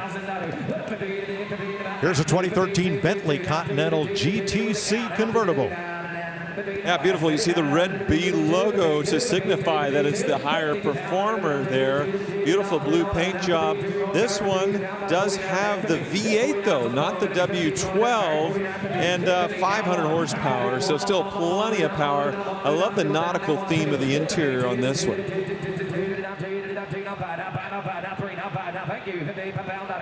Yeah, this is sort of the second generation, a little more modern looking up front compared to the original one that came out quite a few years before this one.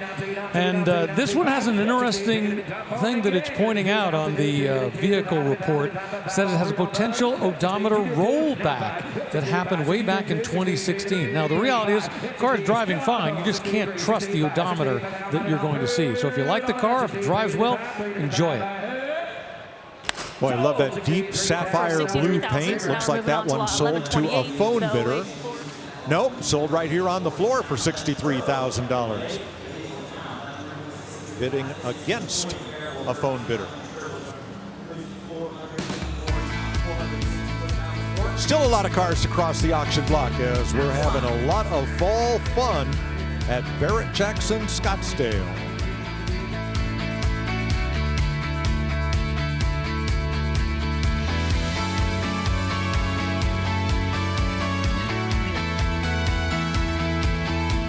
Welcome back to Scottsdale, where a 66 Jaguar E-Type Roadster in British Racing Green just sold for $113,000. Here's a 1970 Chevrolet Chevelle Custom in Monaco Orange.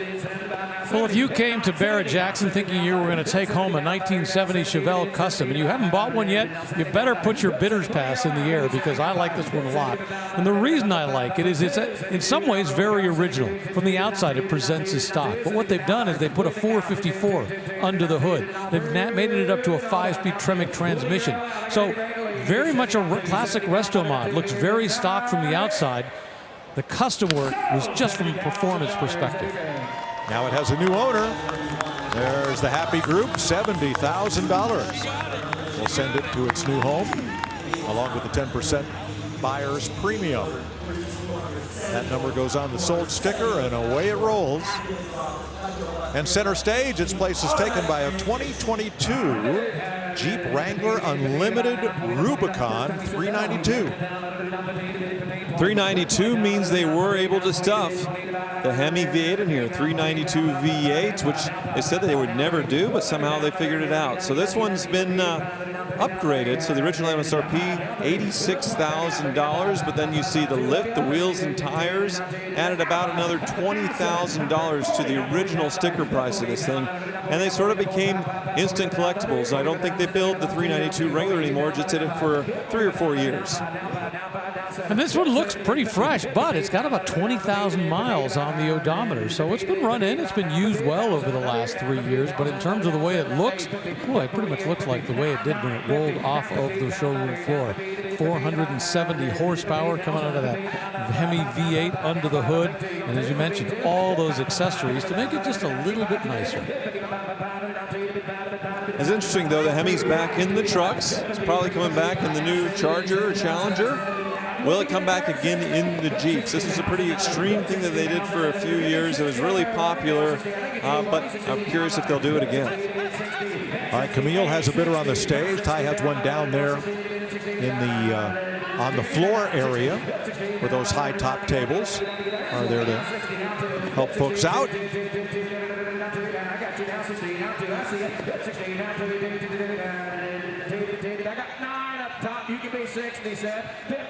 Well, at this price, $59,000, we're barely more than halfway to what this cost new. And when you factor in the, what you would have paid for sales tax, together with, your licensing fees, I bet it's not even halfway.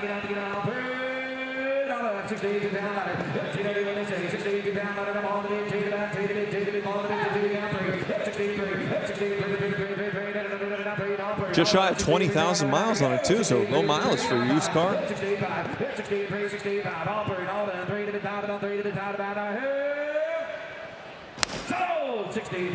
$63,000 is the sale price. You can see the prices of all the cars that have crossed the block here this weekend at Barrett-Jackson.com and read all about them. Here's a customized and upgraded 58 Chevy Corvette. Now, 1958, you get all the gingerbread that the Corvette would offer with the ribbons in the trunk. This one treated to a wild color treatment as far as the bright orange paint, and then sort of a burnt orange gill or maybe sort of a copper under the hood. Kind of a classic engine, definitely not from the 50s, but more from the 80s, that tune-port injection V8 that you would have found in a IROC Camaro or a C4 Corvette. Yeah, it's interesting. This is actually an engine from a C4 Corvette, so you're dead on in terms of what you've done. And I like the fact that, they haven't gone over the top with something crazy, but the fact that they put a correct Corvette engine in here. Well, the bidders are responding. That Hugger orange paint with tan coves didn't put anybody off. The coves match the tan of the interior, and Foose wheels and a lot of gleaming chrome. A lot to like here. 1958 was a really important year for Corvette because while they'd been building them since 1953 and finally starting to get their sea legs in terms of numbers, 1958 was the first year that Corvette as a vehicle made a profit for Chevrolet. Up until that point, they'd been losing just a little bit of money. So this is a very important year in terms of the progression of Corvette within the Chevrolet world. $120,000. Those fellas are thrilled to take that one home.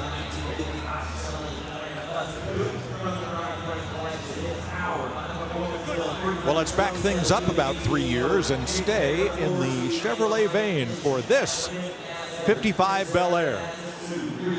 You like gassers? That's the stance we have on this. Small front wheels, big rear tires, and of course that stance where the front is lifted slightly into the air. The idea being that you've put some of the extra weight, you've kind of leaned it back, and it's back on the tires because this is all about drag racing.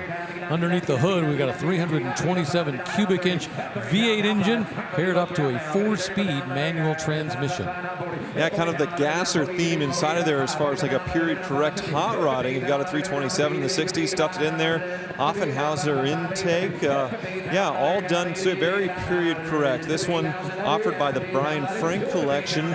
4-speed manual, and like all of his cars, a very high degree of quality. Now this one has bigs and littles, Krager SS mags, narrow ones on the front, wide chrome reverse wheels on the back with those cheater slicks. Wow. Yeah, when you look at this, almost all the chrome and the emblems have been stripped off as well. Now, interestingly enough, these are called cheater slicks because you can see these lines that have been cut into them, but they're not great big tires, great big slicks in the back, so they didn't have to tub it out. In other words, make more space for the rear tires.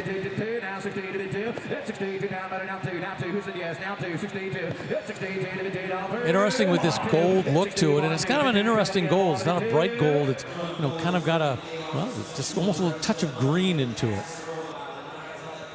Now that emblem on the back is to fool people. That's the emblem that goes on your Bel Air when it only has a 6-cylinder. It's missing the V for the V8. So at the Stoplight Grand Prix, that is kind of important. You want to guess what you're up against, but this is no 6-cylinder. And this is what we refer to as a post car, meaning it's got this big post, the B pillar. $61,000.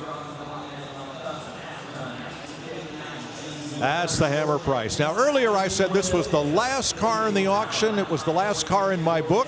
Well, they brought me more pages, so I was mistaken, but it's pretty cool nonetheless. A 59 GMC 100 custom pickup. They're just making you work for your money tonight. That's all right. Come on, you know, you got to pay attention to what's going on here. Custom half-ton, short bed. Boy, they've got a big Vortec LS V8 under the hood, performance headers, dual exhaust, automatic transmission, and that color is House of Color Sunset Pearl. And the restoration was finished just last year. Yeah, beautiful work, obviously. The wood bed is still retained. You can see there's a fuel filler there in the bed to where you don't have to spoil the lines as far as this custom job. Able to fill up on either side right there. Lowered and stands just right. And steel wheels. I like the idea of steel wheels. It makes it sort of look utilitarian, like it left the factory. They didn't chrome any of the bumpers or that kind of stuff, so they made it look sort of like the work truck kind of spec, but obviously a wild color. Rick, they're calling this a big window pickup. Care to explain?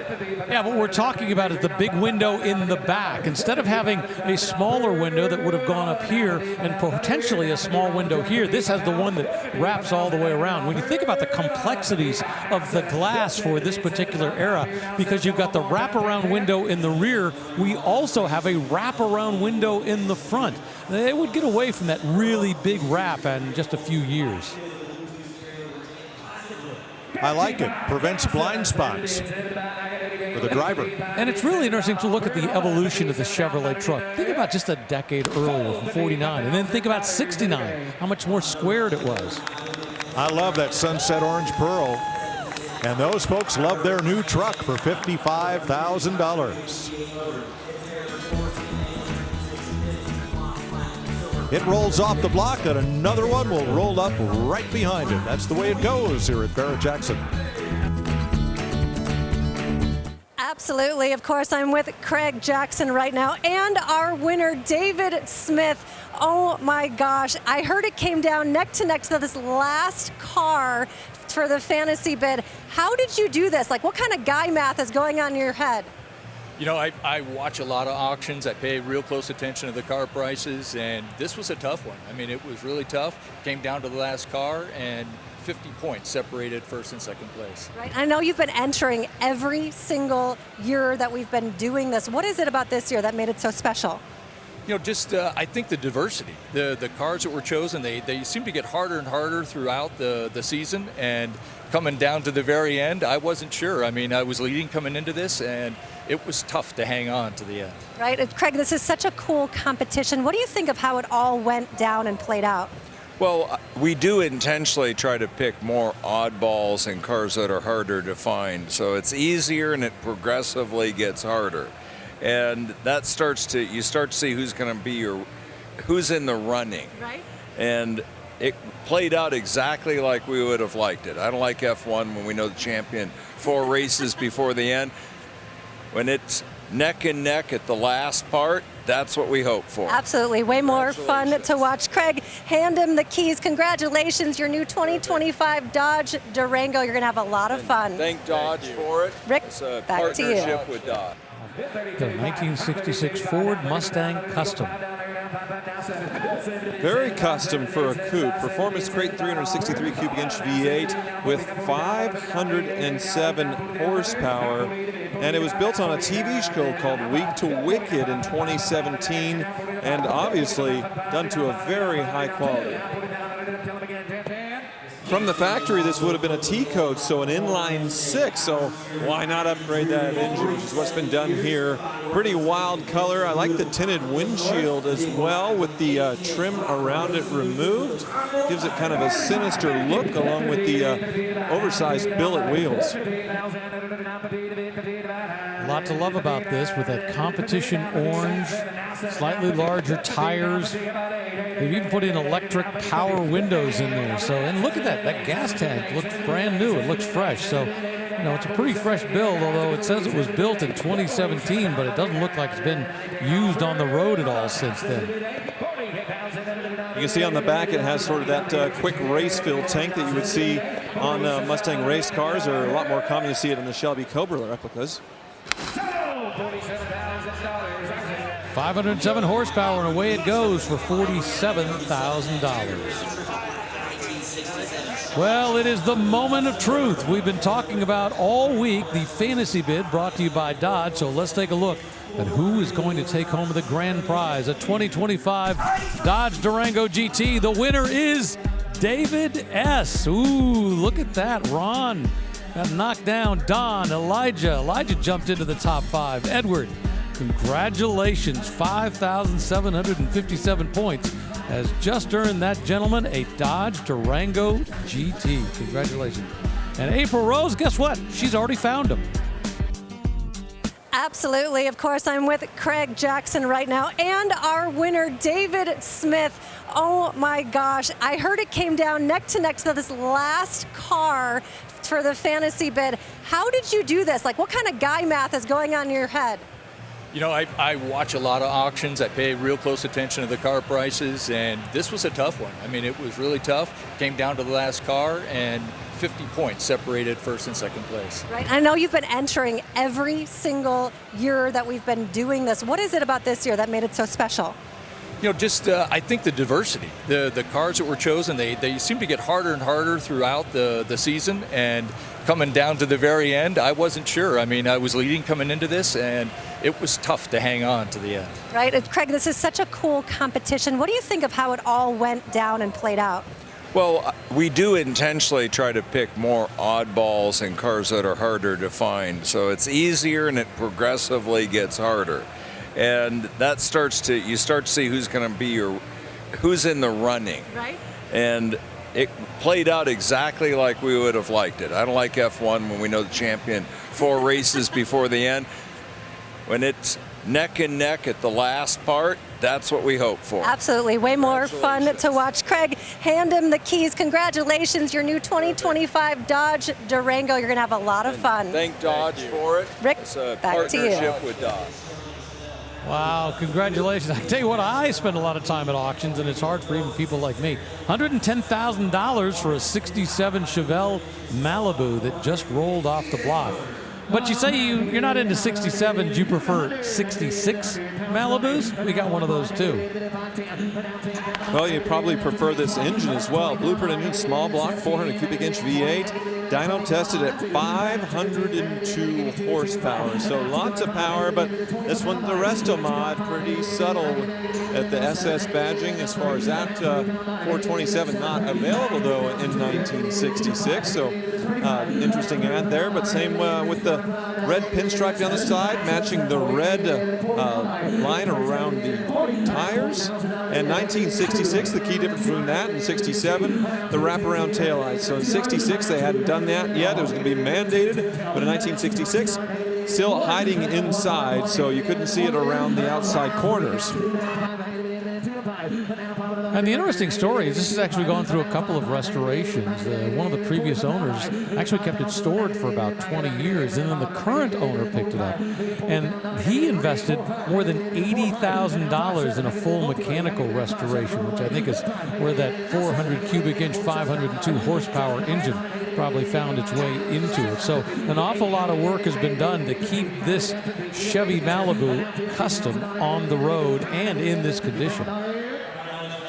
Definitely a sleeper, that's for sure. Automatic transmission, but you see the dual exhaust, so I bet this thing really lights up the tires at the stoplight. They didn't do any modifications, it looks like. Well, I take that back. I do see coil-over suspension, so that's where some money was definitely spent as well to really help this thing corner a little better, hook up a bit better.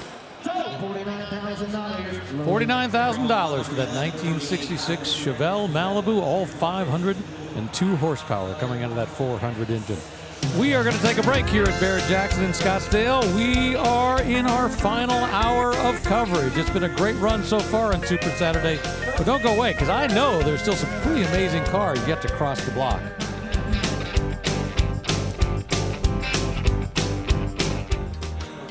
Welcome back to the Barrett-Jackson Scottsdale 2025 Fall Auction presented by Gila River Resorts and Casino. Night has fallen, but I'll tell you what, it is an absolutely beautiful evening out there. I stepped outside just a little while ago. The temperature is perfect. In fact, all week it's been great weather. Had a little bit of rain early before the auction started, but boy, once the auction was underway, it's been spectacular. Right now we got a 1970 Pontiac GTO convertible up on the block. I like the style of this one, Rick. I much prefer this to the 68, 69. I think on this one they got it right. Fresh white paint. Underneath we see signs of maintenance, but not restoration. And that light metallic blue color on the engine. Yep, that is correct. A build sheet is included with this one. Power steering and power front disc brakes. A little bit of a dent here along the side. That'll hold things back a little bit. But this is certainly right in the middle of the drive it and enjoy it class. And when the top goes down, well, usually the price goes up. Yeah, it's a reproduction of the build sheet still. It shows all the things it was born with, and it also has the Pontiac Historic Society paperwork as well. So you know exactly what you're getting and what this started off like. And yeah, there's no question there's different generations of GTOs, and everybody's got their favorite. Some people prefer that original 1964, or then there's the stacked headlight versions. Then there's the 68, 69, and then there's this longer grill 1970 Pontiac GTO that comes out.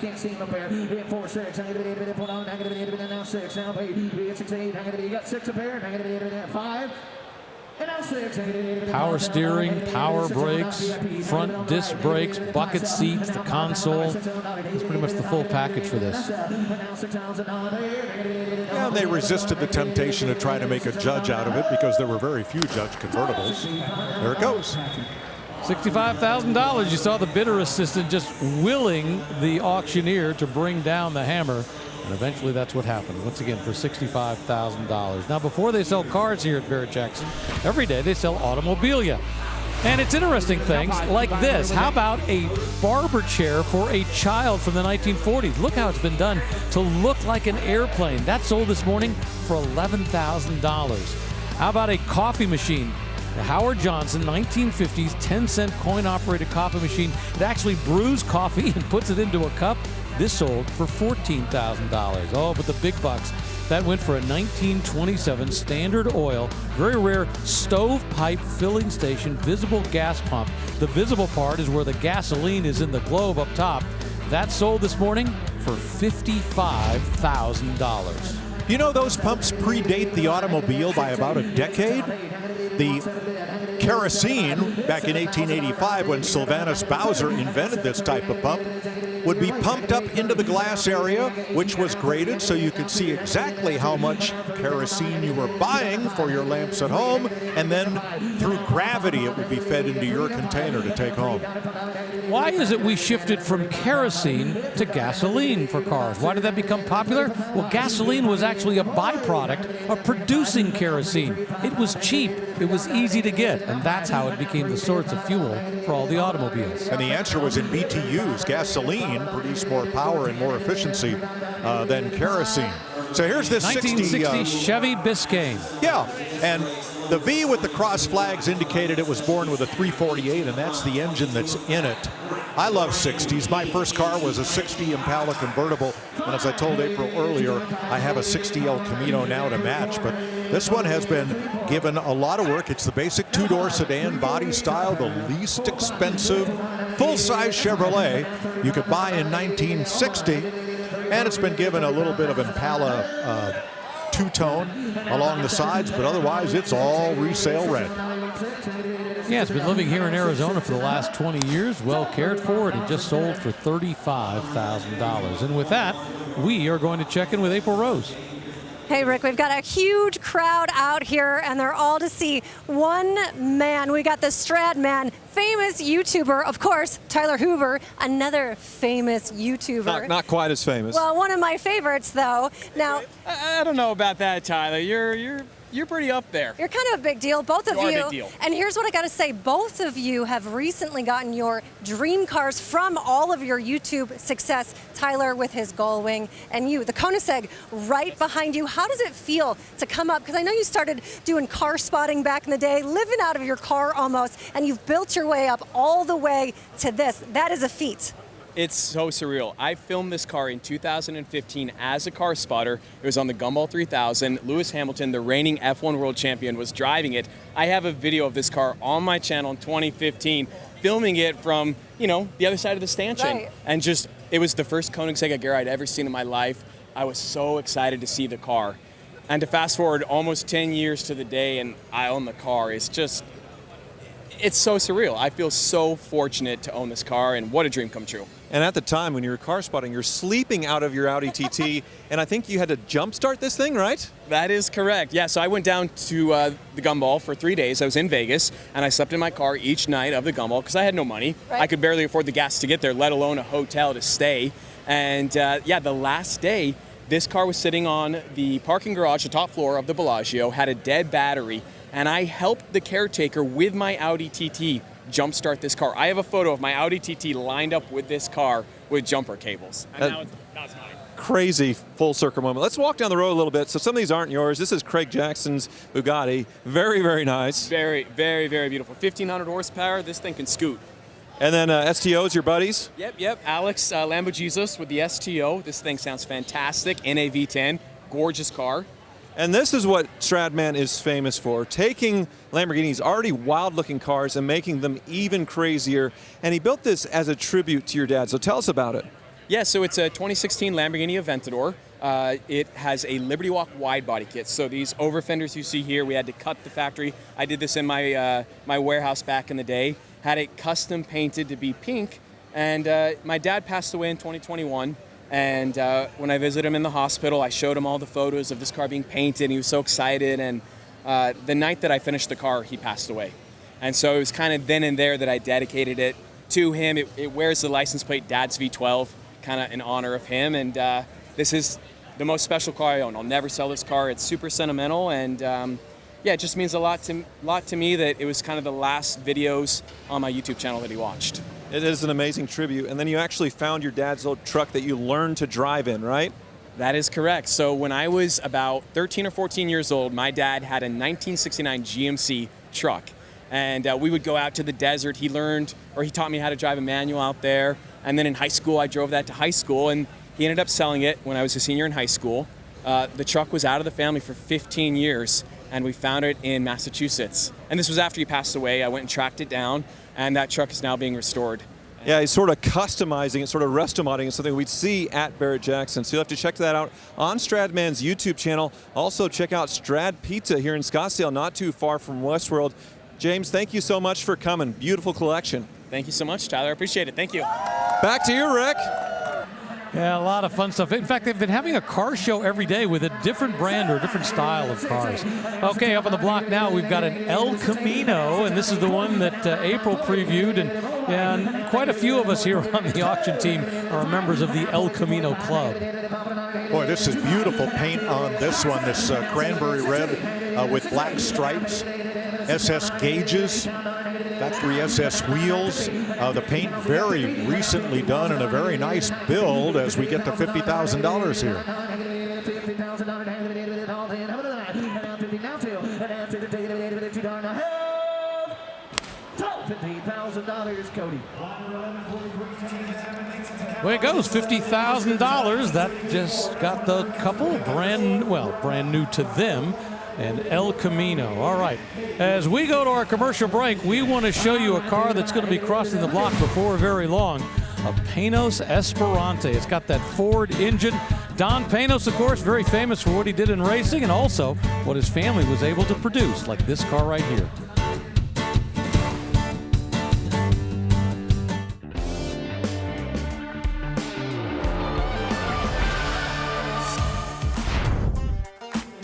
Welcome back to our live coverage of the Barrett-Jackson Collector Car Auction, the Scottsdale Fall Edition, right here on the History Channel. It's been quite a day so far, Super Saturday. Plenty of vehicles left across the block, like this 1976 GMC Sierra Grande pickup. In a very authentic GM paint scheme, citrus green over summit white. Pretty interesting two-tone, and the plaid interior inside in white and various shades of gray. So very sharp presentation. Sierra Grande was top of the line there for GMC. The paint is gleaming new, base coat, clear coat. Great stainless, great chrome. $40,000, that's the price for a 1976 GM Sierra Grande, and I actually love that color, to be honest with you. All right, another pickup behind the 1984 Chevy C10 Custom. Well, they went up with that Sierra Grande. They went down with this 1984 C10, but still equally nice as far as the quality goes. Lifting the hood up, and we see a modern LS engine in there. Spray and bed liner. The interior very different on this one. Sort of a alligator on the bench. Yeah, definitely alligator skin. Very cool.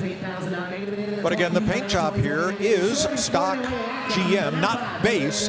Basically, the base truck was single color, but these great GM two-tones just look so good. And with the oversized wheels from US Mags and low-profile tires, those look like 22s, and they are. Staggered widths. Very, very sharp, lowered street truck presentation. I like this.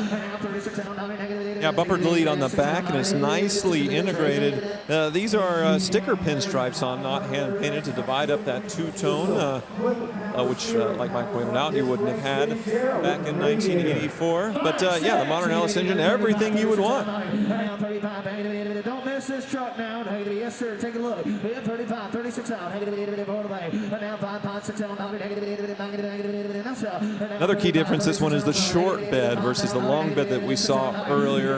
And customizers love this regular cab short bed configuration, and the varieties are just absolutely endless here, as we see at Barrett-Jackson.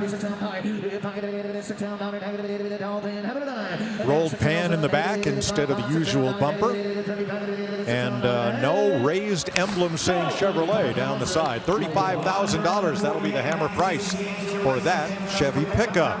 Now, as we finally get into our final half hour here shortly for the fall Barrett-Jackson Scottsdale, we look ahead to the granddaddy and the mother of all collector car auctions. That is Scottsdale Barrett-Jackson in January. And Rick DeBrule and Barrett-Jackson's Vice President of Consignments, Mike McCullough, had a look at some cars you'll be seeing cross the block in January here.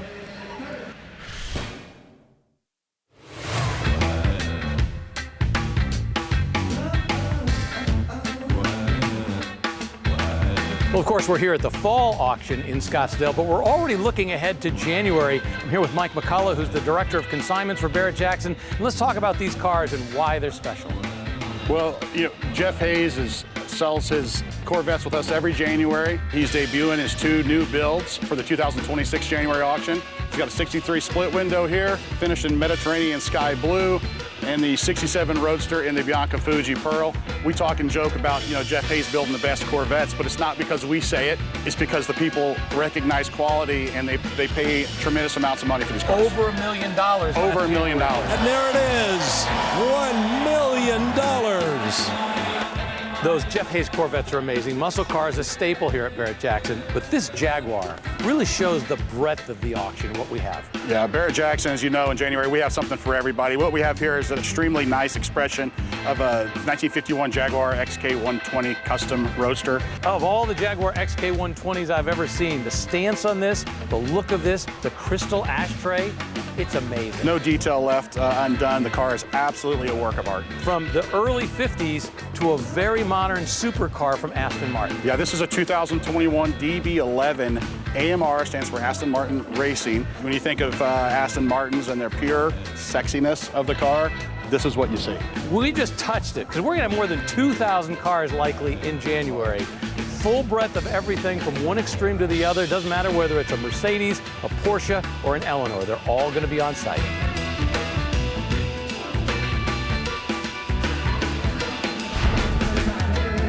Now that's all coming to Scottsdale in January. Right now, still cars in the staging lanes waiting their turn on the auction block.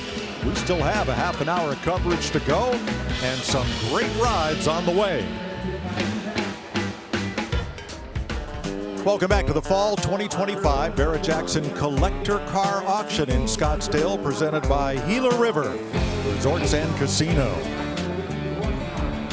While we were away, I'll bet you've never seen one. It's a 56 Dodge Royal Lancer. Look at that combination of gleaming chrome. Where would you find all that stainless trim and that wild fuchsia over gray two-tone? And don't get me started about the brocade upholstery. Beautiful restoration, and it went to a new home for just $38,000. And up on the block now, we have a 2008 Bentley Continental GTC, a convertible. Well, the C on GTC stands for convertible. That's how you know. If you couldn't see that the top's already dropped.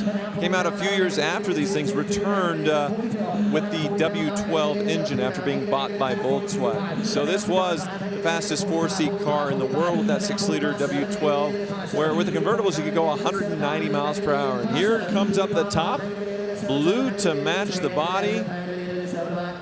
All working. Good demonstration here.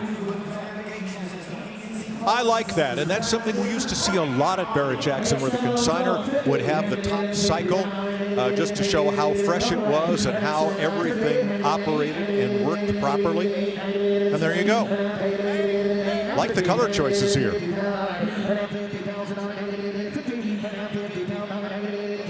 I have a 2006 at home, a coupe, Mulliner package, so that extra trim and all that stuff.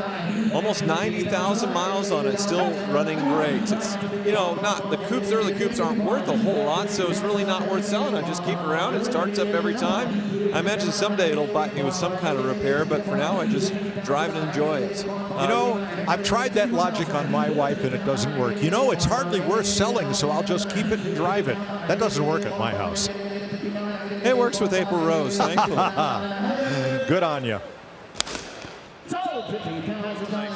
$50,000, the sales price for the 2008 Bentley Continental GTC. This is a car we previewed just a little while ago, a 2004 Pinos Esperante GT convertible. Well, Don Pinos was a chemist and an inventor. He invented the transdermal patch for transmitting medicine. His son Danny, along with Don, they were car guys, and they decided to start their own car brand, something that hadn't hardly been done successfully in America since Carroll Shelby.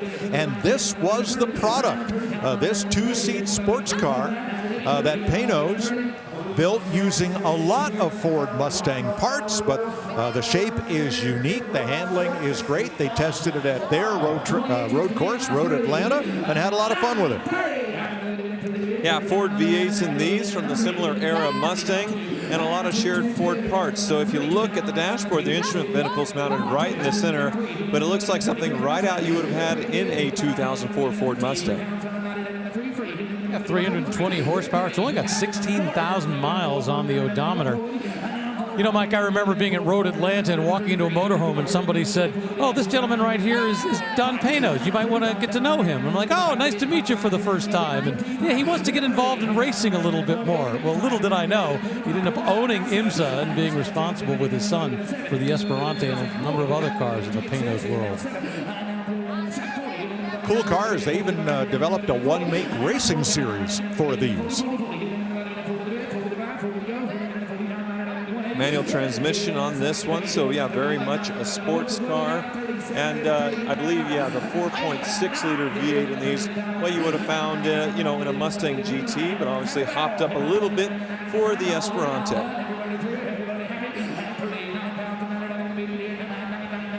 At 320 horsepower. $38,000 for that 2004 Panos Esperante GT and a KISS involved. Congratulations to both of them. We are going to take a break from all of our Super Saturday action here at Barrett-Jackson Scottsdale, the fall edition. But don't go away, because we still have about another 25 minutes of coverage. That means some great cars yet to cross the block.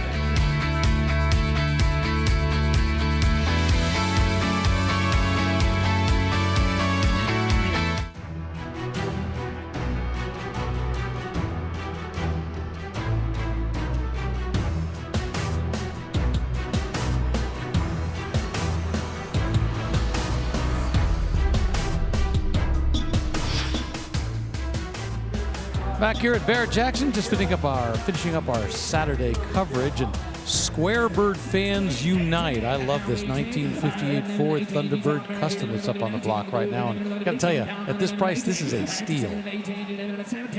Yeah, I agree. We're getting a few late bids here, but first year of the Squarebird, upgraded 390 cubic inch V8. It had quite a rumble when it came up on the block, and otherwise very stock looking of the coupe, where they added the back seats. So you had 4 seats in the Thunderbird for the very first time. The looks were criticized, but the sales spoke differently.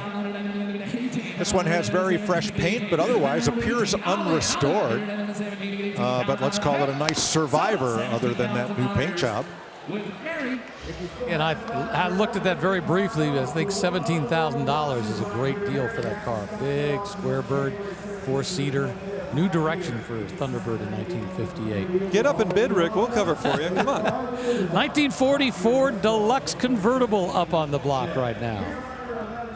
Beautiful restoration on this one, a very faithful one, including retaining its original flathead Ford V8 under hood. So it was one repaint performed 20 years ago, but otherwise, yeah, a pretty amazing survivor here. Well, according to the consignor, this has an awful lot of original parts that are still left on. He points out, well, they added blinkers and a few aftermarket gauges. It got repainted about 20 years ago, so the paint still shows fairly nice. But they claim that this is a lot of the original bright work. Boy, it looks really, really nice. Looks like it's been restored. Yeah, it looks like a very nice body. And yeah, what an amazing car as far as it surviving with the one repaint. And the bright work, I would say it does have just the right amount of age on it. Maybe a few of them redone here and there. But yeah, very nice and very original looking on the interior as well. They added a few extra gauges for reliability as far as being able to see what you're doing. But otherwise, look at those kind of Bakelite looking dashboard there, and the gauges and the clock. Yeah, 1940, of course. Next year, we're going to go into World War II, and civilian auto production is going to end in 1942. And then, of course, what would happen in 1946, they start building cars again, and this was the same basic style that would last all the way up until the 1949 model would come out. Of course, they brought out some of the Fords a little bit earlier, and a few other manufacturers brought out their styles just a little bit earlier. But boy, this 1940 Ford Deluxe would have pretty long legs in terms of its styling going for quite some time.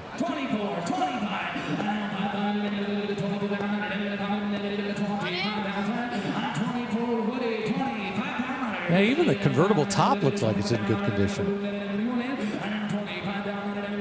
Yeah, it sure does. Look like it has been redone with a little bit of red accents to match the car, but otherwise a black top. This maroon with the red, very nice color combo. You can see the wood trim here on the door panels and on the dash a little bit. Not real wood appearing. It looks like it's faux wood painted on, which they did in 1940. Yeah, and I love the interior has kind of an Art Deco look as you go across the dashboard, the radio, and of course even on the front, you know, that big tall grille going up into that nose. A lot to like on this thing.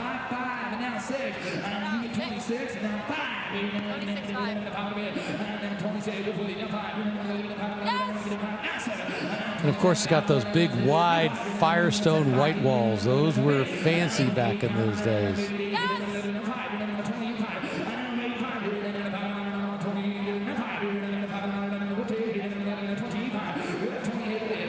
Very original looking under the hood, the flathead Ford, which had really long legs as well. It came out in 1932 and then continued into the 1950s. I had a 51 shoebox Ford, a Woody wagon with it, and did a lot of period hot rod upgrades back in the day. Offenhauser heads and dual carb intake, and had some fun with it. Sold it at Barrett-Jackson years ago. So I'm a big flathead fan. Well, that flathead just sold for $28,500. Let's check in with Mike Joy, who's standing by with two very important guests. Well, I'm with Craig and Steve, and we've had quite a weekend, a lot of great cars, a few surprises, but boy, the lifestyle activities here, Craig. We've had YouTubers out there, a lot of fun cars for everybody to look at and enjoy. It's just more than just an auction.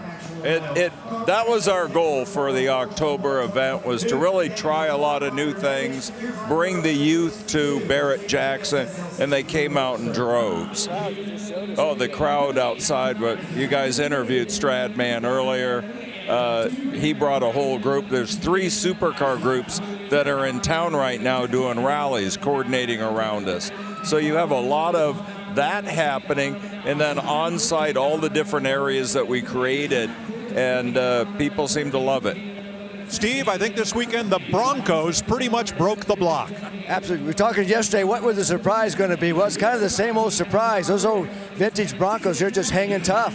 They've been in the marketplace a long time. Everybody says, well, that's the end of that fad. Well, it's a serious group of cars, and they're hanging tough, and people love them, and they're paying all the money. Well, as fun as this weekend was, we just know that it's getting us ready for January, and that's the granddaddy and the mother of all collector car auctions, Barrett-Jackson, January in Scottsdale, and we just recently showed a bunch of the cars that you have here that are coming to the block in what is promising to be one of the best Januaries ever. Absolutely. You saw Tim Allen's GT in there, a 446-pack CUDA convertible. I mean, muscle cars, supercars. It's really starting full classics. You know, a little bit of everything, and it only goes up from here as we get the consignments. Steve, I know you don't even get Thanksgiving off. You're going to be just full tilt right from now till January setting up this docket. There's no break for me. It's just grab that 7th gear. As soon as we finish here, literally, we're already in neck deep in the pipeline for January. It's an amazing thing to see. Well, the last comment on today, Craig, we just got the number. We've had 59 6-figure sales today. It's Super Saturday. Great day, great run. You know, some I'm up there telling them the car's under the money, and the next one is $100,000 over. And some of the cars, I thought it's just a matter of taste. And it's not there's not money, it's what people want, and I think we'll study some of this. The harder core sort of resto mods didn't do as well as the really true to the fact resto mods that look very stock but have all the best components. Yep. Cars to drive, retail buyers paying retail prices and having fun. All right, well, congratulations on a great weekend. We'll look forward to January. All right, thanks a lot, Mike. And this 2012 Mercedes-Benz SL63 was just hammered sold at $25,000. And we're going to take a break, and we'll come back for our final segment of coverage of the Barrett-Jackson Collector Car Auction. Well, let's take a look at the top sellers as we finish up our coverage of Super Saturday here at Barrett-Jackson in the fall. The number 3 sale of the day turned out to be a 2021 Ford GT. It's a Mark II, and this is special because it is a pure race car. In fact, it can't even be driven on the street. This was hammered sold at $550,000. Another Ford GT in second place. This one from 2006. Only 31 built in this color combination. Got everybody's attention, and it sold for $600,000. And it turns out the top 3 were all Ford GTs. This one right here, number 1, a 2006 Ford GT Heritage Edition, the 3rd one ever built. And what's really important is it came out of the Ford Heritage Collection. Ford was selling it here, and that means whoever bought this was the original owner of this car, and it sold for $675,000. 2014 Maserati Quattroporte SQ4 up on the block right now. All-wheel drive then, right? SQ4? That is correct, yeah.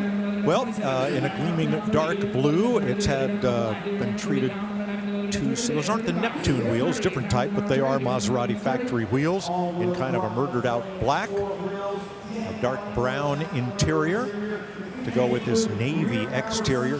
It's shut off, can't read the miles, but I'll bet they're kind of up there. And Rick loves to say Quattroporte in a very fancy Italian accent, but it's... Quattroporte! There it is, but not a very fancy word in Italian. It's just 4 doors. That's it. That's the Italian fancy 4 doors. This one, twin-turbo V6, so no longer the Ferrari drive V8 in these. And this one has not been that well enjoyed. Only 57,000 actual miles. Well, it just sold for $28,000. All right, we love to send April Rose out amongst the people to get the true pulse of the crowd. We're normally out here in Scottsdale in January, but we've added this beautiful fall auction, and all the cars have their own vibe. We want to find out which ones do you want to add to your collection. Let's say, you're walking down the street and you trip over a bunch of money. What car do you want to add to your collection? I kind of had my eyes on a GTO. The Ford Shelby. Very elegant. Shelby. Definitely this blue Cobra. Right? Pretty flashy. Mwah. Badass, yeah. Chef's kiss. It'd be the Resto Mod Stingray for sure. Ooh, maybe a little bit of drool. That car is so pretty to me. I'll start with a Porsche over there. You know some things. I read stuff. Hey, forget about it. This conversation never happened. This is an original 67 GTO. You distract him, I'll go in the pocket, and we're gonna take it for a cruise. If it looks good from what you add onto it, Right? it'll go fast. I like that mentality. You're just willing it to go fast. This is the perfect car when you live in the desert. So let's take this car out. We'll see you next. Bye. Oh, wait. Bye. I like the guy who said, well, we'll start with the Porsche. That guy's got big plans. He plans to trip over a lot of money. 2013 Porsche Cayenne GTS up on the block. Well, this was kind of a sweet spot in the line of Porsches. You had the Cayenne, then the S, then the GTS, and then the Turbo. With this one, you got all the good suspension. Didn't get the turbo motor, but that's okay. You got plenty of power here in what I would say is the ultimate SUV. Yeah, William Shatner was here earlier and sold his Panamera and loved the car so much, but it couldn't haul his big Doberman. So he replaced it with a Cayenne, a few years newer than this, but that is now his driver because he wants to take the dogs everywhere he can.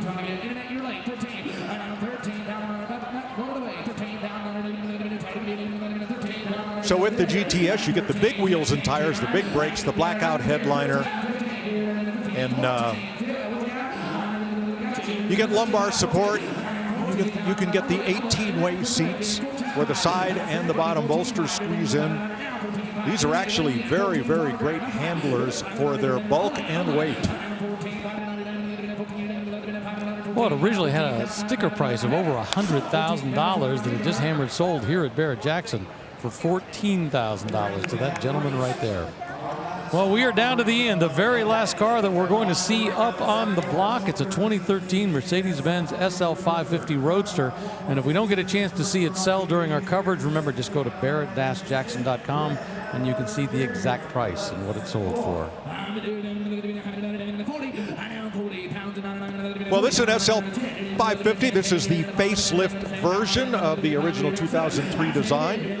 This one has the AMG styling package with the lower front apron, the AMG wheels and diffuser. This one's been well enjoyed, Tyler, 103,000 miles. Well, that's just broken in for a Mercedes. SL550 would mean the V8 engine on this one and a 7-speed automatic transmission. Twin turbochargers and a great spec, kind of the silver arrow kind of silver that Mercedes Racing is famous for. Red leather interior. Looks like it has the air scarf headrest as well to keep your neck warm. A lot of great options on this one. And that was a great invention, blowing hot air on the back of your neck as you drive around with the top down in the cool Phoenix evening. Well, unfortunately, that's going to do it for our time in Scottsdale, but what an incredible ride it's been this week. And that's why Barrett-Jackson really sets the standard in the collector car world. And we'd like to say a special thanks to our world-class crew that works tirelessly to bring you this amazing television coverage. They are truly the best in the business. So for Mike Joy, April Rose, Tyler Hoover, and our entire team, I'm Rick DeBrule, and thank you so much for riding along with this week. We'll see you again in January, right back here in Scottsdale for the granddaddy of all auctions.